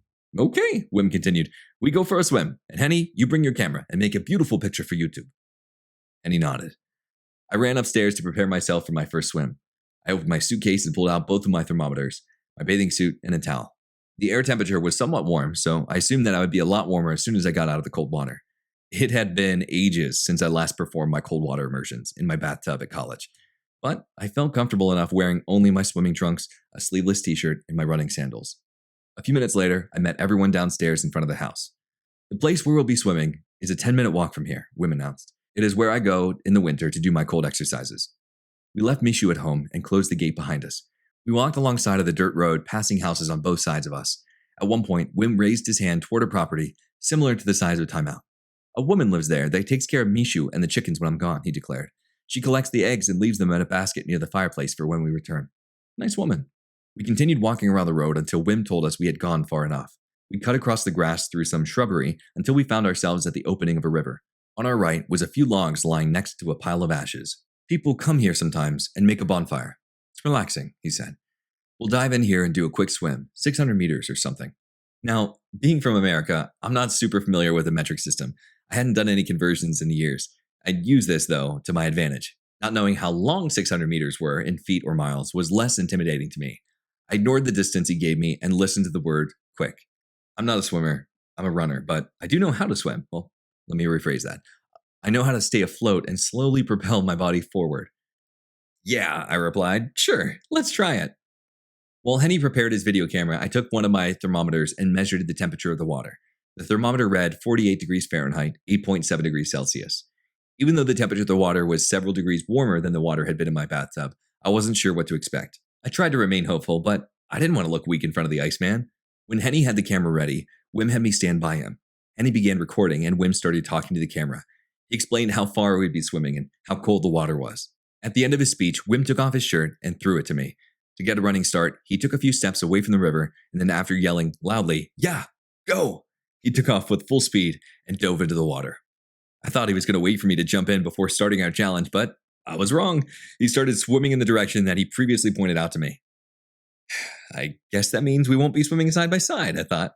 The cold water instantly chilled my body. It had been a while since I'd been completely exposed to the cold, and I'd forgotten how cold the cold could really be. After surfacing from my dive, I shook my head to get the water out of my eyes and began swimming. "He did it!" I heard Conrad yell. "Hey, you my heroes!" I smiled at Conrad's remark as I pedaled my arms into forward motion. Wim was so far away. I wished he would slow down. After a minute or so, my body was adjusted to the water, and I no longer felt the cold sting. I remembered the familiar sensation and welcomed it. To my right, I saw Conrad and Henny walking along the riverside, taking pictures and recording videos. Wim continued at a fast pace and put more distance between us. "How do you feel?" he yelled back to me. "I'm good," I replied. At about 7 minutes into the swim, the cold began to creep back into my body. My fingertips and toes were affected first. It became extremely hard to spread my fingers apart. I also noticed that my pace was slowing down significantly. It was hard to stay afloat, but I used all of my energy to keep myself moving forward. A few times, I noticed the river becoming shallower, and when available, I walked across the bottom of the river just to try to give my arms a rest. After 12 minutes, it became extremely hard for me to even move my limbs. My body wasn't numb anymore, it just felt cold, really cold. Up ahead, I noticed Wim exiting the water. Finally, I thought, I'm almost there, just a little bit more. Luckily, there was another stretch of shallow water, and I was able to use my legs to walk. For the last 4 minutes, I walked through the water, making my way to the edge where Wim had just exited. Henny, Wim, and Conrad were there cheering me on, but I ignored them. I was focused on trying to figure out how much damage I had just done to my body. I was moving very slowly. My hands and feet felt like rocks. I had no feeling in them whatsoever. When I finally reached the edge of the river, I tried pulling myself out, but my arms were incapable of supporting my body weight. I was forced to find a ledge underwater and push myself up. After getting out, Wim looked at me and asked me how I felt. When I responded with, "Fine," my teeth chattered and my body shook from a cold chill. Wim looked at me and I could tell he knew that I was not actually fine. So I admitted to him that I couldn't feel my fingers or my toes. "Let's do an exercise to fix that," he said. He stood upright with his legs together and began swinging his arms back and forth. His arms crossed over each other and slapped his back, as if repeatedly making a hugging motion. "Do this, and it will bring back the blood to your fingertips," he explained. I copied his demonstration. Henny and Conrad joined in for the heck of it. After a minute or so of slapping my hands against my back, Wim began squatting down close to the ground and then standing up again. It reminded me of doing squats in the gym, except his legs were side by side. The three of us repeated this motion together. "Are you feeling better?" he asked after several more sets of squats. "Not yet," I replied. "I feel like I'm getting colder." That's the after drop. Henny, Conrad, please take our belongings. Justin and I will jog back to the house and meet you there.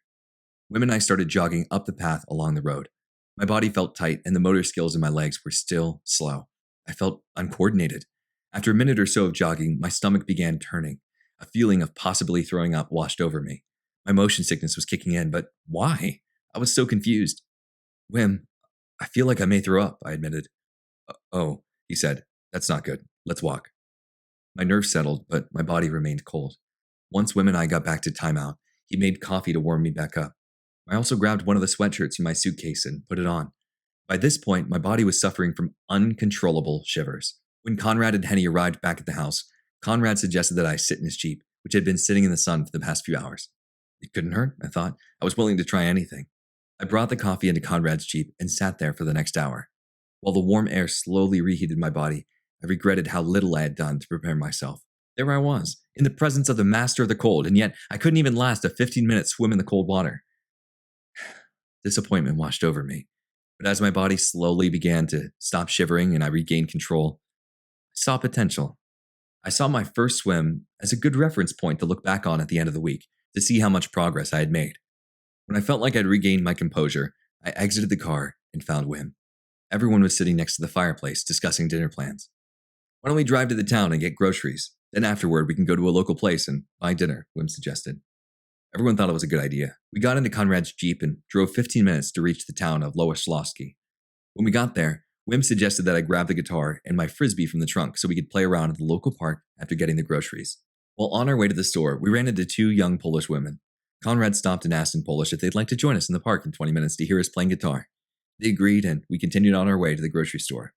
When we arrived at the store, I left the guitar and frisbee outside with Conrad while he smoked a cigarette.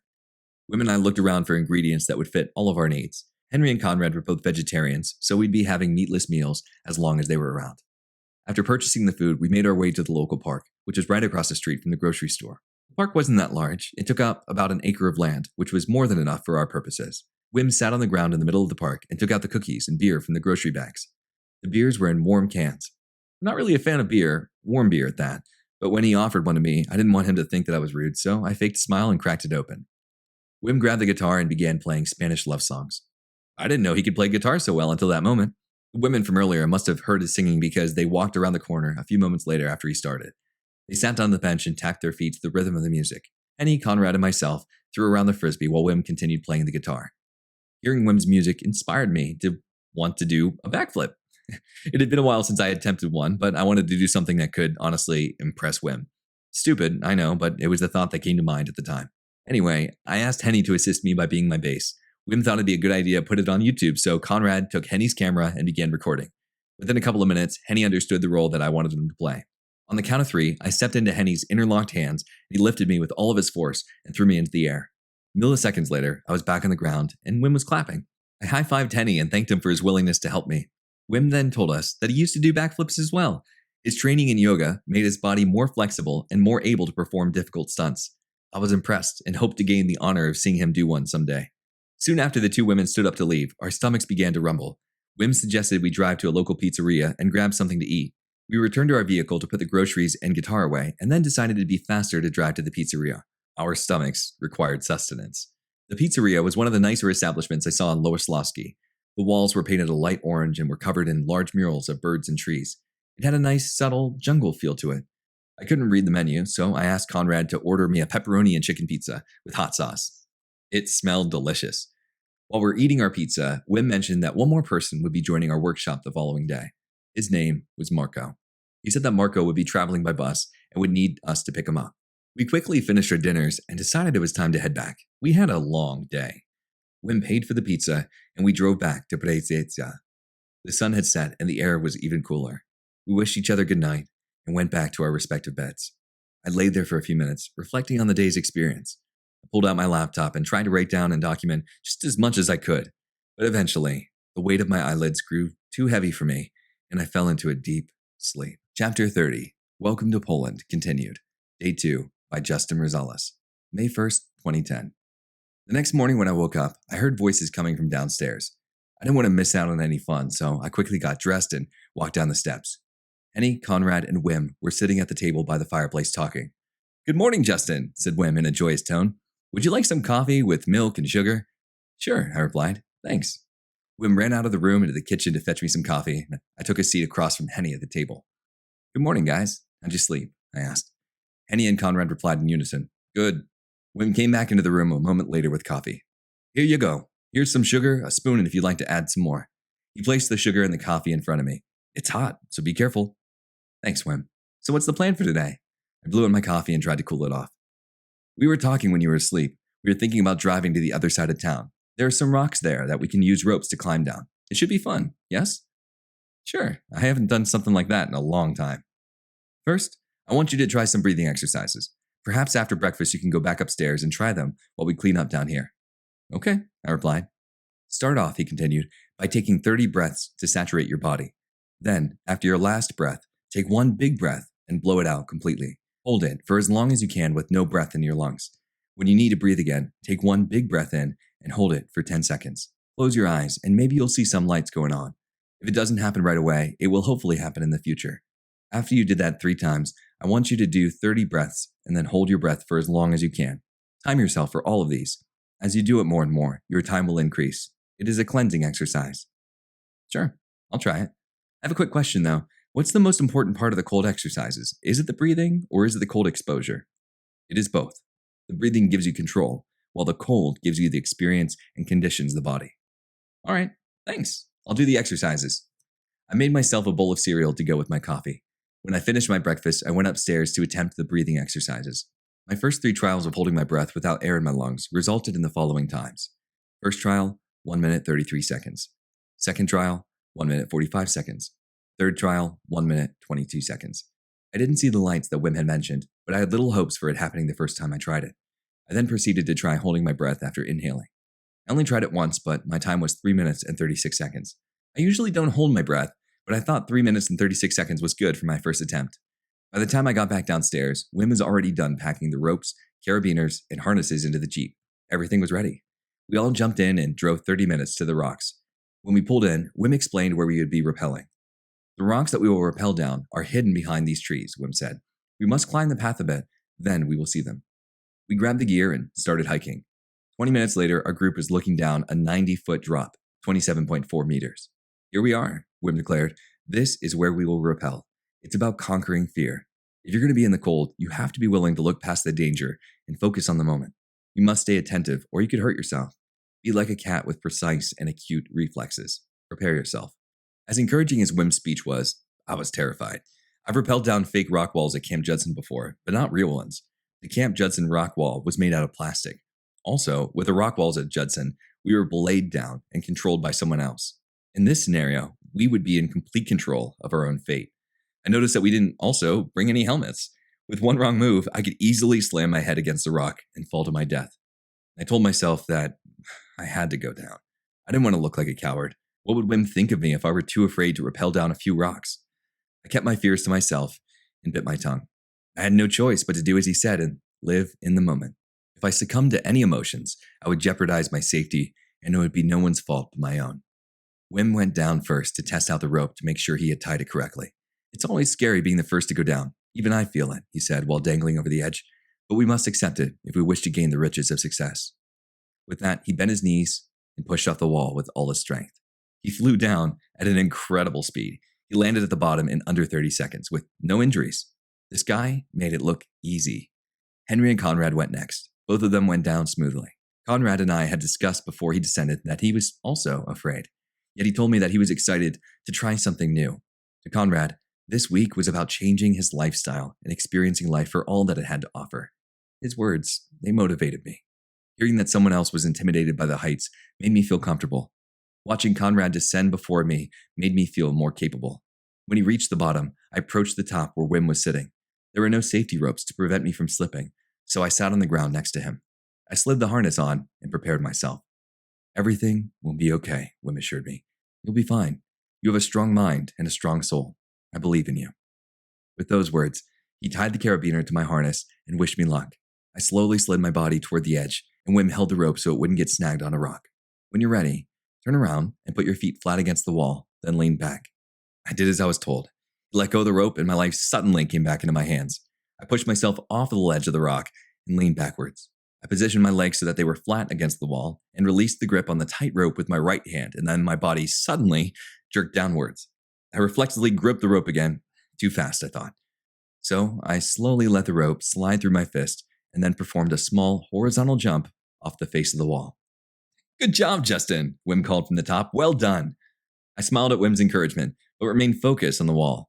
I tried lowering myself down more smoothly by keeping a steady but constant release of the rope.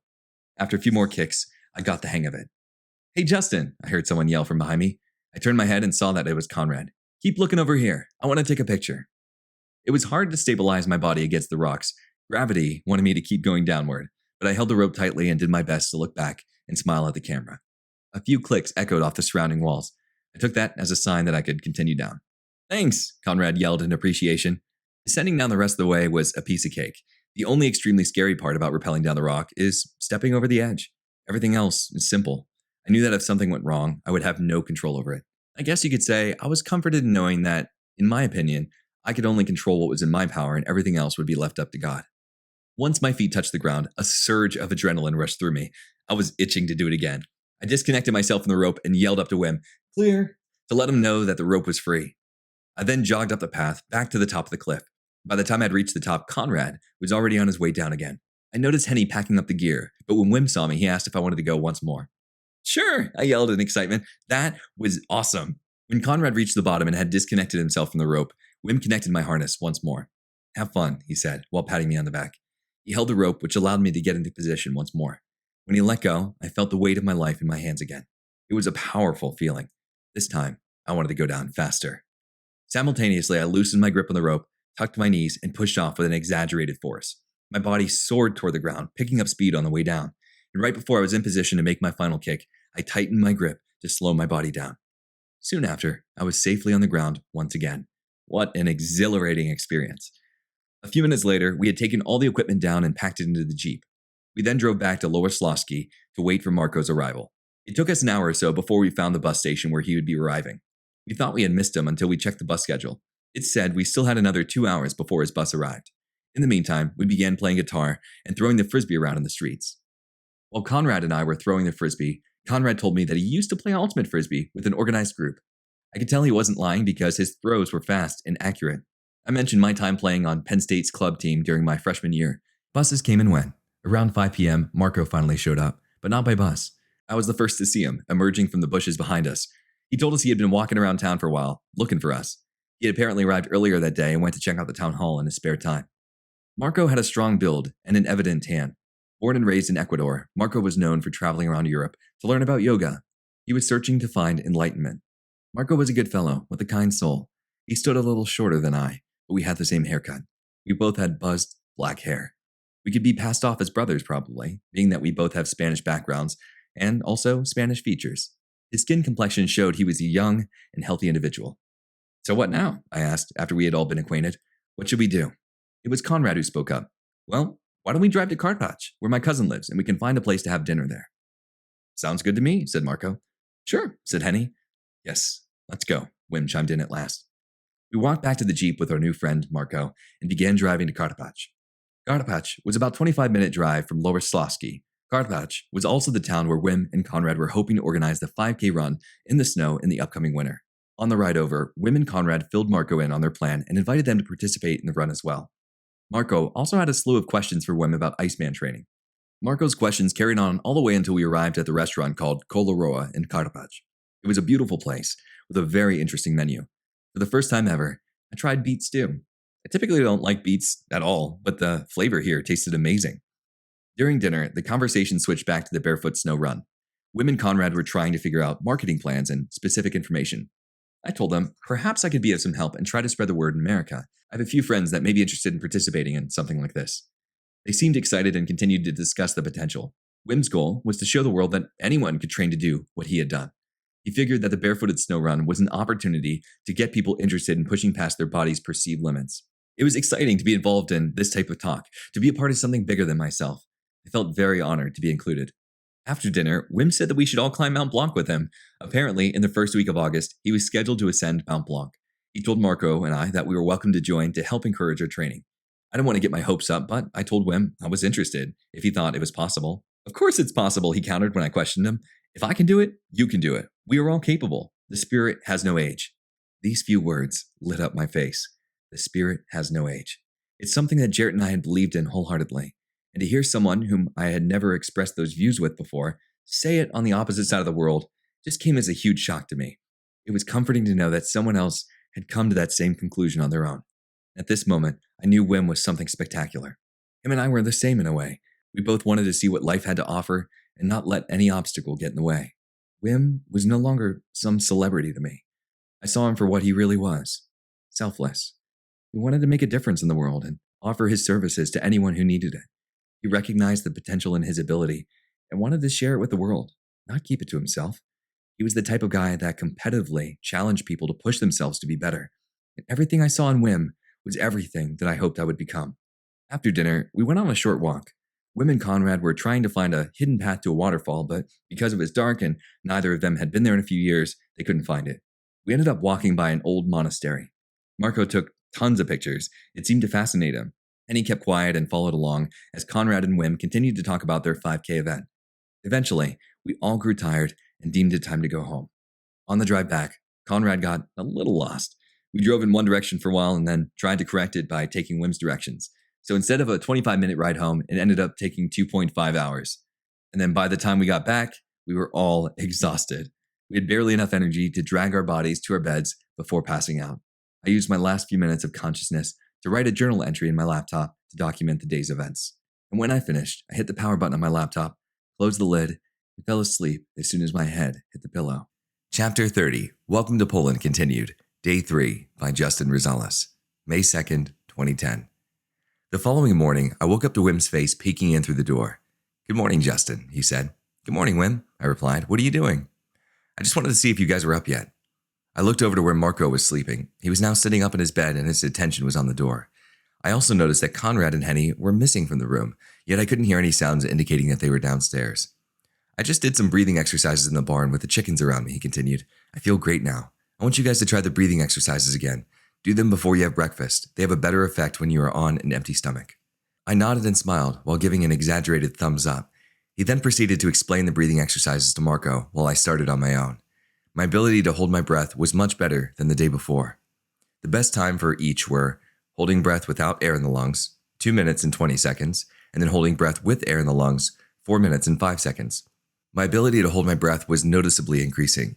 I didn't want to announce it to Wim until I had seen the results of the third day, so I kept my time to myself and went downstairs to meet Wim while Marco continued his sets of breathing. When I arrived at the bottom of the staircase, I noticed Wim was the only one sitting at the table. "Where's Henny and Conrad?" I asked. "They went for a bike ride with Conrad's brother," he answered. "They will be back later. For now, we eat breakfast and then go for a swim." "All right," I said. I was feeling less energetic than I had the day before. The previous late night had really worn me out. "Would you like some coffee?" Wim asked. "Why not? Hopefully it'll help wake me up." "Thanks, Wim," I answered. He jogged into the other room and came back with a cup of coffee and placed it in front of me. I thanked him and proceeded to make myself a bowl of cereal. A few moments later, Marco came down. As I was eating my cereal, Marco asked a lot of in-depth questions about how the breathing related to yoga. I knew nothing about yoga, so I ignored the conversation and tried to imagine what it would be like to climb Mount Blanc wearing only shorts and sandals. "You ready to go for a swim?" Wim asked. "Huh?" I replied, snapping out of my daze and back to reality. Yeah, sure. Sorry, I must have zoned out." "No problem whatsoever," he replied. "Let's go." I washed out my cereal bowl and ran up the stairs to put on my bathing suit. Wim and Marco were already outside by the time I had finished changing.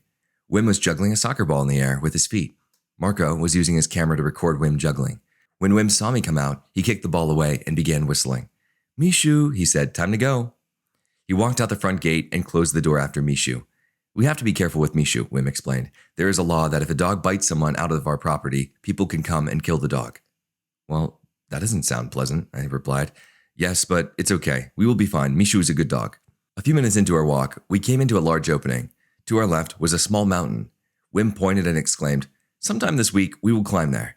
We can climb to the top and meditate. I know a good spot. I've done it before." Marco seemed pleased with the idea. He smiled and used his camera to take a picture of the mountain where Wim had just pointed.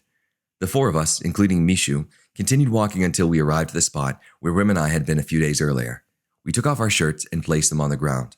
Mishu jumped in first, making a gigantic splash. Marco recoiled as a few droplets of the cold water from Mishu's dive came in contact with his skin. "What should I do to try to stay warm?" Marco asked. "Focus on your breathing," Wim answered. "Relax and try to let your body adapt. It will readjust on its own." I checked the water with my thermometer to compare it to the last time we had jumped in. The thermometer read 48.5 degrees Fahrenheit, 9.2 degrees Celsius. It wasn't as cold as it had been the first time, but it was still chilly enough to train in. Wim jumped into the water, splashing Marco and I. I then followed Wim into the water. It stung, just like the last time. It didn't shock me as much as it had, though, before. Even though I suffered from a few gasps for breath, I was able to quickly take control of my breathing, focusing the airflow through my nose. "Should I jump in completely?" Marco called out to us. "Yes," Wim answered. "Let the whole body adapt." With that, Marco took a few steps back and picked up a running start. Jumping into the water feet first, he made a small splash. He came up out of the water, gasping for air. He looked extremely uncomfortable. Immediately, he began swimming back toward the water's edge. He seemed to be in a lot of pain. "Nice and easy," Wim said. "Try to relax. Easy does it." Marco slowly pulled himself out of the water and stood on the shore. He bent over in pain, grabbing his knees. "My knees, they hurt," he said. I've had problems with them for years. As soon as I jumped in, it felt like needles were being shoved into my knees." "Oh, okay, I understand," Wim replied. "Move around a bit and try to get warm. Jog where you stand. Is it okay if Justin and I keep swimming in here to train for a bit?" "Yes," Marco replied, now running in place. "That's fine. I will be okay. I'll be warm again soon. Living in Ecuador, we are not used to cold temperatures. My body is used to the heat, not the cold." "I think you are correct," Wim replied. "We will try again later. Perhaps next time we will only go up to your knees. We will find a spot in the water where you can stand and not have your whole body exposed. The cold has the ability to help your knees and circulate your blood flow. They will improve by the end of the week. You'll see." While Marco tried to warm up his body on the land, Wim and I treaded in the water. We swam in circles for the next 18 minutes. By the end, my limbs were numb again and felt slower than normal. I told Wim about my condition and he suggested we get out. I swam to the edge and he helped pull me out of the water. Him and I changed out of our wet swimming trunks into the extra dry clothes that we had brought with us. We then began slapping our hands against our backs like we had the day before. After 5 minutes of doing warm-up exercises, I felt my after-drop begin to kick in. This time, I was mentally prepared for it. I saw it as a challenge. I tried to control my shivering by taking breaths. It proved to be extremely difficult. Wim became aware of my after-drop when he noticed my shivering. "Let's go back to the house and try to warm up," Wim directed. On the way back, Marco asked about my shivering. "Why is he shivering like that?" "It is the after-drop," Wim answered. "It is when the warm blood in the body mixes with the cold blood. It makes you feel cold, even if you're standing in a warm environment. Will that ever go away? Marco continued. Yes, with training. In time, the amount of time it takes to recover will decrease until it disappears completely. Right now, I'm experiencing no afterdrop, even though I was in the water just as long as Justin. Even though I am a lot older than him, my body is still strong. Remember, the spirit has no age. When we got back to the house, Wim asked me to stay outside in the heat while he made me some tea. I juggled around the soccer ball while waiting for him. The shivering was still pretty violent. Focusing on the soccer ball helped me take my mind off the uncontrollable shakes. Wim came back outside and gave me my tea. I passed the soccer ball off to him while I consumed the warm liquid. Marco began recording Wim while he juggled the soccer ball. We were both amazed with Wim's handling skills. He was performing tricks that I had learned during my soccer years. I watched him as he flicked the ball into the air and stalled it flat on his back, a trick that I loved performing myself. Watching him play inspired me to join. I downed my tea and placed the cup on the bench. Marco told us he wasn't much of a soccer player, so he watched from the bench and recorded our playing. After kicking the ball back and forth for a bit, Wim and I transitioned to juggling the ball in the air by passing it off to the other person without the ball touching the ground. I was so engaged in the juggling that I didn't even notice that my shivering had stopped. Let's take turns juggling the ball in the air, Wim suggested. Try to get 100 touches without the ball hitting the ground. Don't use your hands or arms. You can go first. Flicking the ball up with my right foot, I bounced it off my knees, my head, my feet, and shoulders. Eventually, I had hit the ball 100 times without it touching the ground once. Marvelous, Wim yelled. My turn. I kicked the ball in his direction and he began. I sat next to Marco on the bench, watching Wim with locked eyes. 55, 56, 57. And every touch that Wim made, he just looked so intentional and graceful. I had an appreciation for the man. He wasn't just the Iceman. He was a guy that loved to have fun, doing whatever he could. I felt a strong connection when playing soccer with him. We both shared the love of knowledge and experience, even if it was for something as simple as playing soccer. 98, 99, 100. I stood out of my chair and clapped. Nice one, Wim. Well done. He took an exaggerated bow, obviously joking, and rose with a huge grin on his face. How are you feeling now? He asked. Is your afterdrop gone? Yeah, I replied. I think moving around helped a lot. I didn't even notice it disappear. It's weird though. During the first 10 minutes of the afterdrop, I felt a strange sensation in my stomach. It made me feel like I was going to throw up. Maybe it's because I get motion sickness sometime. I inherit it from my father. Oh, well, why don't we try an exercise to fix that? Let us both spin in a circle 100 times. We need to condition the body. When we're done, we will try to stay on our feet and readjust. It reminded me of an exercise I had tried once earlier that year. I had been tired of getting motion sickness on roller coasters and long car rides, so I set up an exercise where I would sit in my desk chair and spin in circles for minutes at a time. The first time I tried it, I nearly threw up. It took me 5 minutes to find my equilibrium. The next day, I tried it again, and that time it only took me 2 minutes to readjust, but I still felt sick. And the following day, I tried it once more. After spinning in circle at a rapid pace for 60 seconds, I was able to readjust in only 30 seconds. Not only that, but I also didn't feel like throwing up anymore. It goes to show that conditioning the body can go a long way with determination. Anyway, I was excited to try Wim's exercise. It had been a few months since I had last tried my desk chair exercise, but I hope for the best. Wim and I started spinning in circles, counting out loud. By the time I got to 50, I was having a lot of trouble staying on my feet. To prevent myself from falling over, I slowed down the rate at which I was turning. When I got to 70, I heard Wim yell, 100! By the time I reached 99, he had declared that he was already readjusted. When I stopped spinning at 100, I grabbed onto the wall to stop myself from falling over. My world was spinning, and there was nothing I could do to control it. I fought to keep the strength in my knees to support my weight, and I regretted not continuing my desk chair training. Wim and Marco made their way over to me and looked into my eyes. Whoa, your eyes are pointing in different directions, Marco stated amused. Wow, incredible. What do you see, Justin? Wim asked. Everything is just blurred together and spinning very fast, I replied. Okay, well, try to relax and let your body readjust, he directed. 2 minutes after I'd stopped spinning, my vision stabilized. I took a seat and tried to settle my churning stomach with deep, controlled breathing. I felt beads of sweat drip down my face and fall off my chin. If you continue to practice this exercise in the future, Wim advised, I think your motion sickness will slowly go away. Yes, in the future, I thought, but for now, I need to focus on the cold training. Thanks, Wim, I said aloud. Wim stood up and grabbed his rucksack and bathing suit. Okay, let's go back to the water and go for another swim. This time, we will take it easy and find shallow water. I was surprised that Wim wanted to go back to the water again so soon, but I didn't want to question his methods. So I grabbed my backpack and with my wet bathing suit inside, I walked toward the gate. Marco was right behind me. We left Mishu behind this time. On the way back to the river, it started to rain, but only a light sprinkle. When we arrived at the new, allegedly shallower part of the river, we changed back into our wet bathing suits and prepared to swim. "Marco," Wim said, "I want you to go in slowly. If you can, walk into the water until it's up to your knees. Try to relax through the pain and let your body adjust. Everything will be okay." Marco nodded in agreement. The three of us slowly walked back into the water. Marco and Wim went in first. I got in last. The water was still shocking, but being that it only came up to my knees, it didn't take long to readjust. Marco, on the other hand, bent over again, clutching his knees in agony. Wim was by his side, encouraging him. "You can do it. Let the cold numb your knees. Everything will be okay. Readjust." After a couple of minutes, Marco's face finally relaxed in relief. He remained bent over with his hands resting on his quads, but he seemed much more at ease. "Nice job, man," I said earnestly. "Well done." Marco smiled. I could tell from his face that he was happy with his success. "Okay," Wim said. "That's good for now. We'll come back later and do some more. Let's go back to the house." We collected our bags and began walking back to the house through the rain. Marco walked with his head held high, happy with his accomplishment. When we arrived back at the house, Marco and I went upstairs to change.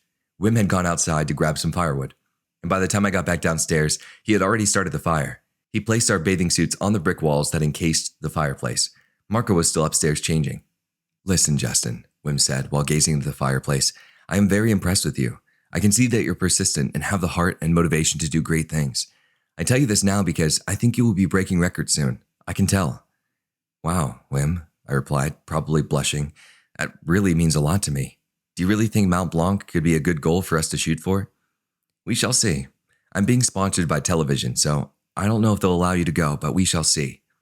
Mount Blanc sounds like a great opportunity if it works out, I thought, but if it doesn't, at least I'll still have my chance at the snow run in Kartapach. We heard footsteps and Marco appeared in the doorway. "So what's next?" he asked. "Conrad left his keys," Wim answered, "so I think it would be good to go take his Jeep and go to Lower Slosky to grab more groceries. Then, if the rain stops, we can go and rappel down the rocks again. We did it yesterday, but I want you to experience it too, Marco." "Okay, sounds great," Marco replied excitedly. By the time we got to Lower Slosky, the rain had stopped. We stopped at 2 grocery stores and picked up enough food to last us for the rest of the week. We also bought a large portion of assorted chocolates to snack on between meals. Once we'd finished shopping, Wim drove us back to the rocks that him and I descended down the day before. We grabbed our gear and made our way to the top. The ground was somewhat muddy from the earlier rainfall, but the rocks looked dry enough to rappel down without slipping. When we got to the top, Wim reconnected the ropes as he had done the day before and tested their safety by rappelling first. After he had returned to the top of the rocks, it was Marco's turn. As Marco slowly descended down the face of the rock wall, his face lit up with joy. He seemed to be really enjoying himself. Eventually, his body disappeared as the surrounding trees blocked him from view. I decided to take advantage of the alone time with Wim. "So, what are your goals now, Wim?" I asked. "Now that you've completed all of your world records, what will you do? What will make you happy?" "Well," he started, "I no longer have any desire to break records. I've done all of that, and there's nothing for me there anymore. Now, I just want to teach, like I've been teaching you now. I want to teach you so that you can become fruitful and teach others." "Well, I appreciate the opportunity. No thanks necessary. I used to charge people 1,400 euros for 3-hour seminars, but I only asked for a few hundred euros from you and Marco because I understand both of your financial situations. It's an opportunity I do not want you to miss, so I lower the price because I see that you're great people." "That means a lot, Wim. Thank you. Just take the training I give you and do your best. Continue on. Next year, when we do the run in Kartapach, I'm going to be running too. I want you to train so that you can beat me. I will not hold back, but I want you to give me your best and try to beat me. I believe in you." "I'm clear," Marco called up from below. "Your turn," Wim said, looking at me with compassion. "Have fun." I locked myself into the ropes, and he held onto them as he had done before.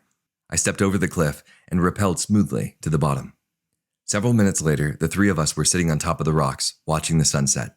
We cracked open the box of chocolates and enjoyed our delectable treats. Not much was said. We just sat there and enjoyed each other's company and the silence that surrounded us. After about 10 minutes, Wim broke the silence. "How about we swim once more? Marco, you can go up to your knees, and then Justin and I will swim 600 meters as we had done before." Marco agreed. We all agreed that it was a great idea. We packed our stuff and returned to our Jeep. I felt like the 3 of us had a stronger bond now. Engaging in these training activities connected me to these strangers. Even though I had only known them for a couple of days, I felt like I could trust them with my life. I could tell that they were genuine and unique individuals. Both of them had a strong love for knowledge, wisdom, and understanding. When we got back to the house, Conrad and Henny still hadn't returned, but that wouldn't change our plans. We quickly grabbed our bathing suits and left before the darkness set in. Soon, we were walking down the familiar dirt road to the river. When we got back to the shallow portion of the water, Marco pulled out his camera and handed it to me, asking if I could record his immersion. I happily agreed. When he first stepped in, he gasped for air, but after a few careful breaths, he was able to regain control.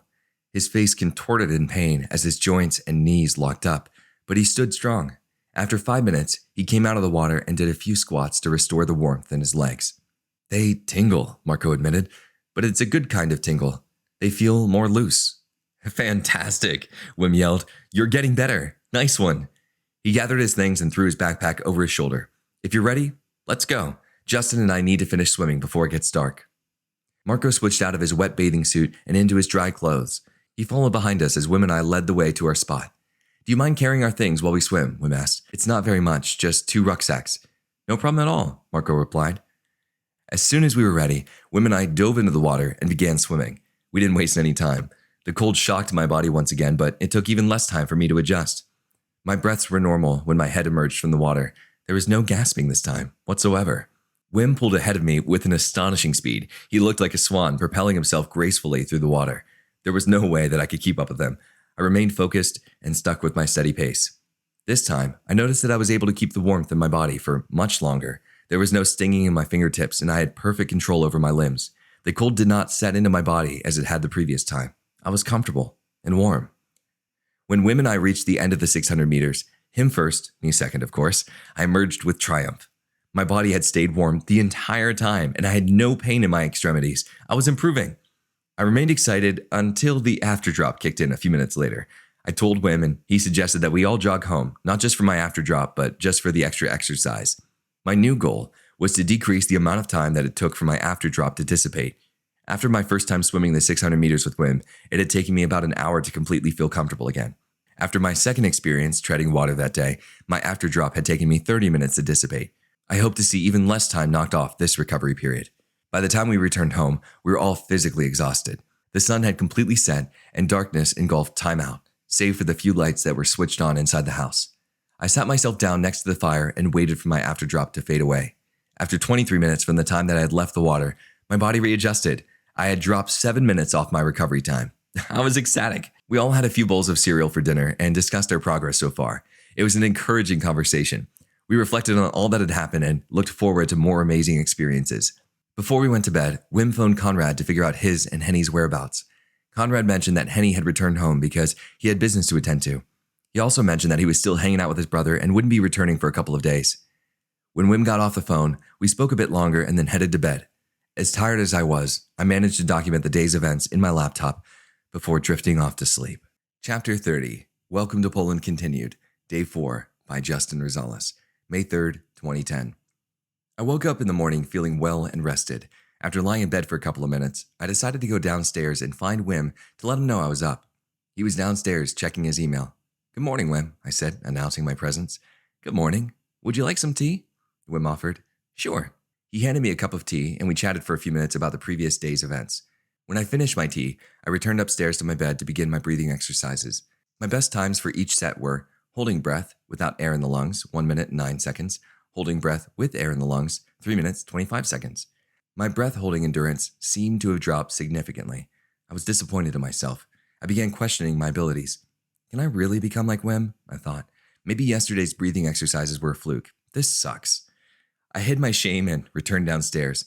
Marco and Wim were sitting at the table. Marco and I ate a bowl of cereal while Wim talked to us about a new endotoxin experiment that doctors wanted to try out on Wim. The talk of research and experiments gave me an idea. Hey Wim, do you think you can consciously heat up a specific part of your body without being exposed to the cold? I asked with hopes. I think so, he replied. I've never tried it. What do you mean? Well, if I ask you to heat up your hand while just sitting here, could you do it? I think so. I can try. He stuck out his hand and placed it on the table in front of me. Wait a second. I want to measure your skin temperature before and after with my infrared thermometer. I can also record it with my laptop so we can put it up on YouTube. That's a good idea, he exclaimed. More footage for YouTube. I pulled out my infrared thermometer from my backpack and turned on my laptop. When the red light turned on to indicate that it was recording, I aimed it at Wim's arm and took the temperature in the palm of his hand. My infrared thermometer read 30.1 degrees Celsius, 86.18 degrees Fahrenheit. I then told him to do his thing and heat up his hand. 5 minutes later, I took the temperature again in the same spot, and it read 32 degrees Celsius, 89 degrees Fahrenheit, which is an increase of 1.9 degrees Celsius, 2.82 degrees Fahrenheit.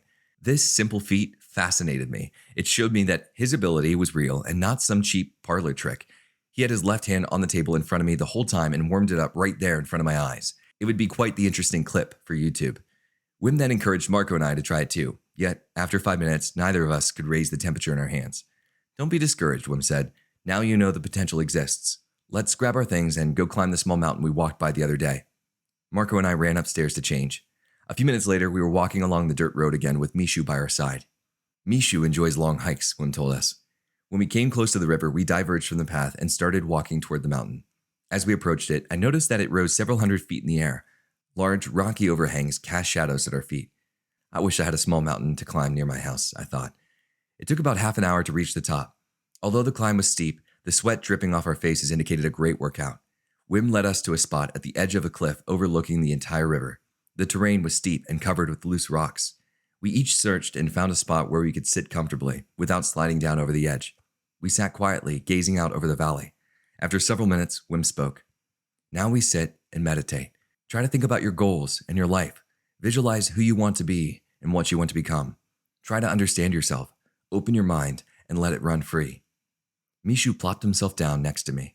His heavy breathing made it difficult to concentrate, but after a few minutes, I was able to think clearly. Here were my thoughts.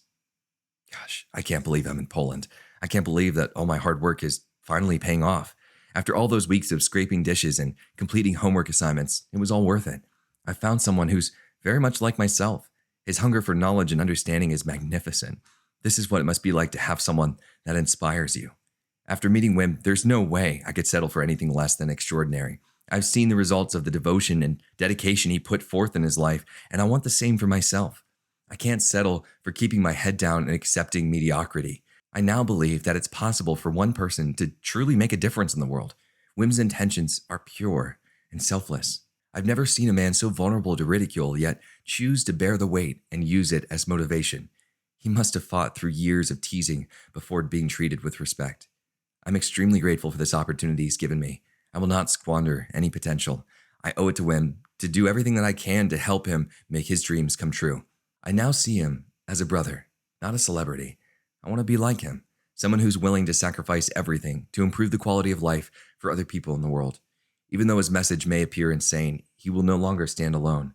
I will help him spread his message that the cold is not our enemy, but a key to understanding our body's full potential. Don't forget this experience, Justin. Nothing will compare to what you're doing this week. Never forget this gift that Wim has given you. Use it. We sat there for an hour before I heard Wim moving. I opened my eyes and he was looking back at me, smiling. You guys ready to go? He asked. We can go for a swim in the river on the way back. Sure, Marco and I replied simultaneously. We carefully rose from our respective seats and began making our way back down the mountain. Mishu ran ahead of us and led the way. There was a spring in all of our steps as we jogged down the mountain. When we reached the bottom, Mishu ran ahead of us back to the house. Don't worry, Wim said. Mishu will be okay. My neighbor will let him back in through the gate. It only took us a couple of minutes to reach our swimming spot. We changed into the bathing suits that we had previously stuffed into Wim's backpack. Marco expressed his interest in submerging his body deeper into the water this time. He seemed excited to push further. The meditating on the mountain must have boosted his confidence. We won't do anything strenuous right now, Wim declared. We just hiked a mountain and I want us to stay rested for tomorrow. Tomorrow, we'll go to Karpacz and climb their tallest mountain. It'll take a long time and a lot of energy. But for now, we swim. Easy does it. Justin, I want you to come into the water with me first. I want you to try holding your breath underwater. All right, I replied, taking off my shirt. Let's do this. Wim dove into the water and I followed after him. Good, he said. Now I want you to put your face under the water and try holding your breath. I'll hold on to you to make sure the current doesn't take you downstream. Sounds good. I'm ready, I announced. 1, he counted, 2, 3. I took a deep breath and dunked my head under the frigid water. It was really hard to stay in one place because of the strong currents, but after grabbing my knees and curling up into a ball, Wim placed his hand on my back and stabilized my body. I figured I wouldn't be able to hold my breath as long as I normally could because my focus was on staying warm rather than holding my breath. When my lungs grew tight and my head began to throb, I pulled my face out of the water and sucked down air. 1 minute and 45 seconds, Wim said. Not bad for your first time. I'm impressed. I smiled back at him and began swimming to the edge of the water. All right, Marco, your turn, Wim called to him. As I pulled myself out, Marco lowered himself into the water. At first, he only let his knees in so that his body could adjust slowly. After about 30 seconds, he lowered himself into the point where the water reached his navel. Wim stood by him, encouraging him as his body readjusted.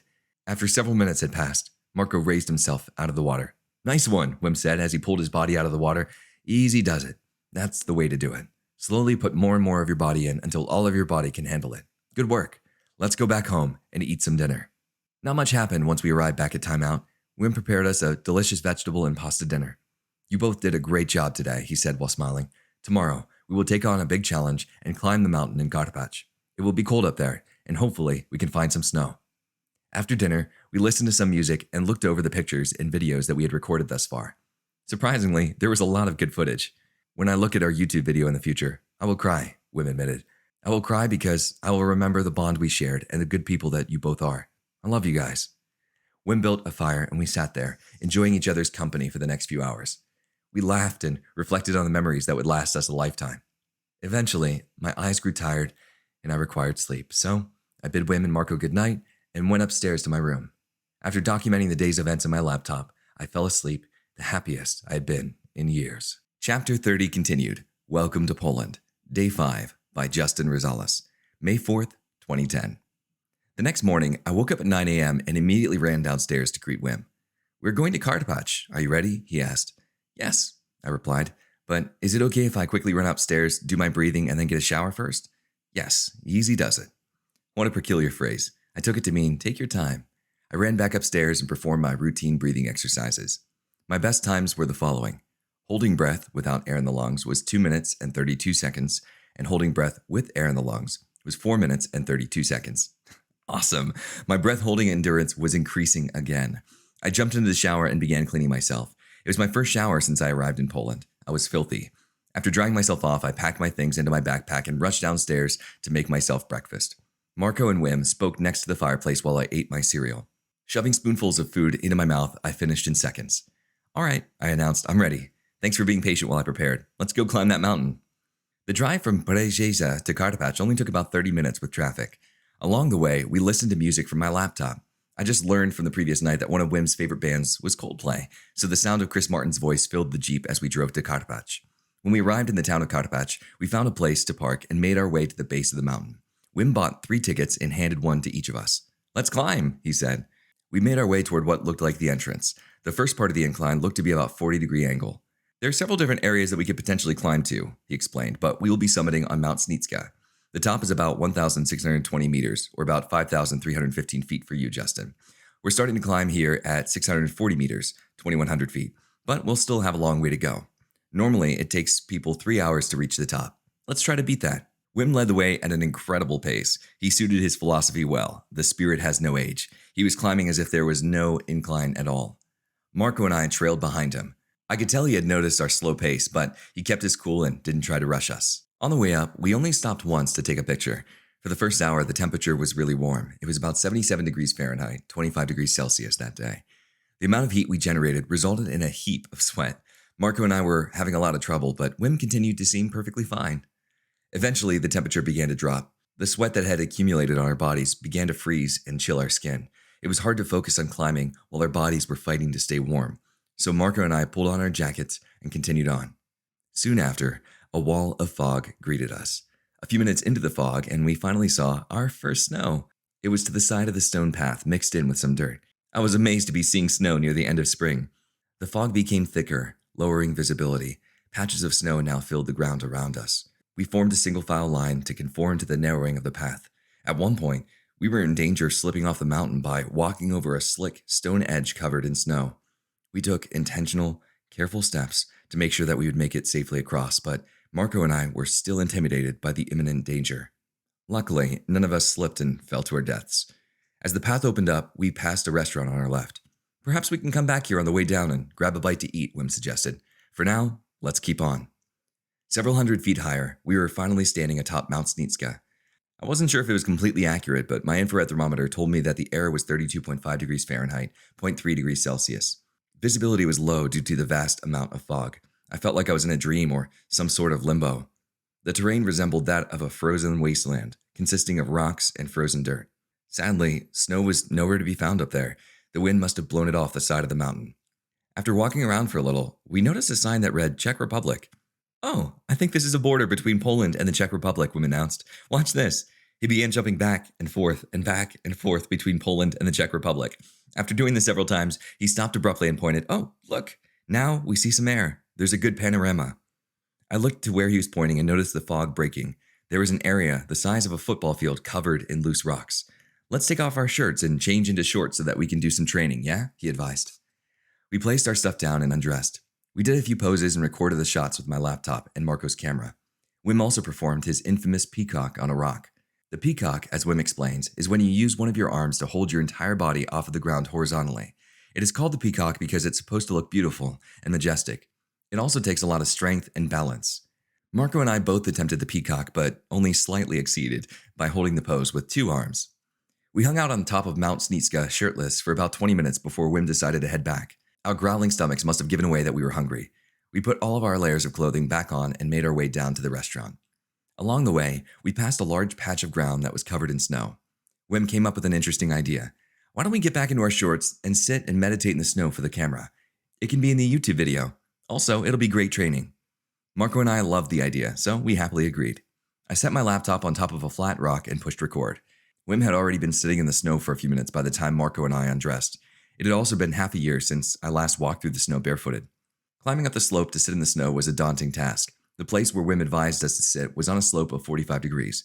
I slipped numerous times while attempting to get into position, cutting my bare feet and knees with the little chunks of ice. After building a leveled area for myself to sit on, I was finally able to relax. Well, as much as you could relax when sitting half naked in the snow. I looked down and noticed that Marco had just gotten into position below me. His body was shaking violently.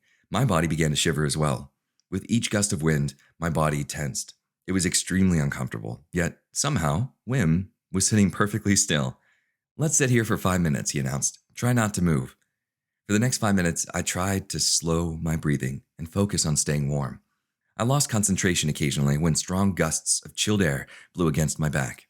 Eventually, the 5 minutes were up, and I honestly couldn't even feel my bottom anymore, so I used it as a way to slide down the slope. "I can't feel my feet," Marco said. "Me neither. They're numb," I replied. "Everything will be okay," Wim said comfortingly. "We'll go to the heated restaurant and warm up our feet and bodies. I'll also buy us some hot chocolate." After putting layers of clothes back on our bodies, we continued back down the mountain toward the restaurant. Being that I couldn't feel my feet anymore, I paid careful attention to each step that I took. I didn't want to make one wrong move and slide down the side of the mountain. Finally, the restaurant came into our sights. "Awesome," I yelled. We made our way to the wooden building and walked inside. The establishment was beautifully furnished with fine wooden tables and a large selection of food items. Marco and I placed our feet next to the heater to warm up our shoes while Wim ordered us food. Over dinner, Marco and I discussed how our feet felt when we were climbing through the snow. Wim chimed in with a story. "I used to train people to walk through the snow. The first time they would put their feet in, they would only last for a few seconds. I then made them go inside and warm up. 10 minutes later, after their feet were back to normal, I made them come back outside and walk through the snow again. This time, they were able to walk for 10 times as long. It's a mixture between a certain mindset and conditioning. Your ability to walk barefoot through the snow will come with practice. Trust me." After dinner, we gathered our belongings and threw on our jackets. We walked back into the cold air and made our way back down the sloped path. Our stomachs were full and our thirst for adventure was quenched. We reached the bottom 90 minutes later. Instead of returning home, Wim suggested that we go back to the waterfall that him and Conrad had previously tried to find the other night. Marco and I didn't mind, so we got back into the Jeep and all went waterfall hunting. Wim asked the people around the town if they knew where it was located. No one could give us the correct directions. Eventually, Wim settled on resorting to his memory and retracing the steps that he had made the last time he had been to the waterfall. Finally, after about an hour of searching, we were in the presence of the whooshing sound of the waterfall. It was hidden at the end of the winding path, inaccessible to vehicles. Trees on all sides surrounded the waterfall. The only exposed part to the sunshine was the waterfall itself. The rays of light reflected off the water's surface and lit up the scenery. The beautiful view looked like it belonged in the Garden of Eden. "The water that flows down from Karpacz is usually very cold," Wim stated in a matter-of-fact tone. "Much colder than the water in the river. This will be good training for both of you." I grabbed my thermometer out of my backpack and approached the water. The thermometer read 5.1 degrees Celsius, 40 degrees Fahrenheit. "Okay," Wim began. "Marco, Justin and I will go in the waterfall first and stand beneath it for a while. Our bodies will be completely submerged in the high-pressured water. When we come out, I want you to meet us on the giant flat rock and meditate with us for a bit." Marco nodded in understanding. I looked over at the waterfall. The water seemed to be coming down pretty fast, smashing into the rocks below. I'll admit, I was slightly afraid of my body being ripped to shreds by the pressure of the waterfall. I checked out Wim's face and he was completely calm. He seemed extremely sure of himself, as if he knew everything was going to be okay. So, I trusted his judgment and let go of my worries. Marco pulled out his camera and turned it on. He set it on a rock facing the spot where the action would take place and clicked record. He gave a thumbs up to Wim and I, signaling that it was time for us to go out into the waterfall. Wim and I decided to go out barefooted, which probably wasn't the best idea, but it was our only option. He led the way, stepping down into the cold, rushing water. I waited for him to make his way to the first rock platform before I stepped out. When I saw that he had made it safely, I stepped down into the water. The current was much stronger than I had anticipated. I struggled to maintain my balance on the slippery surface below my feet. Several times, I lost my footing, but always happened to catch myself before going down. So right as I was taking my final step to stand on the giant rock platform that Wim was standing on, I slipped. The water took away all of my friction between my feet and the rock and was carrying me. There was nothing that I could do but just wait to fall. My feet continued to slide, and after spinning 180 degrees, my right foot found itself against a dry part of the rock that was sticking out of the water, and I had found friction again. I took one more careful step to bring myself to Wim's side. Together, we walked through the rushing water and positioned our bodies directly below the waterfall. My knees caved several times as I tried to maintain my balance against the brute force of the water. I felt as if thousands of needles were repeatedly piercing my skin, but I stood my ground. I opened my eyes wide enough to see Wim standing by my side, firm as a rock. This man was a beast, stronger than anyone I had ever seen. Seeing Wim like that gave me renewed strength. I tightened my muscles and stood solid. Then, all of a sudden, the pain stopped and my body adjusted. I was warm again. A moment later, I felt someone tugging on my arm. I opened my eyes to see that it was Wim pulling me from the waterfall. It was time to move on to meditating on the rocks with Marco. I pulled myself free of the waterfall's grasp and followed Wim to the rock. I slipped several more times, but luckily, Wim was there to catch me. He held my hand, preventing me from being carried away by the strong current. Once we arrived at the flat rock where Marco was now seated, he let go of me and took a seat beside me.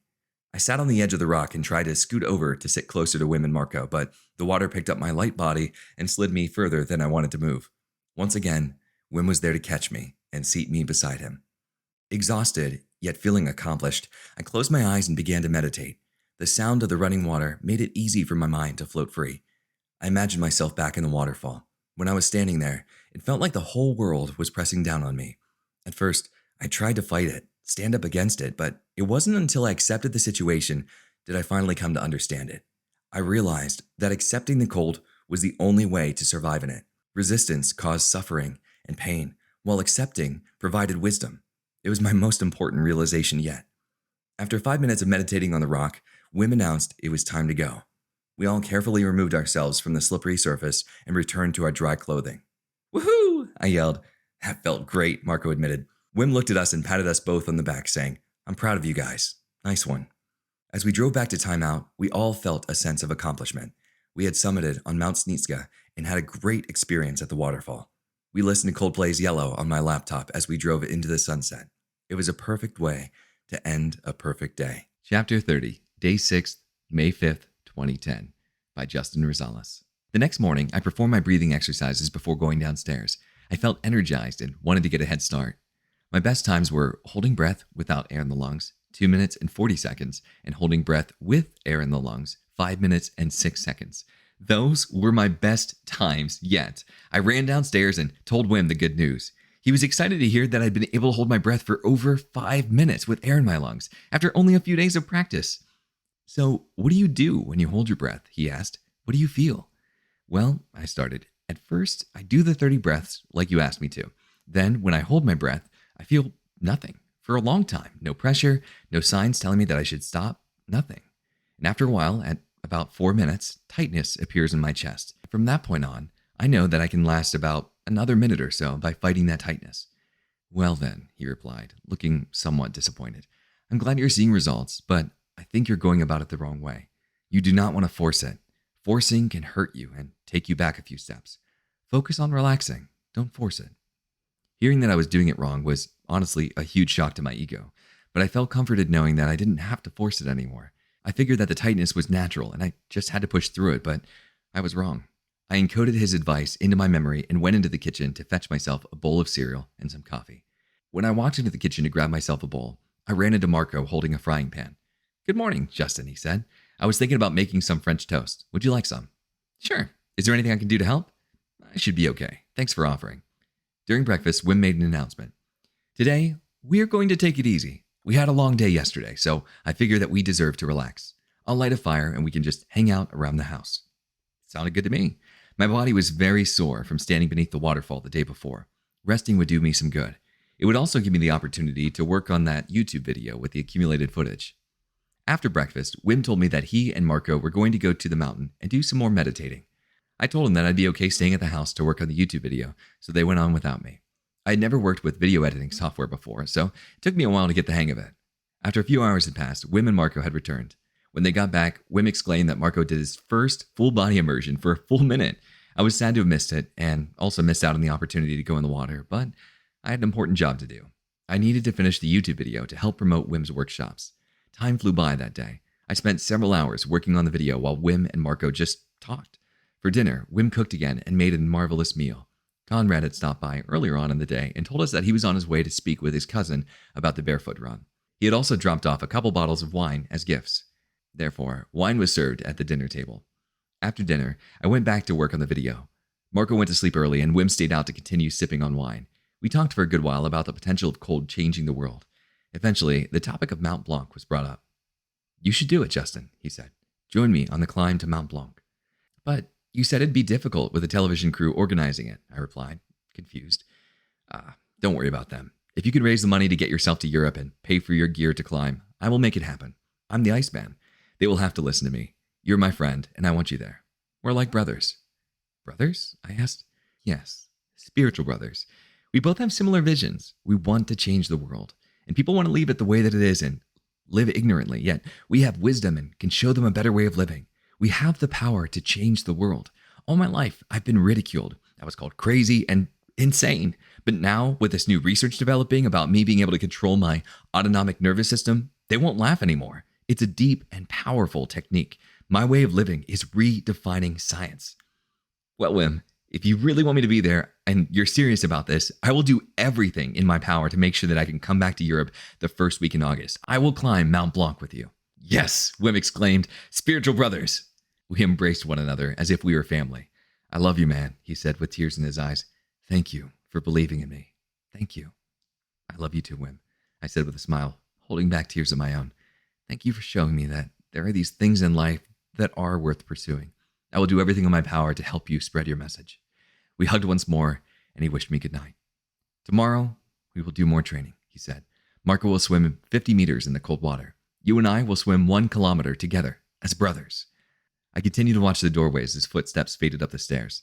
That man is going to make history, I thought. He is going to change the way we live our lives. And from this day on, we will call each other spiritual brothers.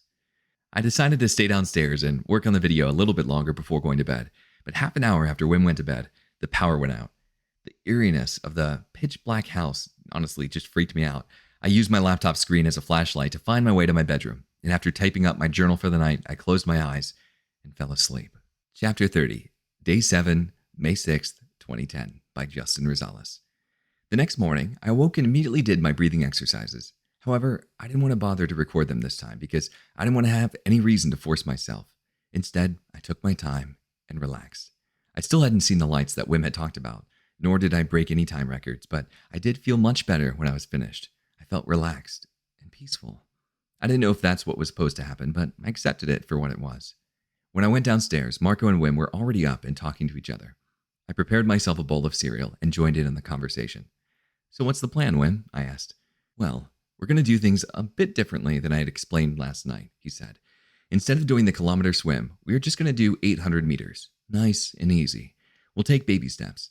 If you can do 800 meters with no problem, then we'll go on to 1 kilometer. As for Marco, we decided that he's going to swim against the current with his whole body exposed. It will be good training for the both of you." "All right," I said. "Sounds like a good idea. When are we going?" "When you finish your cereal," he replied. While I finished my breakfast, Marco and Wim left the room to change into their bathing suits. When I was finished, I placed my bowl in the kitchen and ran upstairs to change too. 15 minutes later, we were standing in front of our familiar swimming spot. Wim and Marco had gone into the water to swim against the current. I was watching from above, holding Marco's camera. Marco seemed to be doing really well in the 9.8 degrees Celsius, 49.64 degrees Fahrenheit water. After 5 minutes of swimming against the current, Marco's face contorted into an interesting expression. It looked like determination. Wim also noticed the expression and began to say things I didn't understand. Later, I found out that he was actually reciting Sanskrit mantras from memory as a form of encouragement. It seemed to give Marco strength. He was able to last for another 5 minutes in the cold water. After Marco had swum into the edge and dried off, it was my turn. I dove into the water and treaded with Wim. When Marco told us that he was ready to walk along the river, Wim announced that it was time to swim our 800 meters. "Let's go," he yelled, and we began swimming. Once again, Wim pulled ahead of me and maintained a steady pace. I remembered his advice about not forcing and continued on at my own pace. Throughout the entire swim, my body remained warm and my breathing was relaxed. When I had reached the end of the 800 meters, my body was exhausted. In total, it took me about 16 minutes to swim 800 meters. There was nothing wrong with my body heat-wise. I was just physically exhausted. But other than that, I felt great. My fingers felt fine with no numbness at all. The same was true for my toes. As I emerged from the water, I remembered that my afterdrop would come on quickly. Therefore, I asked Wim if we could jog back to the house in an attempt to suppress my afterdrop. Sadly, it didn't work. My afterdrop kicked in completely by the time we were halfway home, and my shivering, again, was uncontrollable. The afterdrop lasted a total of 32 minutes. That is significantly more time than my last afterdrop episode. But you must also consider that we added another 200 meters to the original swim. When all was said and done, and I was warm again, I reflected on my achievement. I had seen substantial progress. I felt more comfortable while I was in the water. There had been no pain or discomfort. I realized that accepting the cold was working to my advantage. It gave me the ability to generate more heat to stay warm longer. When we got back to the house, Wim lit a fire. After talking for a bit, we realized that we were all pretty hungry. Wim suggested that we catch a taxi into town and eat at the pizzeria again. We would have taken the Jeep, but Conrad took it with him to go visit his cousin in Carpatch. 30 minutes later, we were being dropped off at the pizzeria in Lower Slosky. Apparently, the taxi driver was a friend of Caroline's and told Wim that he would be willing to pick us up again in a couple hours to take us back. He said that we didn't even have to pay him until he returned us home. We took him up on his offer and asked him to pick us up in 2 hours. We made our way to the restaurant and discussed other possible ways to promote the barefoot snow run in the winter. While we ate our pizzas, Wim told us about how happy he was to have us as friends. I really think of you guys as family. Thank you for being here. After dinner, we made our way back to the taxi and rode back to timeout. It was about 9 p.m. by the time we arrived back at the house. I was still exhausted from the earlier swim. We spoke around the fire for a bit, but soon my eyelids were too heavy to keep them open. I said goodnight to Marco and Wim and went upstairs to my room. I quickly recorded the day's events in my journal and went promptly to bed. Chapter 30, Day 8, May 7th, 2010, by Justin Rosales. The next morning, I fixed my bed and went downstairs to meet Wim and Marco. I always seemed to wake up later than they did. Perhaps I still wasn't used to the time change, but either way, I never woke up later than 9 a.m., which I guess wasn't too bad. Wim and Marco were eating breakfast and drinking tea when I entered the room. Wim suggested I do my breathing exercises outside in the nice, warm sun. I took him up on his advice. I walked outside and sat on a nearby bench. Performing the breathing exercises felt much more relaxing than they had the first day. After each set of breath holding, I felt more alert and energetic, but also centered and controlled. Since I had implemented the don't force rule, it didn't feel like a chore anymore. It was quick and easy to do with no effort whatsoever. Walking back inside after finishing my exercises, I noticed that Wim and Marco's teacup was empty. "Would you like more tea?" I asked, already reaching for their cups. "Yes, thank you," they both replied. I took their glasses and made more tea while I also made myself cereal. While fixing up breakfast, I came up with an idea. When I got back to the breakfast table with the tea and cereal, I told them my idea. "Hey, so why don't we go back to the river and swim one more time before we go? Along the way, we can stop somewhere where there's a field close by and throw a frisbee around. Then perhaps we can go to the river and have some fun throwing the frisbee at each other while jumping in and catching it into the water." "Great, nice one," Wim exclaimed enthusiastically. "Okay, let's do it," Marco replied while smiling. When I finished up my breakfast, Marco and Wim went upstairs to change. "We'll meet you outside," they said, grabbing the frisbee that was sitting on top of the piano. I finished my bowl of cereal and took it to the kitchen. Running upstairs to change, I saw Wim through my bedroom window throwing the frisbee with Marco. In just a matter of days, I thought, I've been able to come into a new country and build friendships that will last a lifetime. I now have ties with amazing intellectual pioneers. I can't believe that it all started from simply watching a television show featuring the Iceman. Wow. I finished changing, gathered my things, and ran outside to meet my friends. We walked along the dirt road toward the lake one final time. Later that day, Marco would be getting on a bus and moving on to his next adventure. I'm going to miss this, I thought. Eventually, we arrived at a giant field with 2 soccer nets on each end. "Here's a good place," Wim declared. We spread out across the field, throwing the frisbee back and forth. The field was filled with thousands of dandelions. And what kind of insects love dandelions? That's right, bees. So along with the thousands of dandelions, there were hundreds of bees everywhere we stepped. Simply throwing around in the field turned into a game of don't step there or stay there too long or you'll get stung. Quick, throw the frisbee. We had a lot of laughs, and luckily no one was stung. After an hour of throwing, we decided to move on to the river and swim one last time. When we got to our normal swimming spot, I took out my laptop and placed it in a position where the camera would be facing us. When everything was ready, I took the frisbee and stood next to my laptop perpendicular to the spot where we usually jumped in. On the count of 3, Wim, I want you to run and jump. I'll throw the frisbee to you. Ready? I asked. Yeah, go, he yelled back at me. Haha, okay, 1, 2, 3. Wim sprinted toward the edge at full speed and leapt forward. I threw the frisbee and it just missed his outreached arms. So close, he said as his head emerged from the water. He threw the frisbee back to me. I want to try again. As Wim swam back to the edge, Marco dove in. I threw the frisbee to him, but he also narrowly missed it. We couldn't seem to get the timing right. We each took turns throwing the frisbee at each other. And after 15 minutes of throwing and catching, I was the only one to catch it. We probably would have tried for longer if it weren't for the water being so cold.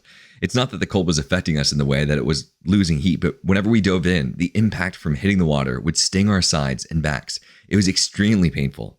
After catching the frisbee, I decided to stay in for a bit and swim around. Before leaving Poland, I wanted to feel the afterdrop just one more time.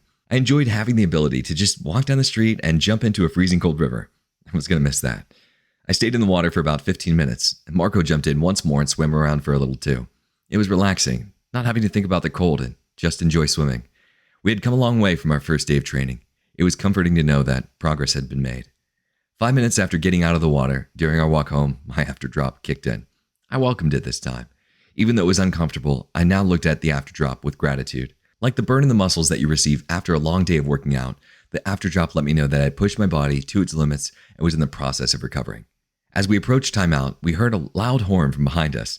We turned to see it was Conrad in his Jeep. He met us back at the house and told us that his trip to Kartapach was a success. His cousin was going to let us hold the barefoot race in Kartapach. This is great news. I went inside to bathe myself and clean off. In the tub, I reflected on everything that had happened over the last few days. I thought about the cold swims, climbing up Mount Snitska, and sitting in the snow. I gained a lot of experience and had significantly improved as far as my Iceman training goes. I also recognized that I had a long way to go if I wanted to catch up to Wim, but I was willing to keep trying. I didn't want to leave my training in Poland. I hoped that this Mount Blanc challenge would force me to continue practicing daily. The first week of August was only a short 3 months away. I finished up my bath and went downstairs to work on the YouTube video some more. Conrad noticed me working on it and asked me to show him my unfinished video. He was amazed. You guys sat in the snow, he asked, with excitement in his voice. That's incredible. Wow, you're my heroes. After watching the video, Conrad began taking pictures of the house. He explained that he wanted to take pictures of time out back to Holland to show his friends. During this time, Marco was upstairs packing his stuff. It was almost time to take him to the bus stop in Rosales. When Marco was finished packing, we all met outside in the front yard. Conrad was holding a bottle of alcohol and a lit candle. I want us to try something, he said. I'm going to put hot wax on the cap of this bottle to seal it. I want us all to have our fingerprints to seal the wax. Then, when we have completed the barefoot run in Kartapach, we can come back here and drink this bottle together. We all thought it was a good idea. He poured the hot wax around the lid, and we all took turns pressing our fingers against the wax. It was a nice, sentimental gesture by Conrad. We arrived in Rosales 45 minutes before Marco's bus showed up. In the meantime, we threw around the frisbee in the streets. Conrad took more pictures of us to keep his memories. Wim and I also tried a few breakdancing moves in the streets. He did the peacock while spinning in circles, while I did my two-handed peacock and walked forward. It was a nice, relaxing way to end our time together. When Marco's bus arrived, we were sad to say goodbye. We had planned to see him again in the future, so for us at the time it wasn't really a goodbye, just a temporary see you later. We each took turns hugging Marco and wishing him the best of luck on his upcoming adventures. As the door closed and the bus pulled away, we waved goodbye to our new friend. Wim, Conrad, and myself walked back to the Jeep and drove home. When we arrived, we began packing up the Jeep for our return to Amsterdam. Wim and I took a break from packing to record his voice for the YouTube video. With the voice track completed, I only needed another half hour to complete the video. I was ecstatic. When we had finished putting our things into the Jeep, Conrad placed the wax-sealed bottle on top of the cabinet next to the fireplace. As we got in the car, we said our goodbyes to Mishu and Timeout one final time. It was a long drive back to Amsterdam. We left the house just as the sun was setting. We stopped at several gas stations and rest stops along the way. Wim and Conrad took turns driving. I would have driven too, but honestly, I didn't know how to drive stick in a manual vehicle. I didn't mind though. It gave me the opportunity to finish working on the video in the back seat. When it was polished and set up the way I liked it, I closed my laptop and took a nap. Chapter 30, Day 9, May 8th, 2010, by Justin Rosales. I woke up to the sound of a car's horn. I looked outside the window and we were back in Amsterdam. My watch read 6:55 a.m. In about 13 hours and 10 minutes, I'd be on a flight departing from Amsterdam Schiphol to Frankfurt, Germany. It was almost time to go home. At 7:15 a.m., we stopped on the side of the road and Wim got out. "What are we doing?" I asked. "I'm dropping Wim off," Conrad replied. "He has something to attend to, so he won't be hanging out with us for the rest of the day." My heart sunk. "I'm sorry," Wim said. "Conrad will take care of you until your flight leaves. He'll make sure that you get to the airport on time, too. I wish I could stay, but I need to go see my family." "It's okay, Wim," I said, looking him in the eyes and forcing a smile. "I understand." Conrad and I got out of the car and helped unpack Wim's belongings. Wim and I embraced each other one last time. As he turned to leave, he looked back at me and said, "Goodbye, my spiritual brother. I'll see you again on Mount Blanc." With that, he turned away and walked behind a building. "Goodbye, brother," I muttered under my breath. "All right," Conrad said. "Let's go." We got back into the car and began driving. Before going back to Conrad's house, he mentioned that we would need to stop by his friend's to pick up a key. I didn't know what the key was for, but he said it was important. We drove 25 minutes to a town called Haarlem, where his friend lived. We stopped at his house and tried knocking on the door, but no one answered. He tried calling his cell phone, still nothing. "Come on, let's go find a coffee shop and I'll buy you some coffee," he said, seemingly frustrated that his friend was unavailable. We found a coffee shop on a nearby corner and took a seat. Conrad struck up a conversation with the owner while I reviewed the video of Poland on my laptop. When we had finished our coffee, Conrad tried calling his friend once more. This time, he answered. Apparently, he was very sick and couldn't get out of bed. To avoid catching the sickness, Conrad told his friend that he would come back for the key another time. "I have an idea," Conrad said. His eyes lit up. "Do you want to go for a cold swim?" Sure," I said hesitantly, "but where?" "You'll see." We jumped into his Jeep and drove 30 minutes back to Amsterdam. We made a turn and then drove another 10 minutes toward an area that I was unfamiliar with. The landscape opened up and the ground flattened out. In the distance, I could see water. "It's the North Sea," Conrad said, revealing the surprise. "Let's go." We grabbed our bathing suits, towels, and Conrad's camera from the back of the Jeep and made our way toward the water. "I think it would be nice to make a video for Wim," he thought out loud. "We can record us going into the water to show him that even though he's not around, we will still continue training." "Okay, Conrad. I thought it was a silly idea, but I figured Wim would probably love it." After changing into our swimming trunks, Conrad took his camera out of its bag and turned it on. He laid his shirt on the ground and placed the camera on top of it. "Okay," he said, obviously excited. "Let's go." We ran out into the ocean and swam around for a good 10 minutes. The water was freezing, but it was nothing compared to the frigid waterfall at the base of Karapach. Although I hadn't expected to do any more Iceman training before leaving Europe, it was a nice surprise. We changed back into our dry clothes and walked to a nearby restaurant located on the shore. "How about I buy you a cup of hot chocolate and then we go, okay?" Conrad asked. "Why not?" I replied. We entered the restaurant barefooted.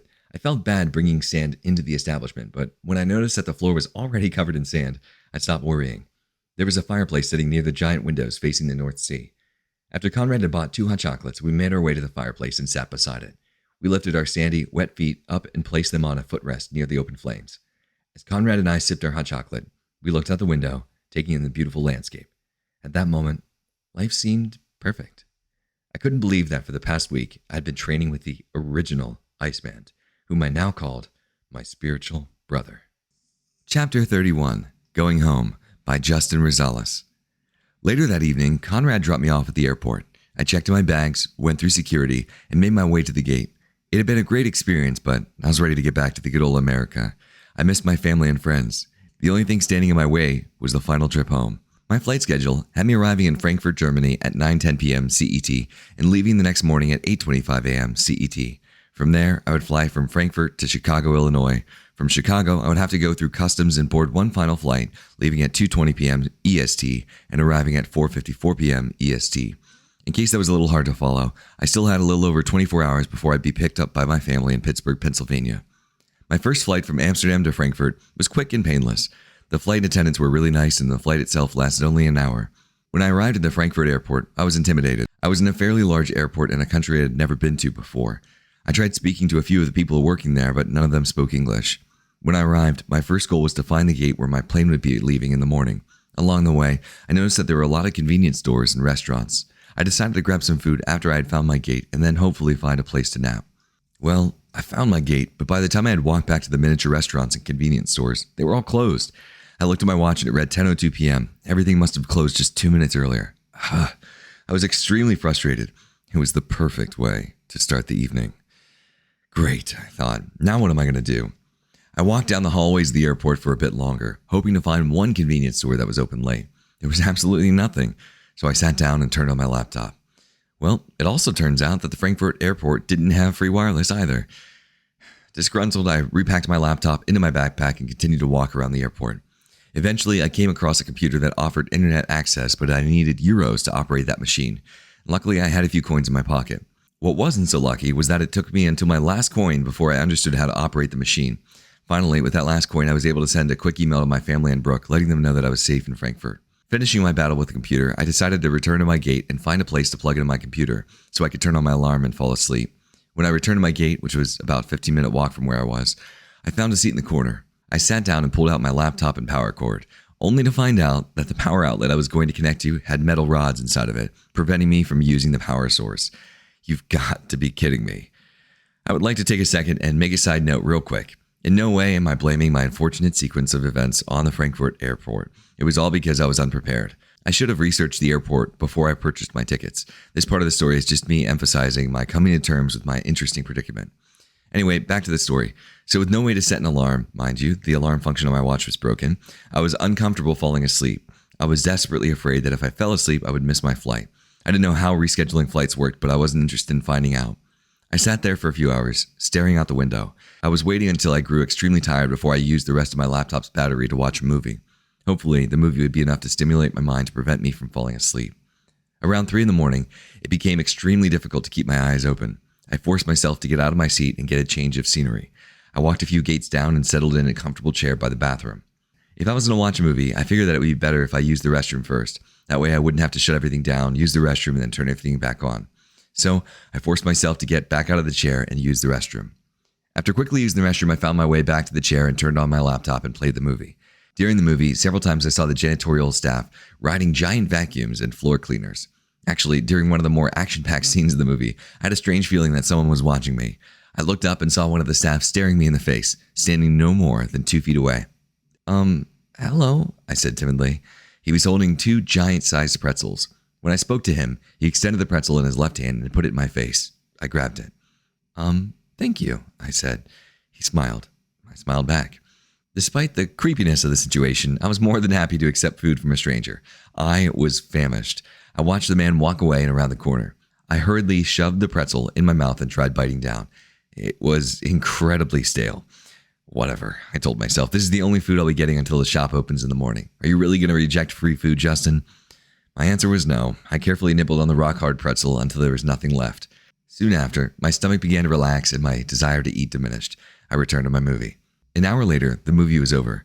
According to my laptop, I only had half an hour left of battery. I promptly shut it down in an attempt to save the rest for an emergency.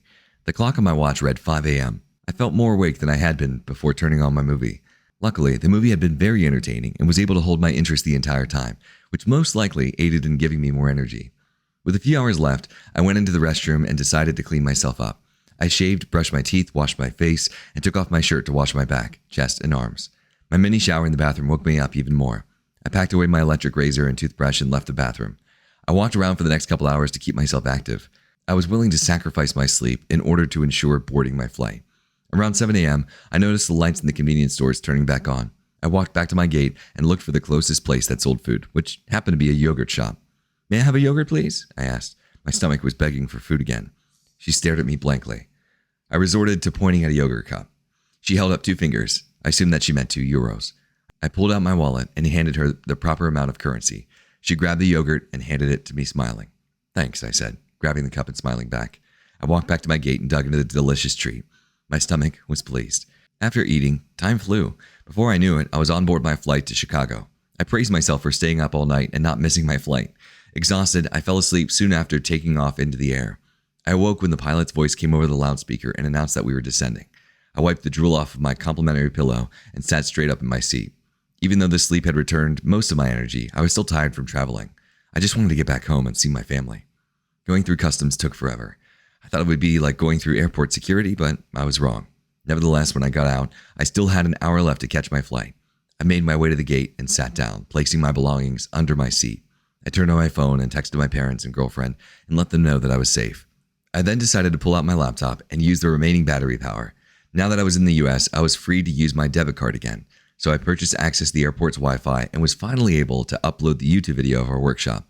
If you'd like to see that video, you can go to the link in the description below. After uploading the video, I sent a quick email to Wim with the link inside, once again thanking him for the opportunity. Soon after my flight began seating people, I packed up my things and boarded my final ride home. A couple hours later, I was riding down an escalator to baggage claim. "I see him," I heard a voice say. I looked to my left and saw my little sister, Natalie, waving at me. On her side was my girlfriend, Brooke, and my mother. "Hi, guys," I said while walking over to them. Brooke looked at me. I could tell she was holding back tears. She walked over and dug her head into my chest. I hugged her. She made a gasping sound as she tried to catch her breath. She was crying. "I missed you so much," she said into my chest, muffling her voice. "I missed you too." I looked over Brooke's shoulder. My mom and Natalie were smiling. I could see that they were anxious to hug me as well. "I got you this," Brooke said. She held up a stuffed monkey. Except when I bought it, I didn't know it was a puppet. She turned it over and showed me the hole where his backside should be. "It's beautiful. Thanks for thinking of me. I love it." I let go of Brooke and walked over to my mom to hug her. While I wrapped my arms around her, Natalie ran over and hugged me from behind. "I want you to know," my mother whispered into my ear, "that I wanted to hug you first, but I waited because I knew Brooke was really sad and wanted to see you. So I told Natalie that we should wait to hug you until you came to us. I love you." I hugged her harder. "Your dad is bringing around the car. Let's go see him." We grabbed my checked bag from the conveyor belt and made our way outside. My father got out of the car and hugged me. He told me that he was glad that I was home safe. We packed my things into the car and began driving home. During the hour-and-a-half drive, I laid my head into my girlfriend's lap and told my family the stories from my adventures in Poland. It was good to be home. Now, it was time to prepare for Mount Blanc. Chapter 34, Preparing for Mount Blanc by Justin Rosales. I didn't get a chance to spend much time with my family after returning home. I needed to get back to work to pay for my rent at college. Not only that, but I needed to begin saving up for my trip to Mount Blanc. My parents were sad to hear that I'd be returning to Europe again in just a few short months. They felt that climbing a mountain in only shorts and sandals were pushing my luck, but I was determined to go. Brooke and I drove back to State College only 2 days after I flew into Pittsburgh. The first thing I did when I returned to Penn State was visit my ex-manager at the deli. I went in the morning, before the restaurant opened, to speak with him. I found him sitting at the bar reading a newspaper.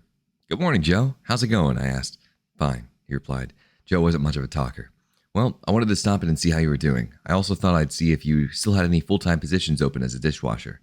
"Dishwashers? No, only part-time. It's dead in the summer after all the students leave. I only need part-time people right now." "Oh," I replied, slightly disappointed. "Well, okay. Do you think you could let me know if any full-time positions open up?" "Full-time? Yes, I will."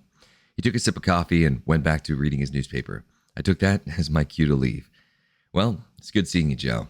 I began walking toward the entrance. "You too. Goodbye." "Wait. How was Poland?" he asked. I was surprised he'd remembered. "Oh, it was good. Had a nice time. Thanks for asking." "Glad to hear it. Take care, Justin." He gave me a quick smile and returned to his newspaper.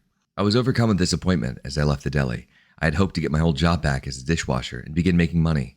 Working at the dishwasher was my only plan. I had no clue as to how I was going to raise however many thousands of dollars to get to Mount Blanc. On my way home, I tried coming up with other ideas. I considered working at other restaurants, but I knew that it would only take weeks before I would actually get my first paycheck. I needed to begin making money immediately. And that's when it hit me.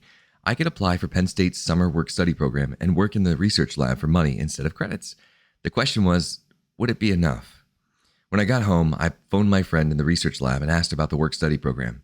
Anthony, the graduate student that I worked under, said it'd be okay to work in the lab for money. I just needed to apply to the program via the university's website.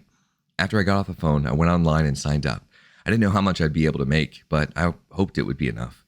While I waited for a response from the student aid office, I realized that I would also need to take 2 summer courses, 4 credits each. As I went through the course list to pick out my classes, I found only 2 that really appealed to me, Russian 1 and Russian 2. What I didn't realize at the time was that these were intensive courses. This means that each class stuffs a semester's worth of information into 2 weeks. I signed up for the courses and told myself that if everything worked out with a work-study program, I could hopefully find a way to juggle the workload. I knew that if I survived, it would all be worth it. A few days after applying, I heard back from the student aid office. I'd been approved for the work-study program for the amount of $2,500 while working full-time. This meant that I could work up to 40 hours a week, every week, until I'd accumulated all $2,500. Hopefully, it would be enough money to pay for all my living expenses, food, and cover my costs for Mount Blanc.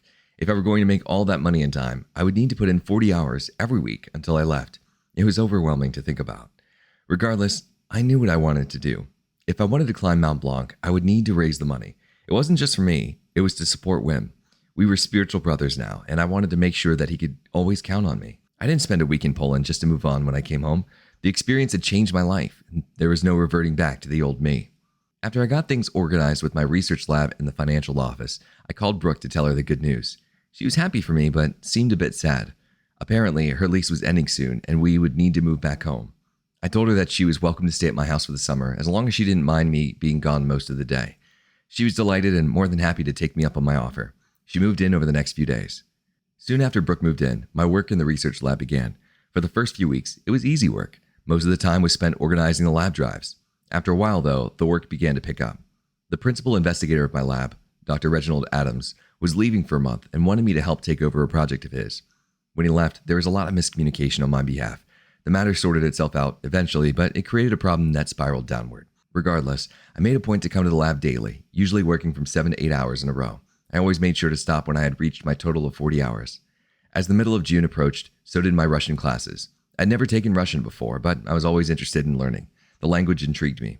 Starting the middle of June, my class hours were Monday through Friday, 9:05 a.m. to 3:30 p.m. with a 30-minute break for lunch at noon. This schedule threw me for a loop. I hadn't anticipated classes to be that long. Regardless, I sucked it up and rearranged my lab hours to fit my schedule.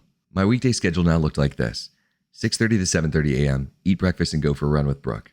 7:30 to 8, take a shower. 8 to 8:35, study Russian. 8:35 a.m., begin my 30-minute walk to class. 9:05 to 12 p.m., Russian class. 12 to 12:30, Brooke made me food and we would eat lunch.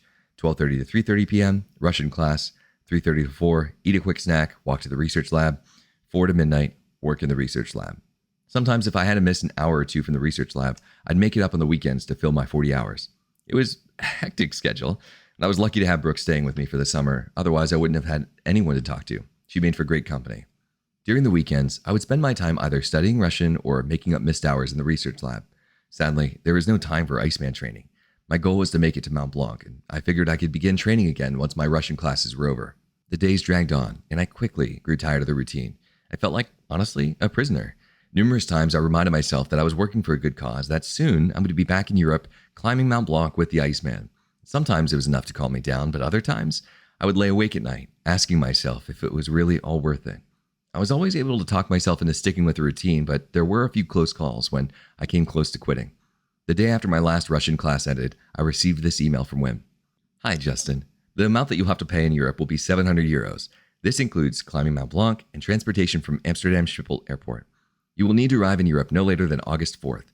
We'll arrive back in Amsterdam on August 11th. You'll need to bring a rucksack, sleeping bag, clothes, etc. Climbing equipment will be available at the location provided by the Charmonics group. We will prepare our own food and buy groceries before we go. We'll stay at the campsite first and then take a trolley up to 2,400 meters, 7,874 feet, to acclimatize. As soon as everyone acclimatizes, we'll make our final climb to the top. It's best to leave early, sometimes like 3 in the morning. It will take us about 4 or 5 hours to reach the summit. It is a beautiful challenge, which I'm sure you already know. Greetings, Wim. 700 euros was the equivalent of $1,014 at the time. It's pretty expensive for a college student. I was cutting it close. At the time, I was about 2 weeks away from receiving the rest of my $2,500 from the work-study program. After receiving the email, I either did something very brave or very stupid. I went online and purchased my plane ticket. The total cost was $1,190.90, a giant dent in my wallet. My reason for doing this was to put myself in a situation where I would feel like my only option was to succeed. And sadly, that was not how I felt at first. After purchasing the ticket, I severely regretted it. Take a moment and consider my cost of rent each month. Including utilities, it's about $400. And if you multiply that by the 3 months that I lived in my apartment, it's about $1,200. Luckily, some of my college loans paid for some of my housing, knocking off $600. This left me with only $600 for housing and about $150 for food. This also made me very conservative about what I ate. To save money, for weeks I would only eat pasta, peanut butter and jelly sandwiches, and items from the McDonald's dollar menu. It may not have been healthy, but at least I didn't starve. After subtracting living expenses and the total cost of my plane ticket, I only had about $559 after I received my final paycheck. That's a little over half of what I needed to pay Wim for Mount Blanc. With no other forms of income, I resorted to other means. I began giving plasma again, which my parents didn't like, and started selling some of my older possessions. In total, it gave me about $900, which was close, but my flow of income had stopped. 1 hour before I left State College, after I'd packed all of my things that I was going to take to Europe, I came up with one last idea. I'd been saving all of my psychology books that I'd bought over the years to use for future reading. I decided it was time to sell them back to the bookstore and use the money for the trip. I searched through my house and found 12 old psychology books. Throwing them into the bag, I made my way downtown to the bookstore, and they gave me $250 for all of them, bringing my total to $1,150. I was ecstatic. I was the happiest I'd been in a long time. All my worries were washed away, and everything was finally set up. All the effort I put forth finally felt worth it. My family warmly greeted us when Brooke and I arrived at the house. Once again, I could tell from their faces that they were worried. After giving everyone hugs and bringing my stuff into the house, my father approached me. Listen, Justin, I know you really want to climb this mountain, but I want to give you another option. I will reimburse all the money that you paid for your plane ticket and fly you to Hawaii instead if you change your mind about climbing Mount Blanc. Thanks, Dad. I really appreciate it, but this is something that I really want to do. I want to support Wim and do something with my life. And I want to be like everyone else that he trained and leave it in the past. I want to become like him. I want to become the Iceman too. So nothing I can say will change your mind? He asked, putting his hand on my shoulder. Sorry, Dad, but I have to do this. I've committed to it. Okay, son, I love you.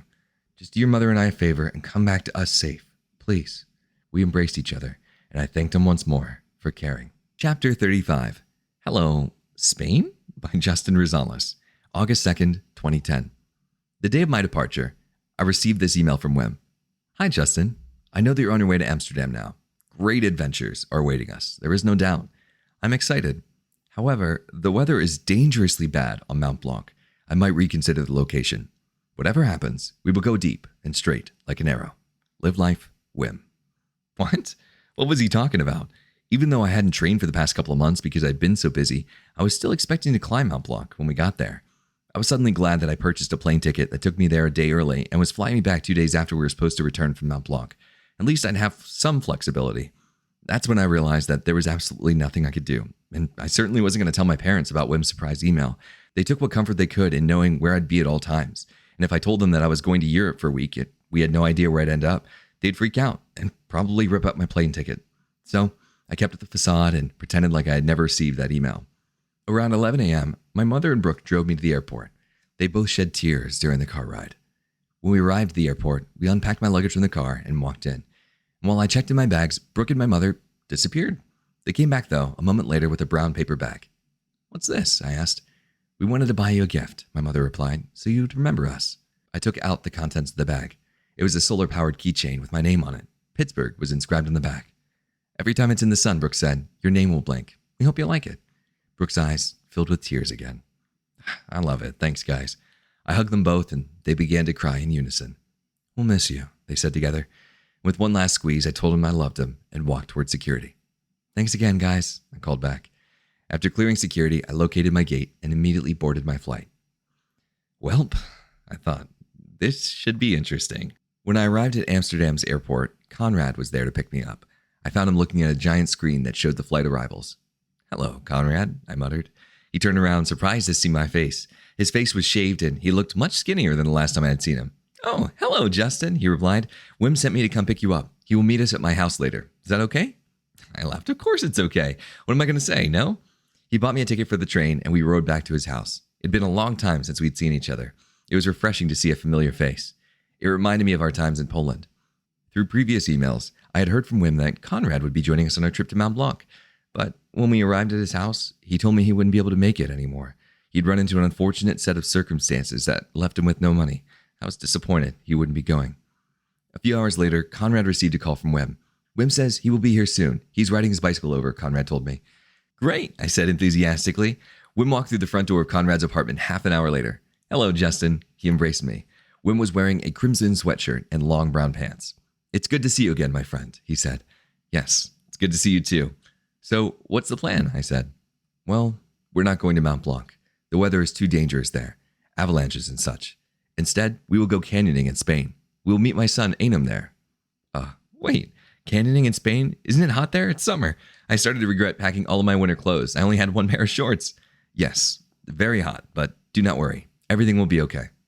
Okay, well, How much is that going to cost? I only have the 700 euros that you told me to bring. I began to worry. It's the same price. It will be enough to cover your expenses. I'm not charging you to be with me, but we will all split the expenses. Oh, okay. Wait a second. I thought Conrad wasn't going. Who do you mean by all? It will be you, me, Ainam, and Dennis. But Ainam will meet us there. We need to pick up Dennis later today. Who's Dennis? I was starting to realize how much I didn't actually know about this trip. He's a good guy. I met him a few days ago. Okay, Wim. Well, I guess I'm up for whatever. He looked at me and smiled. Great. Now I have to go meet Caroline in the park. You guys should come. Meet me there in an hour, okay? He left as quickly as he had come. I guess we're going to the park, I said while smiling. About an hour later, Conrad and I had found Wim in the park. He was talking to a blonde-haired woman and a little blonde-haired boy. We approached them. Hello, Conrad and I said in unison. Hey guys, Wim said. This lovely woman is Caroline. He placed his right hand on her left shoulder and smiled. And this is my boy Noah. Conrad and I shook hands with Caroline and waved to Noah. Noah seemed shy. He clung to his father when we tried speaking to him. He doesn't speak English yet, Caroline informed me. That's okay. Does he like to play? I asked. Yes, Wim said. He told something to Noah in Dutch and then looked back at me. He wants to be like his father. He likes doing yoga positions and gymnastics, yet he's only 7. He'll show you. Noah ran over to a nearby log and climbed on top of it. He looked at me and smiled. All of a sudden, he bent down and threw his body into a cartwheel. Wow, I said, giving Noah a thumbs up. Well done. He continued to show off for the next 10 minutes. Eventually, I joined in and did a few somersaults as well. When we grew tired of that, we grabbed a pair of sticks and pretended that they were swords. Had a lot of fun with Noah. He has a lot of energy, just like his father. While Noah and I played around, I could hear Wim and Conrad talking about the barefoot snow run in Kartapach. Listen, Conrad said, if we're going to do the run in Kartapach, I need more details. I need to start organizing things. Otherwise, my cousin will cancel the event altogether. Yeah, Wim replied. It'll all work out. These things always work out. Just give it time. We'll figure it out later. But Wim, Conrad insisted, we can't wait anymore. I think it would be best to try to organize the run somewhere else. Maybe we can hold the run in Kartapach after it's held somewhere else first. Okay, Wim said. Let's do that then. Soon after, Wim came over to Noah and hugged him goodbye. I have to go, he told me. I will pick you up from Conrad's house first thing in the morning. I will be there early, so be ready. All right, I said. Goodbye, Wim. He jumped on his bike and rode away. Conrad and I stayed for another 10 minutes talking to Caroline. And when Conrad remembered that he was running out of time on the parking meter, we ran back to the car and returned to his house. Conrad retold me what him and Wim were discussing in the park, not realizing that I'd already heard him talking. I expressed my concern and proposed that we could try the run in the U.S. That's a good idea, he said. It could be a lot of work. It will be up to you to organize it. I'll figure it out, I told him. I was excited to have the opportunity to organize the event in the U.S. I put it in the back of my mind to think about later. My main focus now was Spain. I didn't know what to expect. It was something that I had come to understand from being friends with Wim. He always had big surprises up his sleeves. I woke the next morning at 5 a.m. to get a shower. I didn't know how long of a car ride it was to Spain, but I assumed that it was farther than Poland, meaning we'd probably be on the road for a long time. While I was in the shower, I tried to imagine myself canyoning in Spain. The images that popped into my head, though, were of me falling off cliffs into a hole the size of the Grand Canyon. I shook my head, just trying to get rid of the pessimistic thoughts. I knew that I'd be with Wim, and he's usually very safe to be around. I knew I could trust him. When I got out of the shower, I went on my computer and emailed my parents in Brooke, letting them know that I'd be now going to Spain instead of Mont Blanc. I figured they wouldn't take it very well, but their response at this point wasn't going to be able to stop me. I was in Europe under the care of Wim. I had no choice where I was going to go. My last words in the email were, I'll try to be safe. It was the only comfort that I could offer them, and honestly, the only promise that I knew I could keep. Around 6:30 a.m., Wim pulled up in a small green car that I had never seen before. Hey, Wim, I called as he opened the driver's side door. Whose car is this? I borrowed it from a friend of mine, he replied. His name is Manelli. He's doing a documentary on me. Since Conrad can't come and he needs his Jeep, I needed to find another way to transport us to Spain. Come on, we have to go pick up Dennis. We packed up the car with my stuff and bid farewell to Conrad. We drove 30 minutes into the town of Amsterdam until we had arrived in a vacant parking lot. He's meeting us here, Wim said. Where are we? I asked. The place he told us to meet him. Wim and I sat in the car for a few minutes, waiting for Dennis, until we noticed a coffee shop nearby. We got out of the car and walked over to grab a couple coffees while we waited. We took a seat near the window so that we could watch when Dennis pulled in. Soon enough, an unfamiliar car drove and parked next to the small green car. Wim paid for our coffees, and we made our way outside to meet Dennis. When the car door opened, a tall blonde man with braces emerged. He had bright blue eyes and was wearing a tight black shirt. He seemed to be slightly older than I. Hello, Dennis, Wim yelled, extending his arms to hug him. Hello, Wim. Dennis accepted his hug and turned to me. And you must be Justin? He asked. Yes, that's correct, I replied, extending my hand to shake his. Pleasure to meet you, Dennis. Several people got out of the car and hugged Dennis goodbye. I assumed it was his family. "This is my wife," he said. "Be careful," the woman told me. She appeared to be the same age as Dennis. I grabbed her hand and shook it. "All right," Wim announced. "Time to go. We have a lot of driving to do." We said goodbye to Dennis's family, jumped in the car, and began our journey to Spain. And during the first few hours, Wim, Dennis, and myself spent some time getting to know each other. I learned that Wim had met Dennis a few days before at one of his world record attempts. Dennis had asked about joining one of Wim's adventures sometime soon, so Wim invited him along. I also learned that Dennis was a motivational speaker and loved the power of the mind. He was selling his interior design company to become a life coach. It all seemed very interesting. Eventually, the barefoot snow run was brought up. "Dennis," Wim said, "Justin and I are organizing a barefoot snow run in Poland." "Wait a second," I interjected. "Aren't we not doing it in Poland anymore?" "Oh yes," he said. "I forgot." "Well," I continued, "I was thinking, what if we did the barefoot snow run in the US? There's a park near my house where we could try to organize it." "That's a great idea," Wim said. "Oh, I could even break a world record there while sitting in the ice to draw more people into the event. We can do a workshop too." "Yeah, doesn't sound like a bad idea. My family owns a small business back home and they rent out a building. You can break the world record there and do the workshop in there." "Perfect," he said, visibly excited. "Let's make it happen. I'll let you organize it, Justin." "Speaking of running barefoot," Dennis said, "have you ever seen these shoes before?" He lifted up his feet and presented his strange footwear. They are called Vibram Five Fingers. This particular model is the KSO. They're amazing. They simulate barefoot running and are supposed to be better for your knees, joints, and feet. "That's awesome," I said. "I'll have to look into those." I really, really like the design of the shoe, and it gave me an idea. If I were going to participate in the barefoot snow run, then I would actually need to start training barefooted. But on the streets and sidewalks at Penn State, you can sometimes find broken shards of glass. You can understand why it's not an ideal environment to run on barefooted. But I also noticed that the material in this shoe looked relatively thin, meaning that it could provide less protection from the cold, which is what I needed. Dennis Vibram Five-Finger shoes quickly became my viable option to allow me to run barefooted through the snow at Penn State without cutting up my feet on glass. Soon after the conversation about the barefoot snow run ended, I fell asleep. The jet lag had finally caught up to me. Chapter 36, The Spanish Pyrenees by Wim Hof. Our drive from the Netherlands took us through Belgium, France, and finally Spain. Justin slept a lot because he was still very jet-lagged from the traveling, but in that time, Dennis and I conversed in Dutch and got to know each other on a deeper level. He expressed that he came on the trip because he wanted to learn more about the Iceman from the intellectual side. When we passed through the south of France, the atmosphere changed. The architecture of the buildings looked older and much more unique. Eventually, we crossed the France border and entered the Bice-la Tunnel, leading us into Spain. As we drove through the Sierra de Guara, which is a desert-like area just south of the Spanish Pyrenees, I had a strange feeling. It had been 10 years since I was last in the Spanish Pyrenees.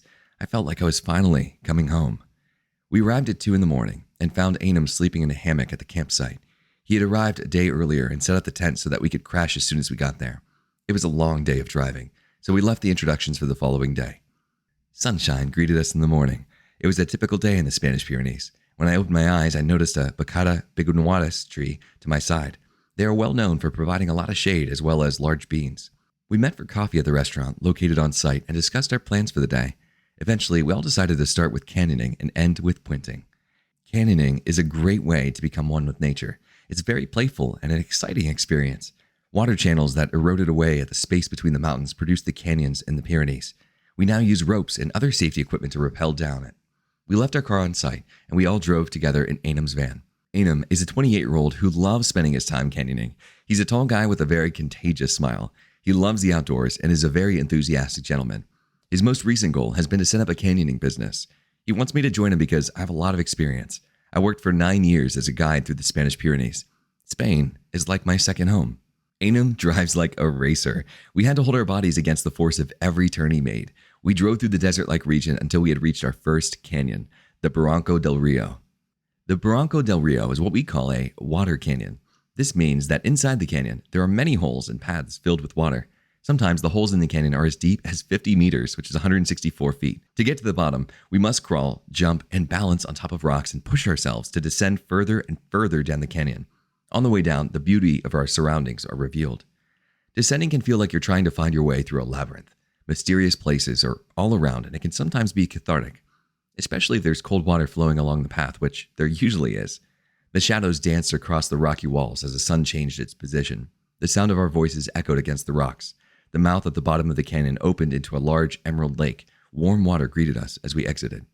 Dennis and I coated our bodies with mud from the bottom of the shallow lake. We let the sun dry the mud on our skin to give us a makeover. The mud cleans the surface of the body and gives a nice, smooth feeling. We had a lot of fun enjoying our stay in Sierra de Guara. After a quick picnic and a good bath, we threw our rucksacks back on, wrapped our ropes, and began hiking our way back up the mountain to where we had parked the van. The heat of the Spanish summer soon had us sweating, but the panorama was beautiful, and the lake was enthralling. After hiking through the densely covered mountains with many trees and bushes, we finally found our way back to the parked van where we had started hours before. We placed our equipment in the back of the van and continued to our next activity, pointing. The drive was bumpy again as Ainam kept his foot on the pedal. After several minutes, we had arrived at our pointing bridge. The bridge was raised at about 60 meters, 200 feet over the water. I knew what to expect because I had pointed hundreds of times before with many other people, but the last time that I did it was just over 10 years ago. I fell silent with excitement. Pointing is an activity where one person has one end of two ropes tied to their harness, while the other end is tied to the bridge. Before putting the ropes on the individual, they are pulled underneath the bridge and tied to the opposite side of the railing. Then, the person fastens the rope to their harness using carabiners and jumps off. The ropes that are tied to the other end of the bridge cause the person to fall straight down until the rope catches them, and at that point, the person swings back and forth from side to side until they lose the momentum. You could think of it as like a gigantic swing. During those first few seconds of freefall, it is very common to feel like there is an imminent danger of falling to your death. The tension of the abyss is enormous and sometimes will prevent people from taking the plunge. However, with little encouragement, most are willing to try. I decided to go first to make sure that the ropes were connected properly. Not knowing is always a scary feeling, but I had experience and was ready to complete my first jump in 10 years. I took a few careful breaths and began concentrating. One of the most important things to remember when pointing is that you must jump straight off the bridge. Any other angle can prove dangerous because you will enter the possibility of swinging into the bridge. I jumped. The first few seconds of freefall are the best part of pointing. I continually picked up speed until the ropes caught me and swung me to the other side. Knowing that you are capable of overcoming hesitation can be a powerful tool. It's an amazing feeling that gives you the boost of adrenaline and a rush of endorphins. After my ride ended, I connected myself to another wire that they had thrown down. I then lowered myself into the water below. After 20 minutes of preparation, it was Dennis's turn. Dennis is a powerful, analytic thinker. He knows the mind well. All he needed to jump off the bridge was a decision that he was going to be stronger than the fear, which he was. After saying mental power, Dennis jumped backward into the abyss. After another 20 minutes, it was Justin's turn to jump. Regardless of seeming nervous and tense, he jumped backward off the bridge without any hesitation whatsoever. Although, after a few minutes of swinging back and forth, Justin's motion sickness had kicked in and he began to throw up. He was successful, but a slave to his genetic disposition. After Justin had detached himself and swam to shore, it was Ainam's turn. But no one knew he was going. He jumped off the side of the bridge while no one was looking. The experience of adventure is what Ainam lives for. After Ainam disconnected himself and returned to the top of the bridge, we disconnected the ropes and returned to our van. We all felt different, accomplished. On the way home, we stopped by a river where there was a bridge 9 meters, 29.5 feet high. Justin still felt a little sick, so he stayed in the car while the rest of us went to leap off the bridge. From the bridge, Ainam backflipped, I dove, and Dennis jumped. When we returned to the campsite, we made pasta with a nice mixture of vegetables and wine. Ainam and I played guitar together and sang a beautiful tune. The next day, we traveled to a canyon 50 kilometers, 31 miles away, called La Pinilla. The canyon was known for its large rappelling walls made of limestone. Wild horses and other fauna surrounded us as we made our way to the top of the canyon. When we had reached the top, we put on our harnesses, prepared our ropes, and got our cameras ready. It'd be a few hours before we reached the bottom of the canyon, so we also had to mentally prepare ourselves. We groped, jumped, and balanced our way to the bottom of the first rappelling wall. Rappelling is a calming movement down the rocky walls in nature. You have to surrender yourself to the materials protecting you. It can be scary at times, but you have to overcome that fear. Once you begin, there's no turning back. The only option is down. When rappelling, people tend to hold on to the rocks and stay as close as possible to the wall. This is the complete opposite of what is necessary. It's important to make sure that there is never any slack in the rope. To do this, you must lean back at all times and stay focused on having your feet flat on the surface. Yes, it may be scary because it's an unnatural position to be in, but it's a necessity to rappel safely. Once accustomed to the material and the way of using it, it's easy to go down very quickly. At the point when the inhibitions vanish, you are able to enjoy the scenery and view the great panoramas. It's a hands-on way to enjoy nature. Sometimes people expect happiness to just enter their lives and change them from the outside, but it doesn't work like that. Those people need to work things out inside themselves. Happiness must spread from the inside out. I know this because I did a lot of problem solving to answer my own riddles. It took me a lot of time and confidence before I could view the world in color, rather than only black and white. For a while, I was emotionally disturbed. I looked for all kinds of challenges to take my mind off worrying. Eventually, I found out that nature was the answer for me that I was looking for all along. The answer varies from person to person, but that is because each person has his or her own path. We need to contemplate and look inside ourselves. Contemplation is the last stage before clarity. Try to open your mind and experience the world for what it is, not what you want it to be. When we finally got to the bottom of La Pinilla, we went swimming in a beautiful sapphire blue river. Anam left to go pick up the van while Justin, Dennis, and myself got to swim around. It was very relaxing after a long day of rappelling. When Anam had returned, we went back to the campsite and made dinner. Guitar music and laughter filled the air until we grew tired and fell asleep. The next morning, we woke at 5 a.m. We had planned to go climb and rappel a gigantic canyon, El Mascun. Anam was not able to come on the trip because he made plans elsewhere, but Justin and Dennis were ready for anything. We drove through the early morning and crossed Sierra de Guara. After 3 hours of curvy roads, we had finally reached the little village of Rodayar, which is at the border of the natural reserve for the Sierra de Guara. El Mascun is the Arabic name of the place that represents where spirits reside. For that reason, people in ancient times would avoid the canyon because of the sinister atmosphere. In reality, El Mascun is a living museum with gigantic monoliths everywhere. There are fossilized rocks at the top of the canyon at 1,100 meters, 3,608 feet. The mountain is the result of tectonic plates moving throughout the thousands of years. We got out of the car and took our backpacks up the winding path of the mountain. Soon, we began to see the mountain for the beautiful place that it was. Cars are not allowed near the mountain, so anyone who wants to rappel it needs to hike a trail for many hours before they can begin to descend. When we reached the top, iron nails attached to ropes greeted us. The view was magnificent. Pine trees surrounded the mountain on all sides. After gearing up, we tied into the ropes and began abseiling. Again, the feeling of overcoming inhibitions washed over me. Where most would feel imminent danger, I felt peace. We all did. Each cliff was a new challenge, one that we always were anxious to overcome. El Mascun didn't let us down. It was full of exhilarating twists and turns, and we were never bored. We'd arrived early in the morning and didn't return until late evening. It had been a beautiful day, and we slept with the weight of success on our shoulders. Then came Monte Perdido. Located in Odessa National Park, Monte Perdido reigns at 3,355 meters, 11,007 feet. It was the largest mountain we had set our sights on. Anam was still gone and wouldn't be able to join us for our ascent. What the Monte Perdido lacks in abseiling, it makes up for in terrain. The night before our final expedition, we rested our bodies on a campground a few miles away from Odessa. After a hearty dinner, we talked about what we had accomplished thus far and what we hoped to gain on Monte Perdido. When the sun slept, so did we. The next morning, we packed up our sleeping bag and drove to a bus station. On the bus ride to Odessa, we weaved through many narrow turns. For most of the ride, we teetered on the edge of a large crater, similar to America's Grand Canyon. The bus took us to Odessa at 1,300 meters, 4,265 feet.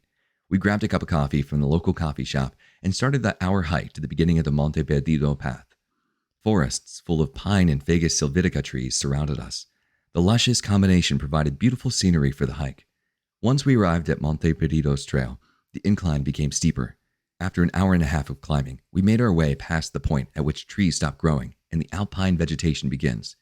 After a couple more hours, we finally arrived at Cavlajas de Corturo. This is the point of the mountain where there is no trail. The only way to continue on the path is to climb up metal nails that are cemented into the wall. Justin, Dennis, and myself had our backpacks and sleeping bags weighing us down. We had brought no climbing equipment with us, but we didn't need it. Our mission was about overcoming inhibitions. If anyone is unfamiliar with this type of climbing, vertigo may be one of the problems that he or she may have to overcome. This was the case for Justin.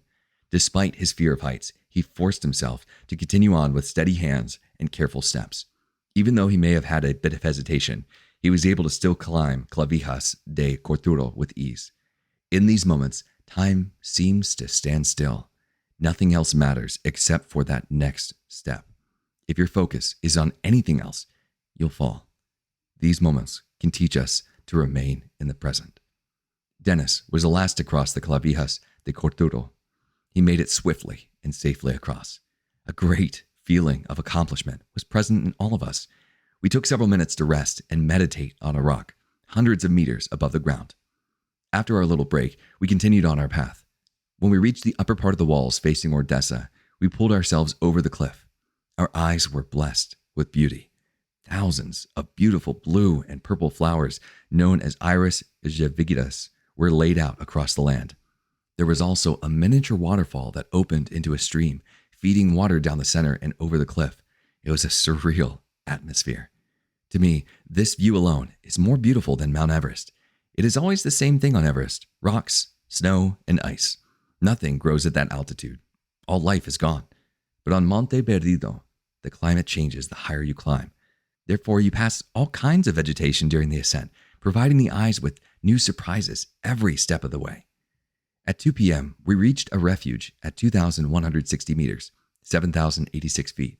We rested for half an hour, raised our expectations, and then set sail for the summit. Normally, a climb to the summit of Monte Perdido should be done on a separate day, after resting at the refuge, but we were determined to continue on. As the path became steeper and more difficult, the air became colder. Justin and I were wearing only shorts and sandals. Dennis was wearing a black t-shirt, pants, and his hiking boots. We had left our sleeping bags and backpacks at the refuge. The people that we passed were astounded when they saw us attempting to summit the snow-covered slopes of Monte Perdido while only wearing limited clothing. At 3,000 meters, 9,842 feet, we were still going strong. The air was thinning out, and the path was becoming steeper. Our minds were being tested to overcome fear and fatigue. We made our way over the snow-covered rocks, climbing along at a slow pace to preserve our energy. After a while, Dennis stopped and decided to turn around. He had done exceptionally well, but in his mind he had already decided to turn back. We told our friend goodbye and continued onward toward the summit. Adorned with great views, we felt like eagles, free from the worries of the world. Our majestic panorama was the result of much physical and mental endurance. It was the fruit of hard labor and constant meditation. Near the final stretch, Justin and I decided to take a break and sat down on 2 large rocks. "Wim," Justin said, "I was waiting for the right time to tell you about something that has been on my mind for a while. I think now is the perfect time." My ears listened attentively to Justin's every word. Curiosity consumed me. "I was thinking about writing a book entitled Becoming the Iceman. I've been keeping track of all the stuff that we've been doing over the past year, and I think it would make for an incredible book. Ideally, it wouldn't include only the things that I've learned, but your experiences as well. In it," he continued, "I think it'd be great to have stories leading up to what made you the Iceman. If we combine both of our experiences and include the challenges we had to overcome to become Icemen, it may have the potential to inspire others. We could give people the opportunity to become Icemen and Icewomen, especially if the book contained the method and technique." My mind was eager, and my body language began to show it. Yes, this is what I wanted as a book. I didn't just want a book comprised of methods and techniques. I wanted a book full of experiences that would inspire people to become better and give them the knowledge they needed to succeed. This book needs to happen, I thought. "One more thing," Justin said. "I think it would be important to show that it's possible for anyone to do what you have done, to show that we all have the potential inside of us, a skill that just needs to be trained. I think a way we could show this is by you and I breaking a world record together. It could make our words more credible. What do you think?" "Yes," I told him, "we need to break a world record together. It will be like I passing the torch on to you. It will be a lovely way to end the book. This time, I'll come to you. Let's do it in America." It was a marvelous idea and a great concept. Out of excitement and appreciation, we embraced each other. We never finished the climb to the summit, but we came back down in higher spirits than the summit could have ever given us. The idea was reward enough. There was no need to continue on. With a great feeling of success, Justin and I continued our way back down to the refuge. Our stomachs were tightly clenched, telling us to eat immediately. We ate very little that day and climbed more than 3,000 meters, 9,842 feet in height. There were climbers from many different backgrounds at the refuge. At dinner, many languages were spoken around the table: French, Dutch, English, Spanish, German, and even Basque. It's really great to know multiple languages. It helps me communicate and empathize with the random people that I meet on a daily basis. Finishing with wine and food was the perfect way to end our day. There was a lovely sunset outside. Instead of purchasing a room to sleep in that night, we decided to save the little money that we had to purchase breakfast in the morning. That night, We slept in our sleeping bags on a grassy hill outside of the refuge. I counted many stars in the vast night sky as I lay there trying to fall asleep. My mind was too excited to rest. Eventually, my thoughts died down, and then quiet, clear sky helped me doze off into a deep slumber. The next day, we continued down the mountain. Justin was a little more timid because his legs were sore and we had very dangerous slopes to climb down without gear. But because he trusted me, we made it down safely. He got rid of his inhibitions and descended successfully. During our long drive back, Justin and I discussed the possible records we could attempt together. Well, instead of the barefoot snow run that we were trying to organize in the US, he said, why don't we try breaking a record together first? Perhaps we could try sitting with our bodies fully exposed in the ice, like you've done in the past. I shook my head. No, that takes a lot of training and is extremely dangerous, even for myself. No, I know what we should do. We should try to set the fastest time for a 5 and 10 kilometer run barefoot through the snow. What do you think? I think it's a great idea. However, I'll admit, I have very little training running barefoot through the snow. I could tell from his voice that he was worried. Do not worry, I assured him. It will be very easy to learn. Very few people try. If you are determined to do it, you will adapt very quickly. I believe in you. We have to do it for the book. All right, Wim, Justin replied. I trust you. Barefoot running in the snow will be our record attempts. The experiences that Dennis, Justin, Ainham, and myself had will never be forgotten. They are deeply rooted in our minds and brought us closer, like a family. Even though our memories of the Spanish Pyrenees will last forever, we now had bigger plans in the making. Chapter 37, Returning Hopeful to America by Justin Rosales. I came back to America filled with new energy. Even though I had not climbed Mount Blanc, we had plans for a far greater goal. I was going to try to break a world record with my mentor and spiritual brother, the Iceman. Classes began shortly after I returned from Spain, but I didn't care. My mind was more focused on becoming the Iceman. I'd begun to take my training to a new level. I woke up every morning before class and went for a run in a nearby park. And as I felt more comfortable, I tried running barefooted on the sidewalks, and I watched my steps carefully to avoid stepping on broken glass. For the first few runs, it was extremely painful. I could never run more than a few blocks at a time before my feet blistered up. Each day after my run, I would immediately shower to clean my cuts, and when I got out, I would put on socks to provide some comfort for my wounds. When I wasn't wearing socks to heal from running, I tried to remain in bare feet as much as possible. I did away with wearing shoes and resorted to only wearing my running sandals. The problem with running sandals is that they accumulate, honestly, a lot of sweat over time, making them pretty smelly, and Brooke wasn't a fan. So I decided to go give some plasma, save up a little bit of money, and invest in the Vibram 5-finger shoes that I had seen Dennis wearing in Europe. Within a couple of weeks, my KSO models arrived at my doorstep. By then, I had developed a few calluses on the bottom of my feet. Therefore, with and without the KSOs, I was able to run comfortably through the streets without feeling any pain. Although I did like the KSOs a bit more compared to running barefooted. Running in the Vibrams gave me the chance to focus on my running and breathing rather than constantly looking at the ground to avoid sharp objects. As the warmer days of summer faded away and fall set in, I redirected my focus toward organizing the world record attempts. I received an email from Wim asking me to submit a few applications into Guinness World Records to see if we could legitimize our world record attempts. After class one day, I spent a couple hours going through the application process. The two applications I submitted were for the fastest 5 and 10K barefoot run through the snow. With the applications submitted, I went back to focusing on my training. I started implementing cold exercises back into my daily routine, specifically exercises that trained my feet. These included foot immersions and ice buckets. And here you could actually refer to the Justin's Method section near the end of this book and also go back to some of the earlier exercises I explained. I performed these exercises several times a day. As the fall semester continued on, my workload increased. It began eating away at my time for training. Therefore, I decided to make a change. I began cutting back on the amount of hours I slept each night. I learned from cold water exercises that my body could handle anything that I threw at it, so I figured it'd be okay with a little bit of sleep deprivation. Now, I don't suggest that anyone else try this. It was just my way of coping with my situation at the time. I was persistent about pursuing further training while still making time to do my homework. For months, I survived off of only 2 hours of sleep. With all my extra time, I was able to finish all of my classroom assignments with a few weeks to spare before the semester ended, which is exactly what I needed. Soon after I had finished my assignments, I received an email from Guinness World Records stating that we'd be able to attempt both records as long as we provided adequate proof and adhered to their requirements. Now, assuming that I was running the 5K and Wim would be running the 10K, my time to beat was 30 minutes, while Wim's time to beat was 60 minutes. I was unsure of whether or not I could beat that time, but I knew I had to try. I began searching around for places that'd be interested in holding our world record attempts. I called local parks, colleges, and even my friends to see if they had properties that I could use, but everyone turned me down. No one would take our attempts seriously. The only people that supported us were a few other of my friends who were willing to do anything to see the event happen. They donated hundreds of dollars to try to help us organize the event, but when every place we spoke to turned us down, I returned all of the money to the donors and wrote each of them an appreciation message.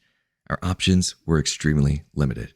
It looked like our hopes of attempting the world record in the US were dying fast. Chapter 41, Finland by Justin Rosales. As the temperature dropped and the days grew shorter, I intensified my training. Even though it seemed pointless at the time with no hopes of attempting the world record anytime soon, I kept it up. During the winter months, I added cold runs and snow walks to my training, and you can refer to the Justin's Method section at the end of this book for more information on those exercises. But I began to see a lot of progress. The amount of time I could stand and run in the snow was greatly increasing. As I went on my cold runs, I began hearing my friends call my name in the streets. A lot of them knew I was training for a world record. Sometimes I'd still hear profanity yelled at me when I would run by random strangers, but it didn't get to me anymore. I just kept imagining what it would be like to finally have the chance to run my 5 kilometers in the snow. And finally, that chance arrived. Soon after I returned from Christmas break, I received an email from Wim telling me that he'd be willing to pay for me to fly to Finland if I was willing to attempt the world record there. I told him, I'd have no problem with going to Finland as long as there was enough time for me to inform my professors of my absence. And exactly 3 weeks after receiving that invitation, I was standing in a snowmobile shop in Kittilä, Finland with Einam and Wim. "You're finally doing it," Einam said to us after handing the clerk a couple €100. "It's going to happen." A year earlier, I never would have dreamed that I would be in Finland attempting a world record with the infamous Wim Hof. Yet, there I was, about to rent a snowmobile to transport us to the location. I couldn't believe it. We walked outside and a man smoking a cigarette called out to us, "Hello, ready?" We jumped into his van and drove to the place where they stored their snowmobiles. "Here we are," he told us. "The man inside will assist you." We left the car and entered a small wooden building. There was a man inside, as the driver had stated. He fitted the 3 of us with helmets and gave us the keys. He then directed us outside to a snowmobile with a sled fastened to its back. "It's just the 3 of you, right?" he said. "Yes," Wim replied. "All right," the man continued. 2 people sit in the snowmobile. 1 rides in the sled. "I'm driving," Einam yelled. "You can ride with Einam, Justin. I'll ride in the sled," Wim said. As Wim and I sat in our assigned positions, the man gave Einam directions to the lake. "Thanks," Einam yelled as he revved the engine. "Hold on, guys. Yahoo!" The snowmobile screamed and then lurched forward. I wrapped my arms around Einam and held on tightly as he increased the snowmobile to 48 kilometers per hour, which is about 30 miles per hour. We ditched and dodged trees and branches as we flew through the forest. Making our way to the lake, Einam pushed his new toy to its limits. A few minutes later, the trees rushing past us began to thin out and open up into a giant, frozen lake. We drove on further, looking for the best place to run, and eventually we came across a ski trekking course. Luckily, there was a long, straight stretch that had a red pole every 1/10 of a kilometer, measuring 1 kilometer in length. We decided to use that as a way to measure our running distance. For each record, we would need to run the same kilometer back and forth until we had each reached our record limit, 10 kilometers for Wim and 5 kilometers for myself. We stopped the snowmobile and Wim got out to see if the surface was okay to run on. "It's a little rough," he said. "We need to smooth it out." Wim pulled out a milk carton crate from the inside of the sled and tied it to the back using a small piece of rope. After fastening the crate to the sled, he sat himself down inside of the crate. "Go!" he yelled to Einam. Einam stepped on the gas and drove around using Wim's invention to smooth out the frozen ice. After making a few laps, I switched places with Wim. "Let's go," I called to Einam. The ride was bumpy. Several times I found myself being tipped over and dragged by the snowmobile. Luckily, I wasn't hurt. After a few more laps, Einam stopped the snowmobile and I got out. Wim detached the carton and placed it near one of the poles. "This will be where we finish," he announced. "Let's get started." We all decided that I would be the first one to run. If for some reason we were cut short on time, they wanted to make sure that I had the opportunity to break the record. "I already have enough records," Wim had said. "Just in case something goes wrong, I want you to go first." They drove me back to the starting line, and I prepared myself. The temperature was 30 degrees Fahrenheit, negative 1.1 degrees Celsius, and the air was dry. But I was ready for it. I had spent the last few months training for this moment, and I was ready for whatever climate the challenge gave me. "If I'm going to do this," I said, "I might as well do it Iceman style." So I began taking off my clothes, leaving on nothing but a pair of shorts. As I set my feet down on the chilled, solid ground, I felt the familiar cold tickle my flesh. Let's do this. Wim turned on the camera and prepared the stopwatch. Einem revved the engine. You can do this, Justin, Wim yelled, becoming the Iceman. Ready, set, go. I leaned forward and began pressing my feet against the icy surface. The cool air blew against my exposed chest as I progressed forward. I looked up and saw Wim and Einem a few feet ahead of me, leading the way on the snowmobile. Wim smiled while pointing the camera at my face. Good job, Justin. Keep it up. Every step of the way, Wim spoke to me. Whether I was looking at him or not, he continued to shout his encouraging words. As I approached 3 kilometers, I began to feel the roughness of the ice on the bottom of my feet. With each step, the ice tore away at my skin. I'd trained for the cold, but not for sharp ice. But I pressed on anyway. You're over halfway, Justin. Keep it up. At 4 kilometers, the pain grew to excruciating. I would have sworn needles were penetrating the soles of my feet with each step. They seared with pain. I'd never run on ice before, only snow. It was a completely different experience. You're going to make it, man. You're almost there. With half a kilometer left, my feet turned numb. I took that as a bad sign, but chose to ignore it. I wanted to reach the end. I was so close. I could see it. Pressing on, I was determined to cross that finish line in under 30 minutes. Almost there. Yeah, you did it, Wim yelled. New record, new world record. I raised my arms in triumph. Wim, Einem said. The clock? Oh, the clock. Here it is, 27:46. 27 minutes, 46 seconds. Wim announced it. Really? I asked. I couldn't believe that I had actually done it. Einem and Wim hugged me out of excitement. We are like brothers, Einem said as he hugged me. I'm proud of you, man, Wim told me. I love you. You did it. I thanked them for the congratulations and sat down in the sled to examine my wounds. They gathered around to look as well. They were still numb. Both of my feet were severely swollen, and underneath the spot where my calluses had been were large deposits of blood. On my right foot, I had 2 blood blisters, and on my left foot, I had 2 blood blisters and a large cut beneath my big toe. Nothing to worry about. It's not frostbite, Wim said, trying to reassure me. Just a few battle wounds. They will heal up in no time. They looked horrible, honestly, but due to my most recent success, I forced myself to believe them. All right, Wim, your turn, Einem said, jumping back onto the snowmobile. We have to finish this before the battery dies on the camera. Let's go. We jumped back into the snowmobile and began driving back to the starting position. I readied the camera and positioned my body to get a good angle for when Wim ran behind us. A few seconds later, Wim was out and ready to run, and with the camera running, I started the countdown. Ready, set, go! I pressed the button on my stopwatch, and Einem revved the engine. While trying to hold the camera steady, we jumped forward once again. As Wim began running forward, I noticed something interesting about him. He had a unique look in his eyes. It was as if he knew he was going to break the record. Even though he had just started running, I could sense his confidence, but not in a boastful way. He just knew. As Einem and I led the way, I watched that familiar face that I'd seen so many times on YouTube and on television chase after me. Almost a year earlier, Wim had invited me to Poland to train with him. It was such a surreal moment to be able to recognize how far things had progressed. He had given me gifts that I would cherish forever. Wim not only taught me how to control my body temperature and survive in the cold, he had taught me how to live life to the fullest, how to overcome my inhibitions, and how to be patient. These lessons will last me a lifetime, and I owe it all to him, my spiritual brother. As Wim approached the final stretch with half a kilometer left, I began yelling, "Come on, Wim, you can do it. Almost there, man. You got this, bro." He raised his head, smiled, and gave me a thumbs up. He didn't even look tired. Just as Wim was about to cross the finish line, he stopped. Whoa. Wait a second, he said. He went to the side of the path and dug his hands into the snow. He picked it up and began rubbing it all over his body. I've got to take a bath before finishing, yeah? He looked at Einem and I, showing a grin. Okay, that's enough. He crossed the finish line and raised his hands in the air. New record, Einem yelled. Yeah, you did it, I added. I did it. You did it. We finally did it, Wim said. He hugged me. I love you, man. Becoming the Iceman. We did it. All right, so here's an important disclaimer written in the book. I'm going to read this and I'm going to give you some context because it's 10 years later now. Important disclaimer, our world record attempts are currently unconfirmed by Guinness World Records. Therefore, they're not official Guinness World Records. If you would like access to the footage of the 5K and the 10K runs in Finland, you can email us. Here's the thing. tried multiple times to get the footage off of the memory cards. It seems like they were damaged from the altitude or the cold temperature of flying it back 10 years ago. And so the only things we have are a few pictures, we have some memories, and then it's written here in the book. But here's the thing.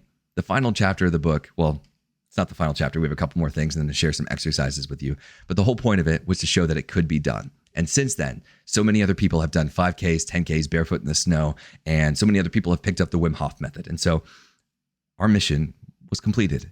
And so whether or not we were able to officially set the world record, it wasn't the point. The point was to show that anybody else can do it.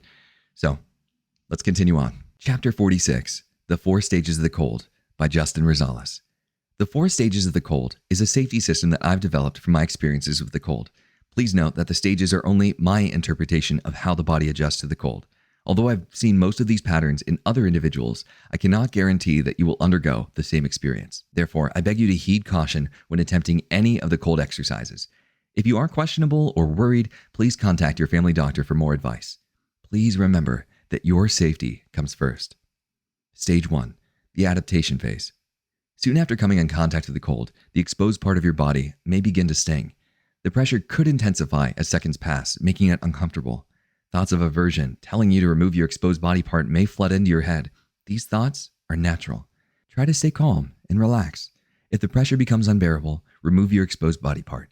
Otherwise, calm your thoughts until the pressure subsides. This will indicate that your exposed body part has adjusted to the cold and is transitioning to stage 2. It is important to remember that the amount of time it takes for your body to adjust to the cold will decrease with practice, as will the side effects. Here's what stage 1 might feel like. Some have reported feeling intense pressure or pain in joints like elbows, knees, etc., tightness, dizziness, and an inability to focus on anything else. Stage 2, the relaxation phase. This is when the exposed part of the body becomes accustomed to the cold. This can easily be understood as the stage that provides the numbing relief. Sometimes it's a subtle onset, while other times it can be distinguished as the point in time when you're able to catch your breath. What is great about this stage is that it reminds you that there is a calm after the storm. Once you reach stage 2, you should be proud of yourself. Most have failed to venture past the uncomfortable part of stage 1 and remain exposed long enough to feel stage 2.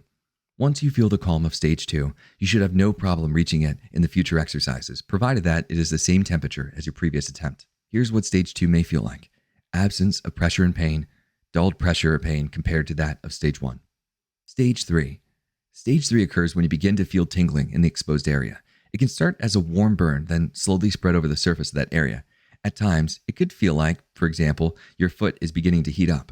However, be careful with this stage. I usually stop a minute or so after reaching this point because I'm afraid of doing serious damage. Therefore, I do not advise pushing more than a few seconds into stage 3. Once you detect any of the stage 3 signs, remove your exposed body part from the cold immediately. There have been a few occasions where I tested myself by pushing longer into stage 3, but it took my exposed body part a lot longer to readjust to room temperature and to feel normal again. Once again, I highly advise anyone against doing this. Your intuition may kick in at that point, and if it does, listen to it. Pull it out immediately. It's better to be safe than sorry. Here's what stage 3 may feel like. That feeling that you get when sometimes your hand or foot falls asleep, that tingling sensation, or a slight burning sensation, or it could also be resurfacing of pressure from stage 1. Stage 4. This is the stage that you want to avoid at all costs. I've had a few encounters with stage 4 unintentionally, and it has always been a terrifying experience. Even though I was only exposed to stage 4 for a few minutes each time, it took several days before I regained all the feeling in my fingers and toes. Now, if for whatever reason you are unable to escape from the cold and stage 3 has already begun, you are in danger of reaching stage 4. Do everything you can to get out of the cold immediately. Here's what stage 4 may feel like. After a possible heated sensation takes over, numbness sets in again. It will most likely begin with the toes or fingers if they are exposed and slowly spread up the limbs. At this point, it is usually related to a feeling of lifelessness in the exposed body part. Fingers and toes could feel like rocks, as if they are not a part of your body anymore. Again, avoid stage 4 at all costs. Stage 4 has the potential to cause serious damage and irreversible frostbite, and potentially death. Chapter 47, Justin's Method. Disclaimer: attempt at your own risk. These exercises can be dangerous if not done with the proper care. Listen to your body and never force yourself. If you do try any of these exercises, as a safety precaution, we advise that you try this with someone else monitoring you, just in case something goes wrong. Once again, attempt at your own risk. These exercises can be dangerous if not done with the proper care. Order of exercises. Number 1, cold showers. Number 2, ice water buckets. Number 3, ice buckets. Number 4, foot immersions. Number 5, surface extremity exposure. Number 6, full body immersion. Number 7, cold/snow walks. Number 8, cold runs. Here, I present to you one of the most fun parts of my learning experience, the training. Developing these exercises and finding the best way to train gave me great pleasure. I loved having variety and finding new ways to improve cold endurance. For each exercise, I will provide the following: A, a quick background; B, how to perform the exercise; and C, comments. Note, it's always important to keep in mind the 4 stages of the cold when going through any of these exercises, and you can refer to that in the previous chapter. As soon as you feel tingling sensations in any of your fingertips or toes, which is stage 3, get out immediately. You never want to reach stage 4. Number 1, cold showers. A, background. This is an exercise that Wim instructed me to try from the beginning. I'll be honest here and say that it was one of the most difficult exercises for me to start, mostly because I took my showers in the morning and I thought I wouldn't have any time to spare. I thought it was more important to smell clean than to use the time for cold showers. But when I finally tried it, I realized it didn't take as long as I thought it would, making me regret not starting sooner. B, how to. Number 1, just take a shower. Despite my initial delusions, the great thing about this exercise is that it can be scheduled into your daily routine. Wim and I believe that this exercise alone can greatly increase the efficiency of the immune system. Number 2, at the end of your shower, gradually turn down the hot water and increase the cold water. After you've completed your normal shower routine, turn up the amount of cold water that flows through your shower head. When the water changes and begins to chill your skin, focus on staying relaxed and try not to shiver. You may reflexively gasp for air, but try to control it by taking deep breaths through your nostrils. Avoid inhaling water, obviously. Number 3, adjust. Adjust to the water by staying calm and making sure that all of your body gets in contact with the cold water. I suggest slowly spinning in circles. Even though you may not want to, dip your head and face into the water and let it adjust. Number 4, repeat. Continually drop the temperature and readjust until you feel uncomfortable going any further.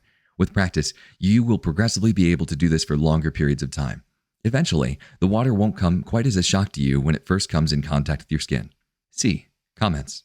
The most important thing you need to know about cold training is that each time you do it, you will be making progress. It is never as bad as it may seem the first time. The great thing about the cold is that you will notice results quickly if you stick with it. The problem arises when you don't push past the first few attempts. The key to it all is learning to like the cold.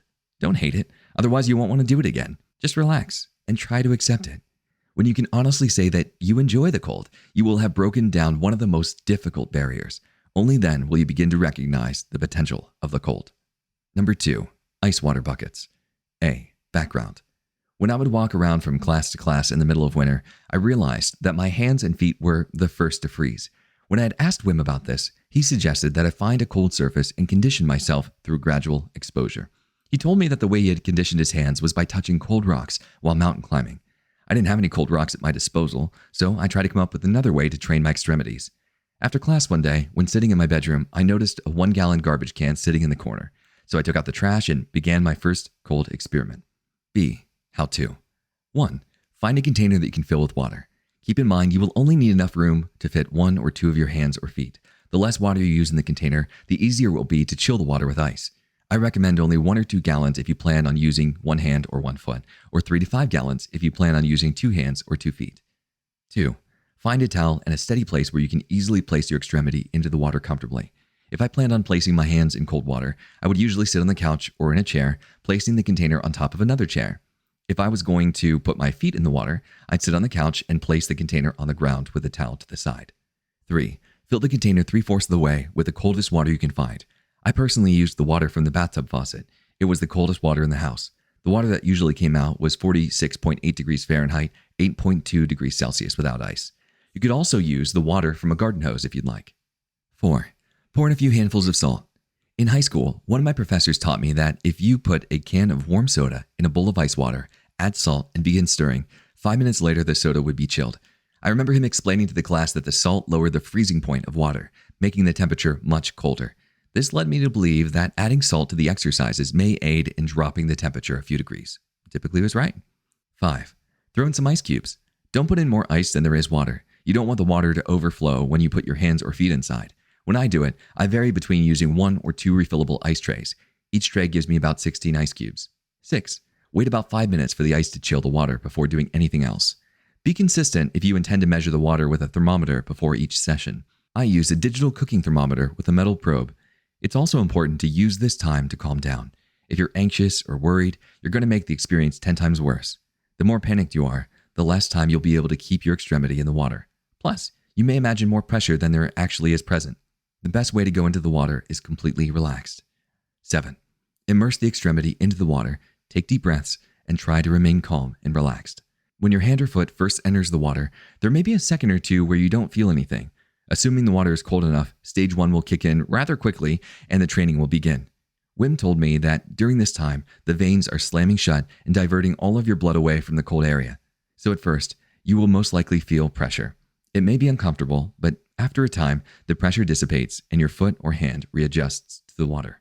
Now, it's important to keep in mind that if it gets to the point where you absolutely can't handle it, take your foot or hand out immediately. Do not force your body.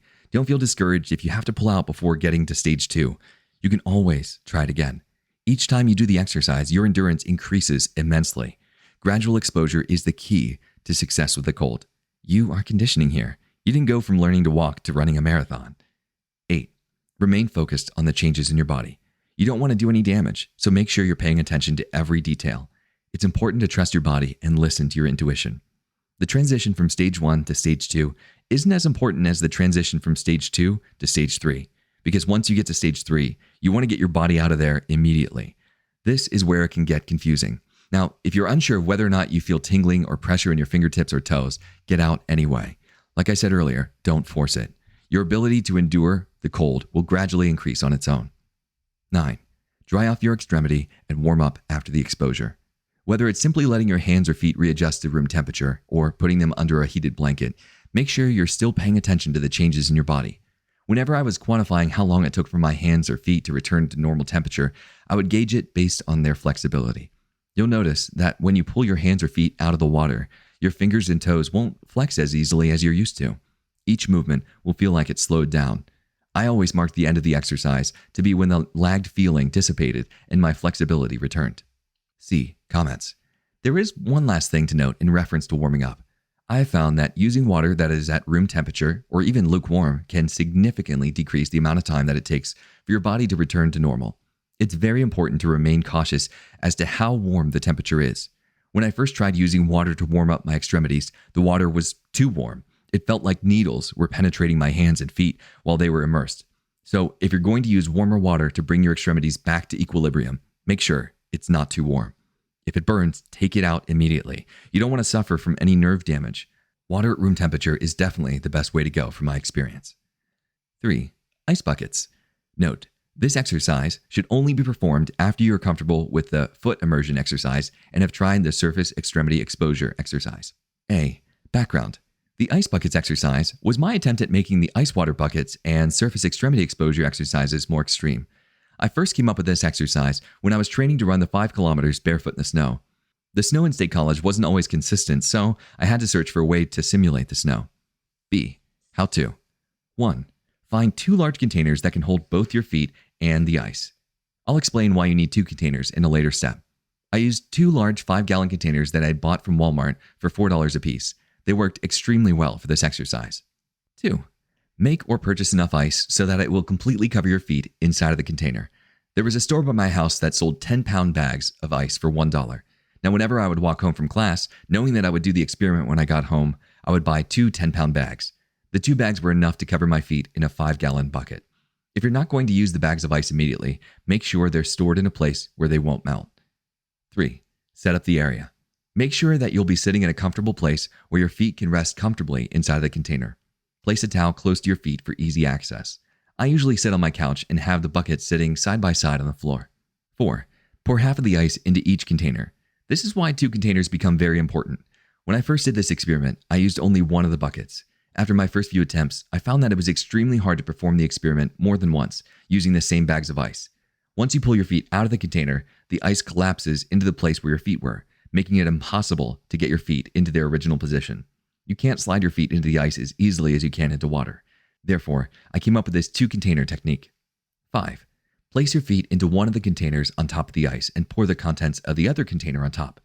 Now, keep in mind, ice is much different than water. When the ice touches your feet, you will notice a slightly stronger feeling of pressure. This is why it's preferable to try the surface extremity exposure exercise first. That way, you understand what the ice feels like against your skin compared to the water, and you know what to expect. Some people have reported an aching feeling in their knees. This does dissipate. 6. Try to remain calm. If you see that as impossible, then pull yourself out.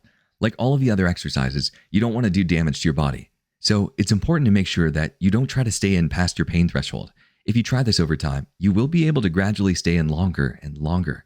Eventually, there is a point where your feet will adjust and the pain goes away for a little while, meaning that you will be able to transition from stage 1 to stage 2. The onset of stage 3 comes on much quicker here. When you feel any pressure, pain, or tingling in your toes, you need to pull out immediately. As with all of the other exercises, pull out if you sense any sort of trouble. Your body has limits and you need to listen to them. Once again, do not force. 7.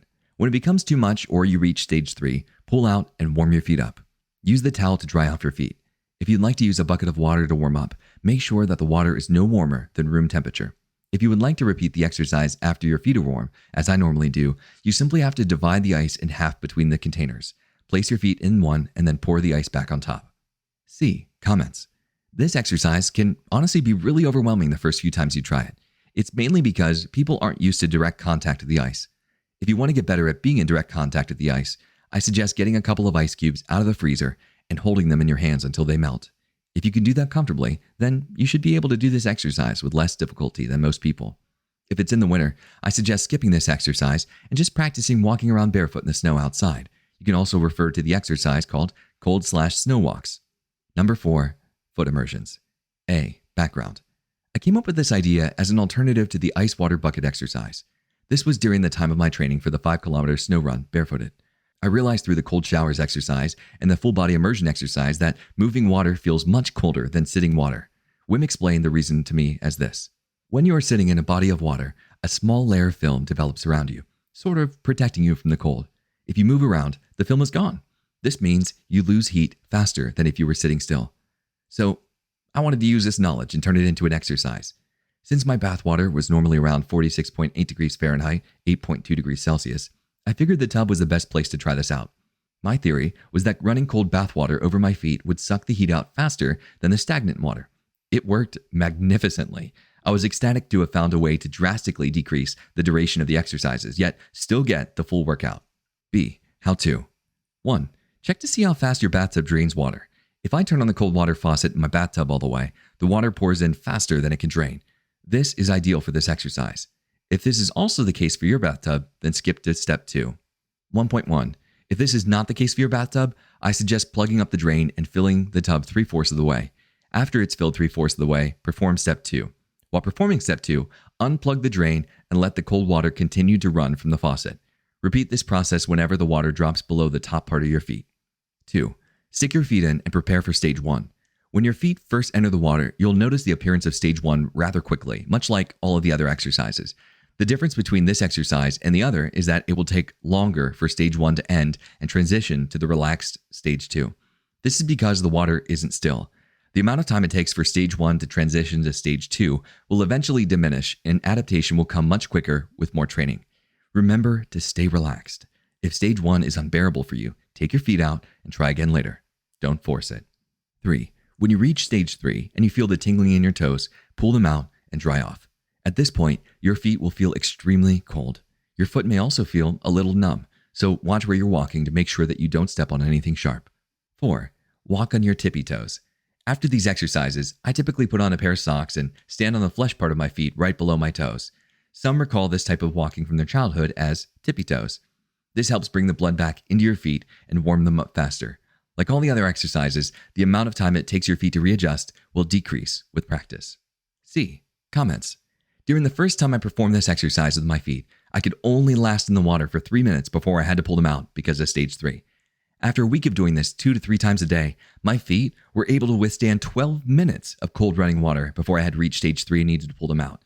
And after a month, my feet could endure 30 minutes of this. I attributed a large amount of my success in the 5-kilometer run to this exercise. 5. Surface extremity exposure. A. Background. The surface extremity exposure exercise was the first exercise I came up with to try to imitate walking on snow. When Wim had first suggested to me that I try walking on snow, it was the beginning of fall.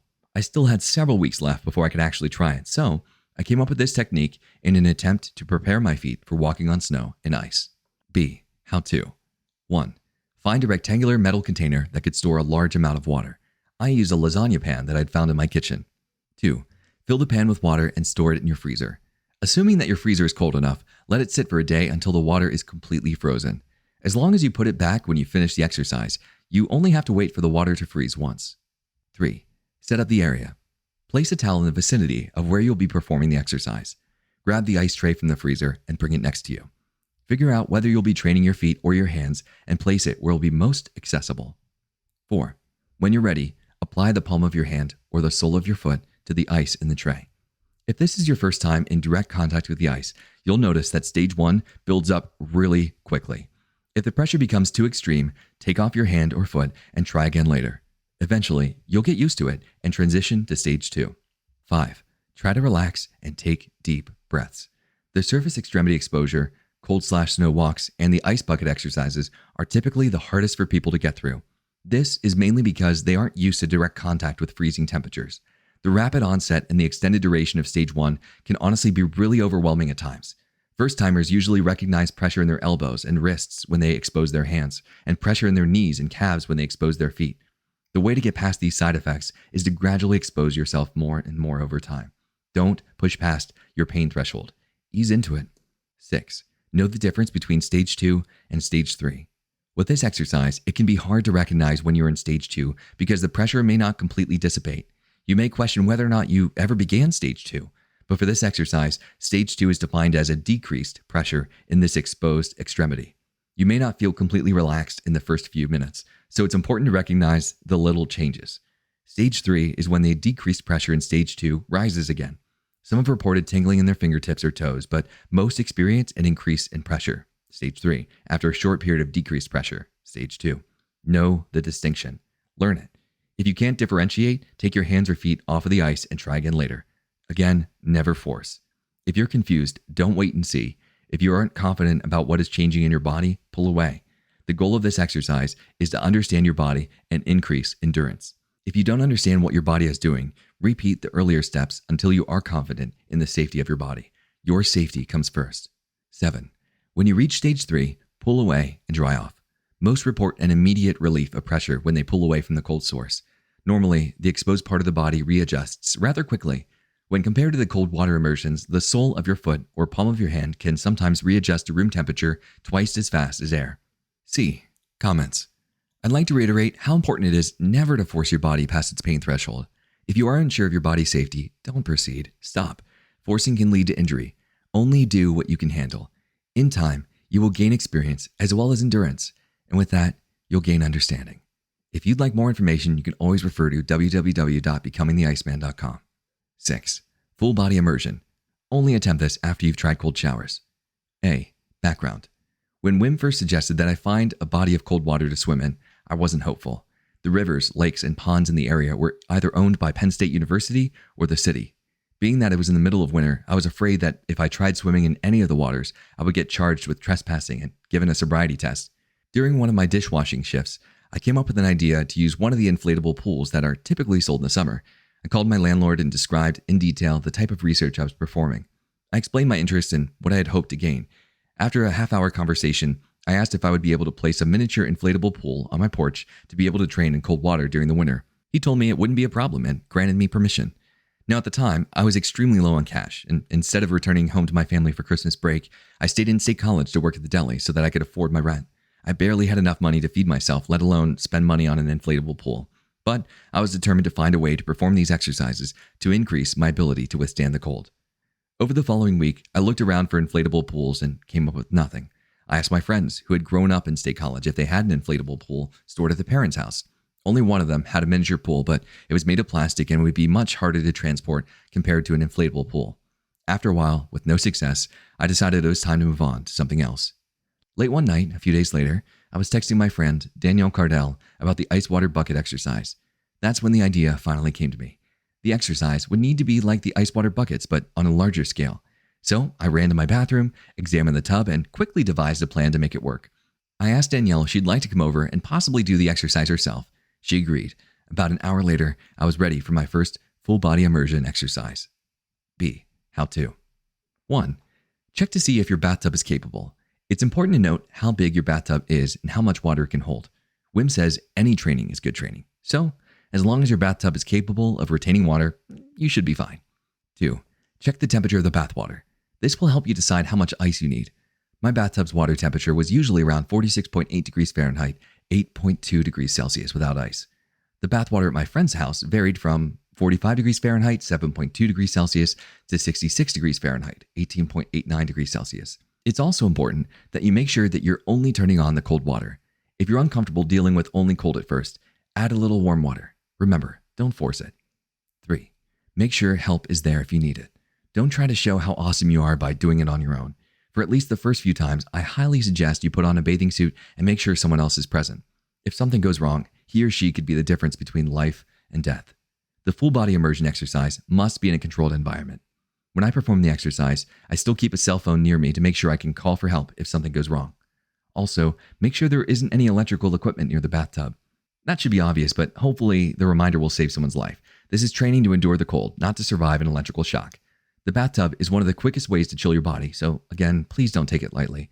Pay attention, and if you become afraid or anxious at any point, don't wait and see what happens, just get out. 4. Block the drain and turn on the cold water. When the water fills up 3/4 of the bathtub, turn it off. While the water is filling up in the tub, change in your bathing suit or whatever you're going to wear in the bathtub. Also, make sure that your towel is next to the place where you will be getting out of the water. Please think ahead.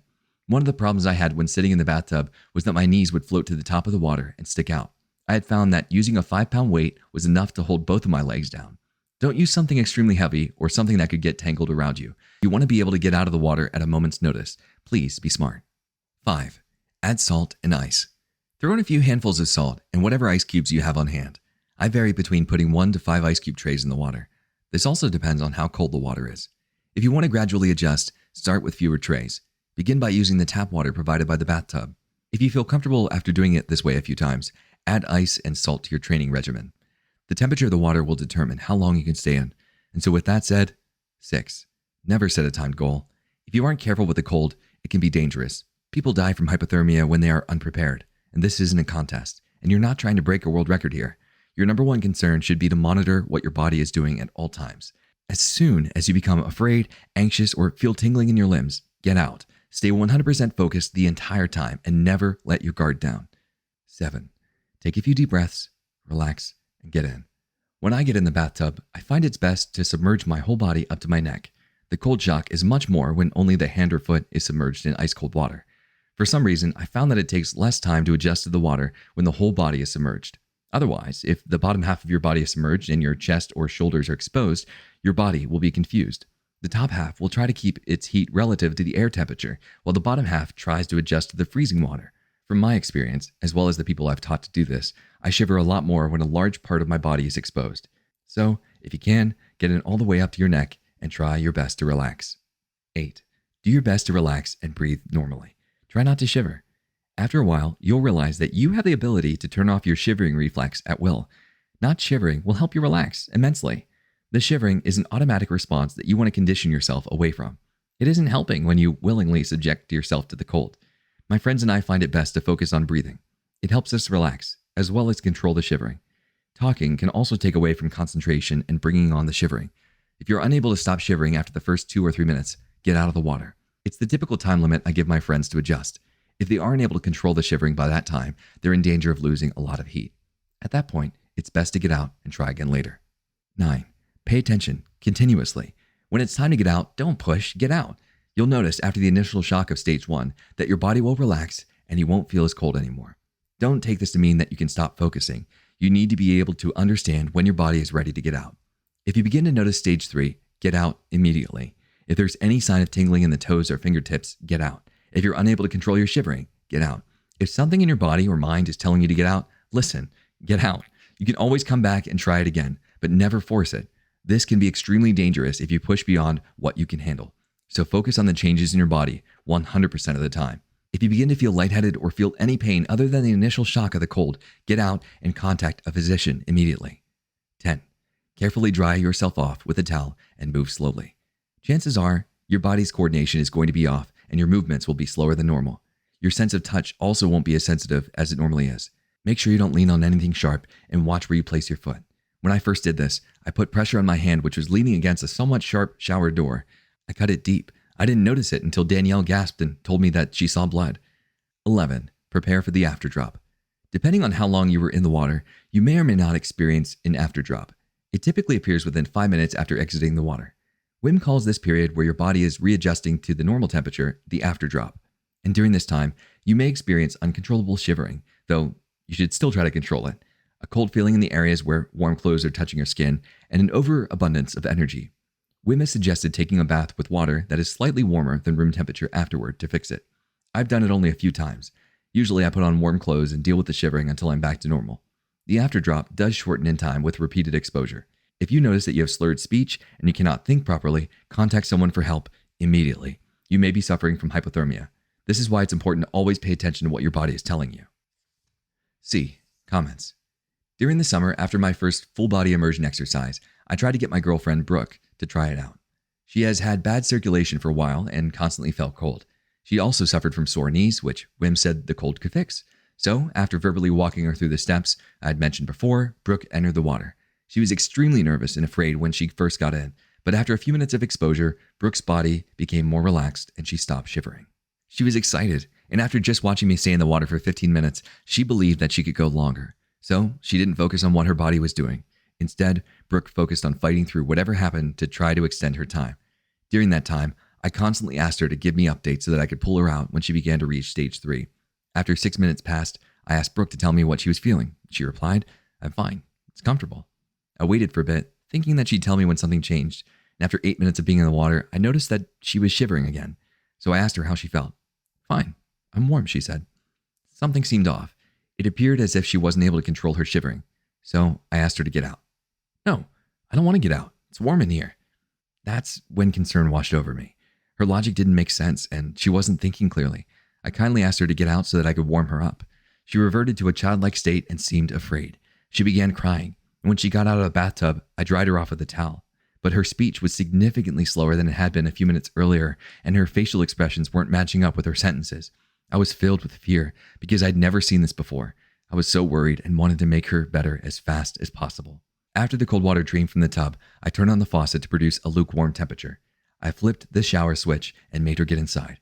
I know what it's like to get inside a warm shower after you've been exposed to the cold for a long time. It burns. It feels as if you're getting into a hot tub, and it can be very uncomfortable. So I put on my bathing suit and got in too. She was hysterical, crying, sobbing, and constantly asking, "What's wrong with me?" I tried to be brave and tell her that it was going to be okay and that she'd be better soon. I started testing her memory by asking her questions about her childhood. Her answers were slow, but correct.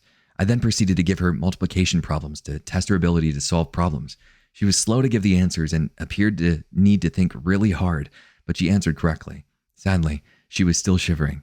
A few minutes later, she told me she was starting to feel lightheaded. So I turned off the warm water, dried her off, and then had her get dressed after I went into my bedroom. Her speech was still slow, but progressively improving. I put her in my bed and covered her up with 3 blankets. I began rubbing her back, trying to make her feel more comfortable. Finally, 90 minutes after exposure to the cold, she returned to normal. Her speech was coming back, and the tears had stopped. The shivering faded, and her facial expressions matched the emotions that she was trying to convey. It was the scariest moment of both of our lives, and I never want anyone to experience what she did. So, I implore you, I know I keep saying it, heed caution when attempting any of these exercises, especially the full body immersion exercise. Take caution and always keep safety as your main priority. 7. Cold/snow walks. A. Background. One of Wim's first suggestions to me was to try walking around barefoot in the snow. He told me the following: "When I'm teaching people how to walk around in the snow barefoot, I tell them, just do it. After a couple of minutes of walking in the snow, they feel pain. So I tell them to go inside and warm up their feet. After they're better, they come back into the snow again and can walk for as long as they want." Now, this was during the time when the only training I had done was the Tumo experience in California. Besides that, I hadn't done anything beyond walking home from class without a jacket. So when the first snowfall of the season came, I was excited to try walking through it barefooted. From Wim's story, it seemed easy and I was eager to try. An hour later, I was sitting on a bench in the middle of a secluded park a mile away from my house with my feet on the brink of frostbite. I had no experience with the cold, no knowledge of what was going on inside of my body, and I was convinced that I was going to lose my feet. Luckily, I was able to get home in time to warm up my feet in the bathtub.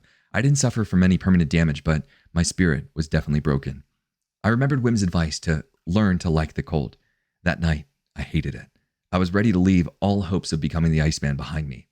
After the pain subsided, I realized my ignorance and laughed at it. I decided to give it one last try. I knew nothing about the cold, but I did want to learn. Wim claimed that it was an ability that anyone could be trained to do. It seemed possible, and that was enough for me to try. This experience led me to start making controlled experiments to find exercises where I could increase my endurance. Making it controlled provided me with a way to get out of a bad situation quickly if I needed to. If it was going to be something that people could be trained to do, I wanted to make sure I devised exercises that could be replicated easily. So here is my suggested safer method of conditioning yourself to walk through the snow. Or if you don't have any snow available, you can still do this on cold ground. B. How to. 1A. Snow.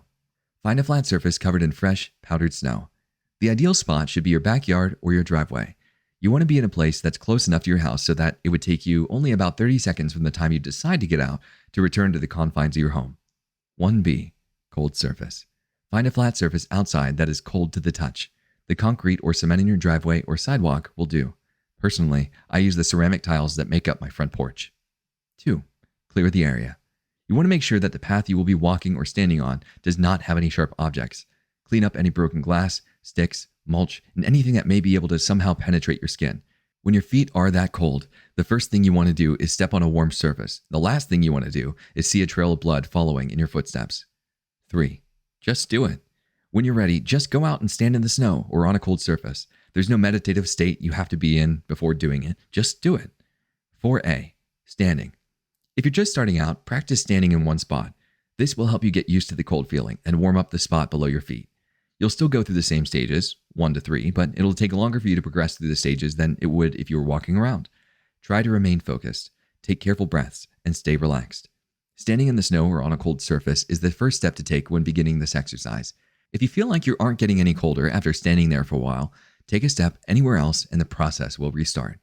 When you reach stage 3, don't restart the process anymore. Go inside. When you feel the tingling or aching in your feet, go directly inside your home. 4B. Walking. Walking around through the snow or on a cold surface is like pushing the reset button. With each step, you restart the stage 1 process.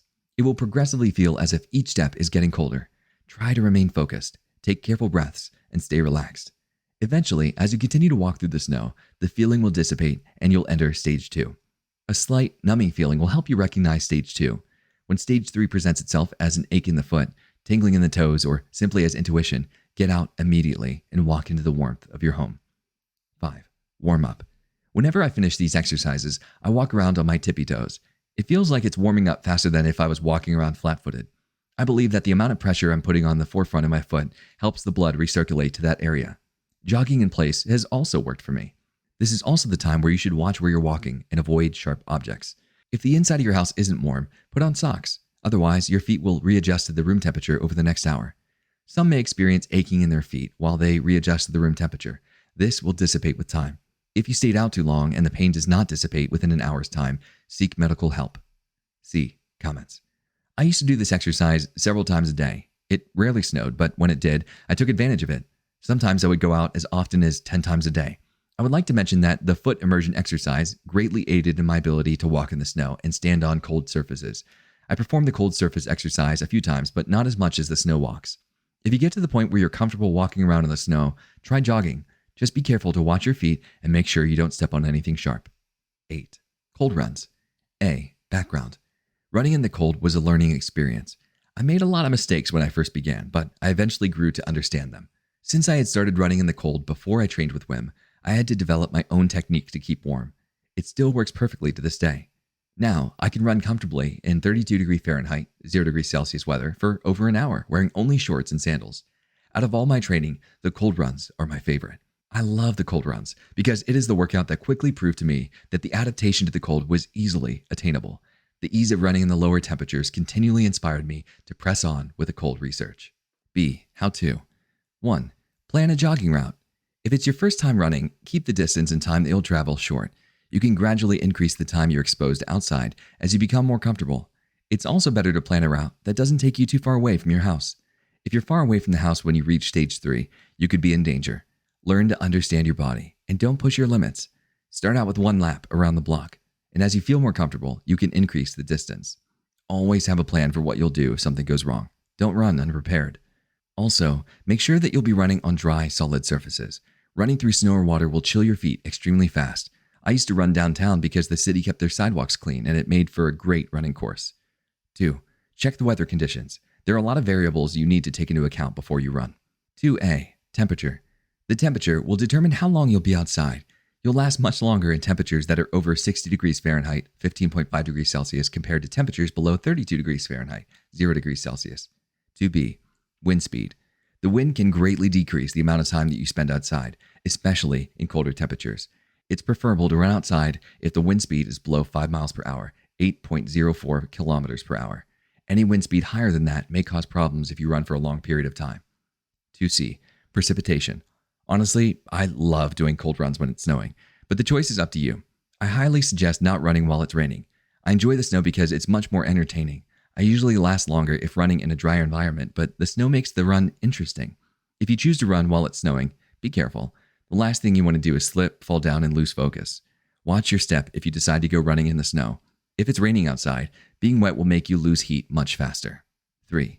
Pick a time of day to run. If your jogging route consists of running in the middle of the road, don't run at night. You want to be visible at all times so a car doesn't hit you.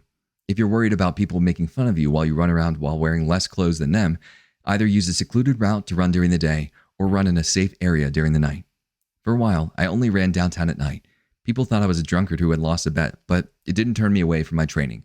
After a while, once I began to feel more confident, I would run around in the afternoon after my classes. I received a lot of crazy looks and many people beeped their horns, but I wanted to get to the point where I was comfortable being myself around other people. I had hoped that if they ever saw the Iceman on television, or eventually found this book, they would understand. 4. Carefully select your clothing. If it is your first time running in the cold, start with what's comfortable for you.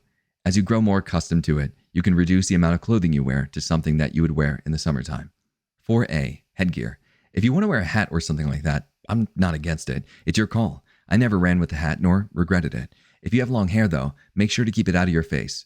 When running in the cold, you want your focus to only be on your running and your breathing. 4B.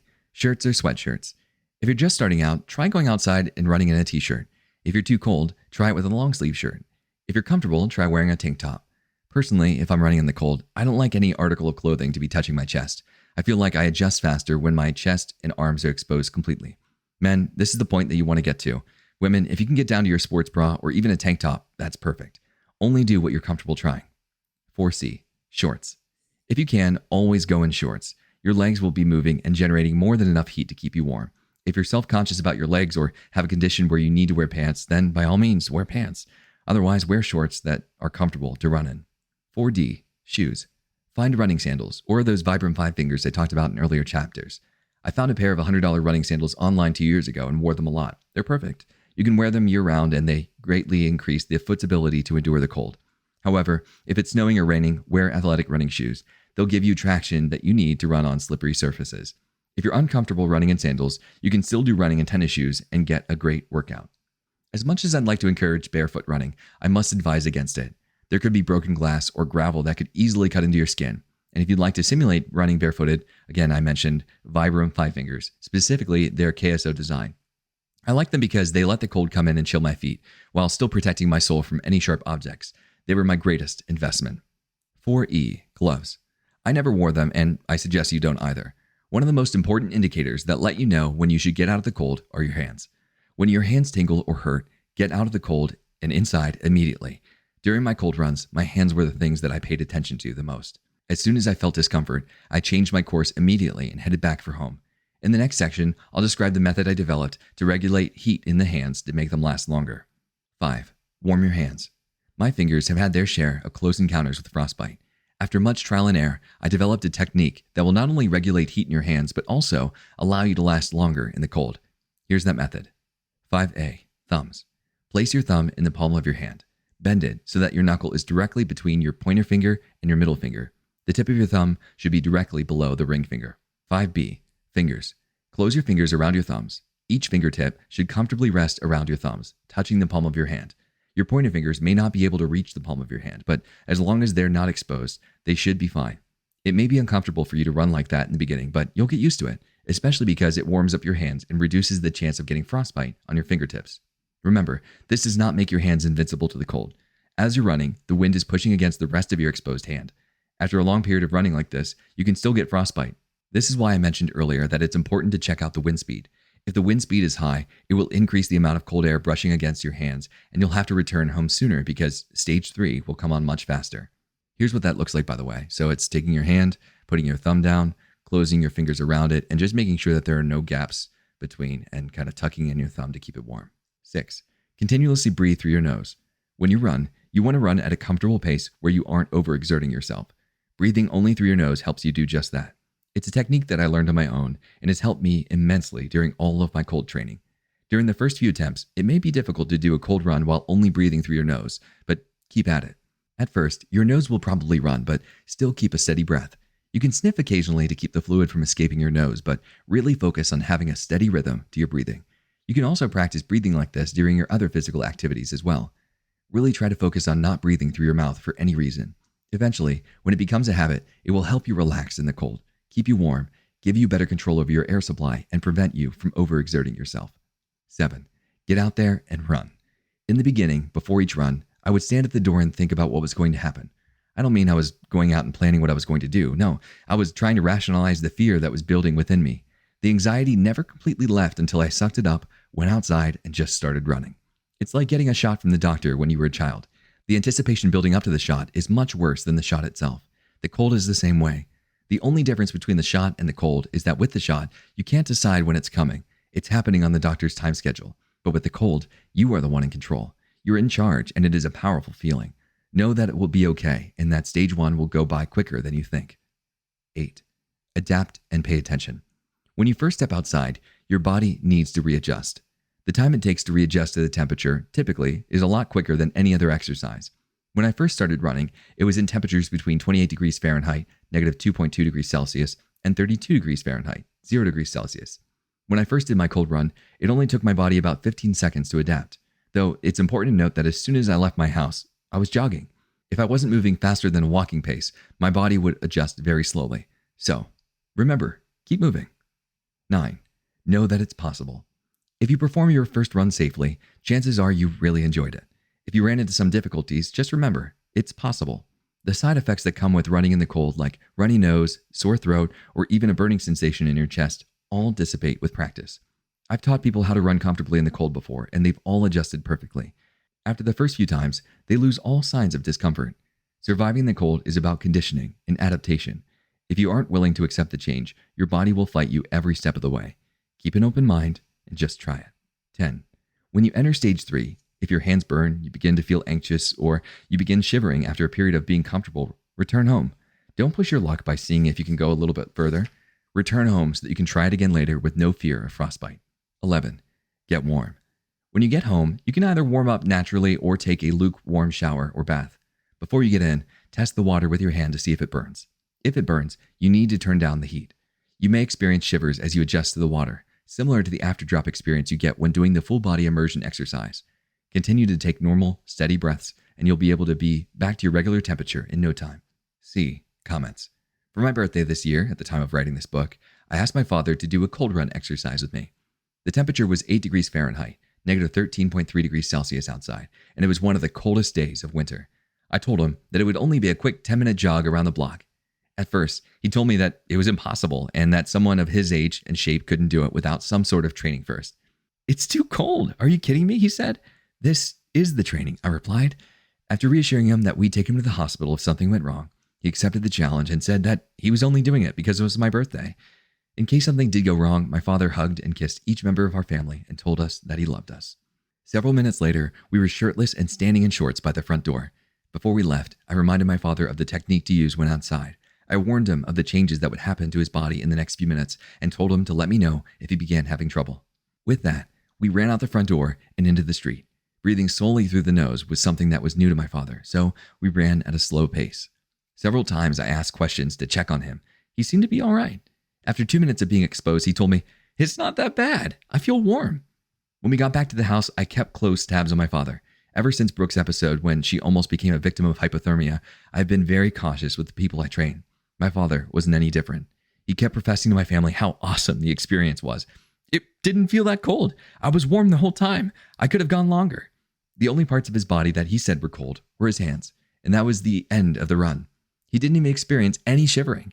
Within 15 minutes, my father was back to his normal state, warm and energetic. It meant a lot to me that he had trusted me as much as he did. It gave me the confidence in my ability to teach others and to help them understand the cold's potential.